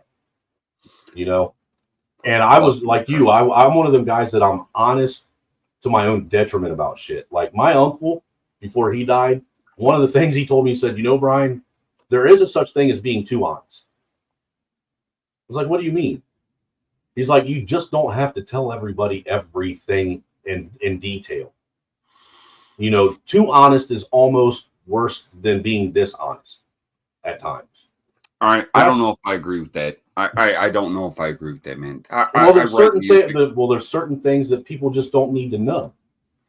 You can get your point across without completely making yourself look like some piece of dog shit. You know what I'm saying? That's giving everybody okay. every detail. You know what? If what I've done makes me look like a fucking piece of dog shit, if I am a piece of dog shit, I want you guys to fucking know it. Because I want you to know exactly who the fuck I am. Right, I get that, but at the same time, there's people out here that will take that and your act of being honest for a reason, because that's who you are, and because you're trying to prove you're just trying to be transparent and give a piece of your life, I guess, in essence, to help someone out with a piece of their life is generally how people exchange those types of ideas. Right? Don't do what I did. Please. Don't do what I did. Just here. I'm going to give you guys straight up. This is what happened. This is what happened. Here you go. Don't do it because it's going to fucking do nothing but create misery for you. Right. Like, don't fucking do it. Listen to me. I'm fucking 38 fucking years old. Grew up in the fucking hood. Poor as shit. Like, there's a little bit of something there for me to say, I think. Like, here you go. Here you go. There's no reason for me to fucking lie about it. I am who I am. I am who I am, and I'm not going to fucking bullshit nobody about that. I mean, every once in a while, maybe if I'm fucking trying to pick up a broad, I might bullshit. But I mean, that's about it. That's about it, man. Hey, dude, when I met my wife, I shit you not, the first thing I told her when we finally sat down and because I asked her if she wanted to go meet up at the local bar for happy hour where we get dollar beers. Right. Dollar margaritas, dollar beers. But I didn't buy her drinks. She bought her own, which was a plus. I thought that was dope. But the first thing I told her when I met her is, look, right now, if you're out trying to find someone to have a serious relationship with, I'm not that guy. Right now, I just want to go out, meet women. I want to fuck women and have fun with women, and that's all I'm into right now. And if you're wanting something more than that, then I'm not the guy for you, and there's no sense in you even talking. You know what I'm saying? I just straight up with her, huh? She was down. Yeah, because she was going through a divorce, dude. So that's all she was into at the moment. She was trying to have fun too, right? And then y'all ended up fucking just connecting. Yeah, dude. And then 2 years later, we ended up married. There you go. And now we've been together for 10 years. Right the fuck on. We've been right the fuck on, Miss Snowman, for putting up with this fucking asshole. Hey, dude, I tell people all the time, man. Me and my wife are a testament. I don't do it to brag at all or say that me and her are any better than anybody. But when me and her started out, everything that me and her had combined together, including the stuff I even had for my kids, all fit in a room as big as this front porch. Everything, dude. We started out with absolutely nothing, basically, but the clothes on our back and a set of bunk beds for my kids. Hey, man, now look at you. And we built a fucking an empire together. And it's just been me and her. We built it together. We started with nothing and we built this together. We helped each other create what we have. And I tell people this all the time. When you can find a woman that you can build something with, then you got a real ride or die chick. That's your partner right there. Someone that's willing to build with you. And not only that, when two people build together, they have a little bit more vested in it, which means that they're less likely to want to tear it apart. You know what I'm saying? Rather than two people that are trying to take empires and combine them. I built something with my ex, and she took it all. So I had that happen 3 times, sir. But hey, man, real quick, we're going to here in a minute. I'm gonna give Roots his final thoughts. I'm dropping Dirty Folks stream link in the chat because that's where I'm going after this. So I'll be over there. Invite everybody else to come over as well. Real quick, I appreciate everybody for coming through. Shout out to all the panelists. We had who all was up here today, man? We had fucking Free Zone was up here. We had Reckless Orthodox. Up here. Orthodox guy was up here. Black Thoughts was up here. We had Mayo came through and hit me with a 30 ball. We had True Hype. He came through, hit me with a 10 ball.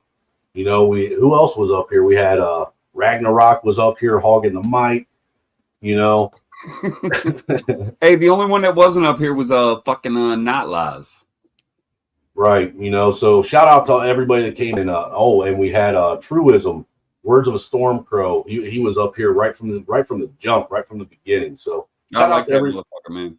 I like that motherfucker a lot. Shout out to everybody that came up and engaged and took part in the panel discussion.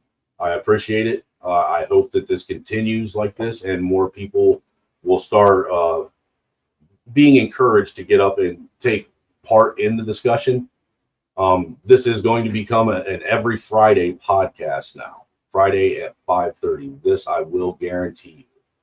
Every Friday we will be doing the Unfiltered Truth Beyond the Echo Chamber podcast. And next week's topic is going to be, if Black people think that Jews should have to forget about the Holocaust, then shouldn't Black people have to forget about the transatlantic slave trade? My nigga. You know, all I'm saying is what's good for the goose is good for the gander, right? Hey, let's play the game, man. Let's play the game. Dude, and it's the only way to play it. And if no one else is actually going to ask the real questions like that, then I will be the motherfucker that's got the balls to do it. Hey, man, I'm right behind you, bro. You know what I'm saying? Hey, you taking point, I'm right fucking behind you, man. I will follow you into fucking war, bro. Let's fucking go. We need more men to do it. Look, dude, and that's why I don't know how I ended up in Black YouTube. Because really, I don't, dude. My algorithm was not Black YouTube. But somehow, when I decided to live stream, I ended up smack dab right in the middle of this motherfucking nightmare. You know what I'm saying? I didn't even know what I walked into. But you know what? If no other white people are willing to actually have the discussion with Black folks and engage and get this ball rolling, then I will. I don't care. Dude, I find that like entirely amusing. It's so fucking funny that dudes that look like me and you are like on Black YouTube and they're like, we're taking these motherfuckers, like we're picking them for the fucking team. Like we're picking them for the fucking team, bro. Fuck, man. Like, hey, Black YouTube, I don't want to be on there. I don't want to be in Black YouTube. Hey, I'm still trying to find white YouTube, not white Wakanda, white YouTube. Right? I don't know where it is. If you know where it is, can you point me in that direction? Please, Irish YouTube, like point me that way. Point me to I'm just Irish saying, YouTube. I did not ask for this. This was bestowed upon me somehow. And I'm just rocking with it at this point. But you got the floor, Bruce, man. Go ahead and give these people your final thought and your good word on it. Oh, I have no final thoughts. I just want everybody to know that that Chuck, he's doing a good fucking thing, and everybody that comes up here is usually pretty respectful, and there's good conversations being had, and I appreciate that more than anything. So yeah. Fucking I guess Fridays it's Beyond the Echo Chamber. Unfiltered Truth. Like come up, fucking kick it, and you know, speak your fucking mind, man. Speak your piece, because that's the only way men are going to get past this fucking matriarchal fucking nightmare we're living in, is to take it back. There you go. That's it. That's all I gotta say. Right on, man. I appreciate you for coming through, brother. All day, man. All day. Hey, I'll see you over there on Dirty Folks, man. Here directly. Oh, I'm stopping by, man. All right, deuces, bro. So, be good, everybody. Oh shit, wrong one. All right, well, hey everybody, I appreciate everyone for coming through. My closing thought is, you know, progress and unity are not about forgetting the past, but understanding it. Our ancestors' sacrifices, whether in chains or in battles for justice, have shaped our present. By recognizing these legacies, we honor the struggles and celebrate their strides. Together, we can build a future where our common history binds us in a shared pursuit for more than just this messed up society we live in. With that, I appreciate everybody again for coming through. I appreciate everybody that donated. I might do another random stream throughout the week, but you can count on me being here next week, Friday, 5:30 Eastern time in the evening for Unfiltered Truth Beyond the Echo Chamber. I hope everybody has a wonderful weekend. Enjoy your time with your family, with your kids. Don't take them for granted. You know, remember, we live in a messed up society right now. The economy's all kinds of messed up. But remember, we don't have to be here. We are not supposed to work to live. We're not supposed to live to work. We're supposed to work so we can live. If you do what you've always done, folks, you'll be what you've always been. Don't just talk about it. Be about it. And I'm out. You're awful. Me? I'm awful? Oh, yeah? How am I awful? Playing my video. Inviting me on the show. You just wanted to make fun of me. You're just like the rest of them. You don't know the first thing about me, pal. Look what happened because of what you did, what it led to. There were riots out there. 2 policemen are in critical condition. You're laughing. You're laughing. Someone was killed today because of what you did. I know. How about another joke, Murray? No, I think we've had enough of your jokes. What do you get? I don't think so. When you cross I think a we're mentally done ill with your loner jokes. with That's a it. society that abandons him and treats him like trash. Call the police, I'll Gene. tell you what you get. Call the police. You get what you fucking deserve.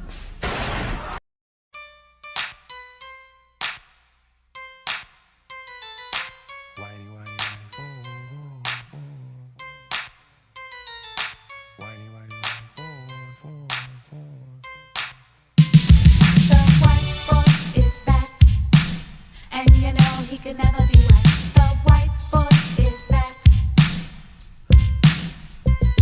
The white boy is back. With this foot up in your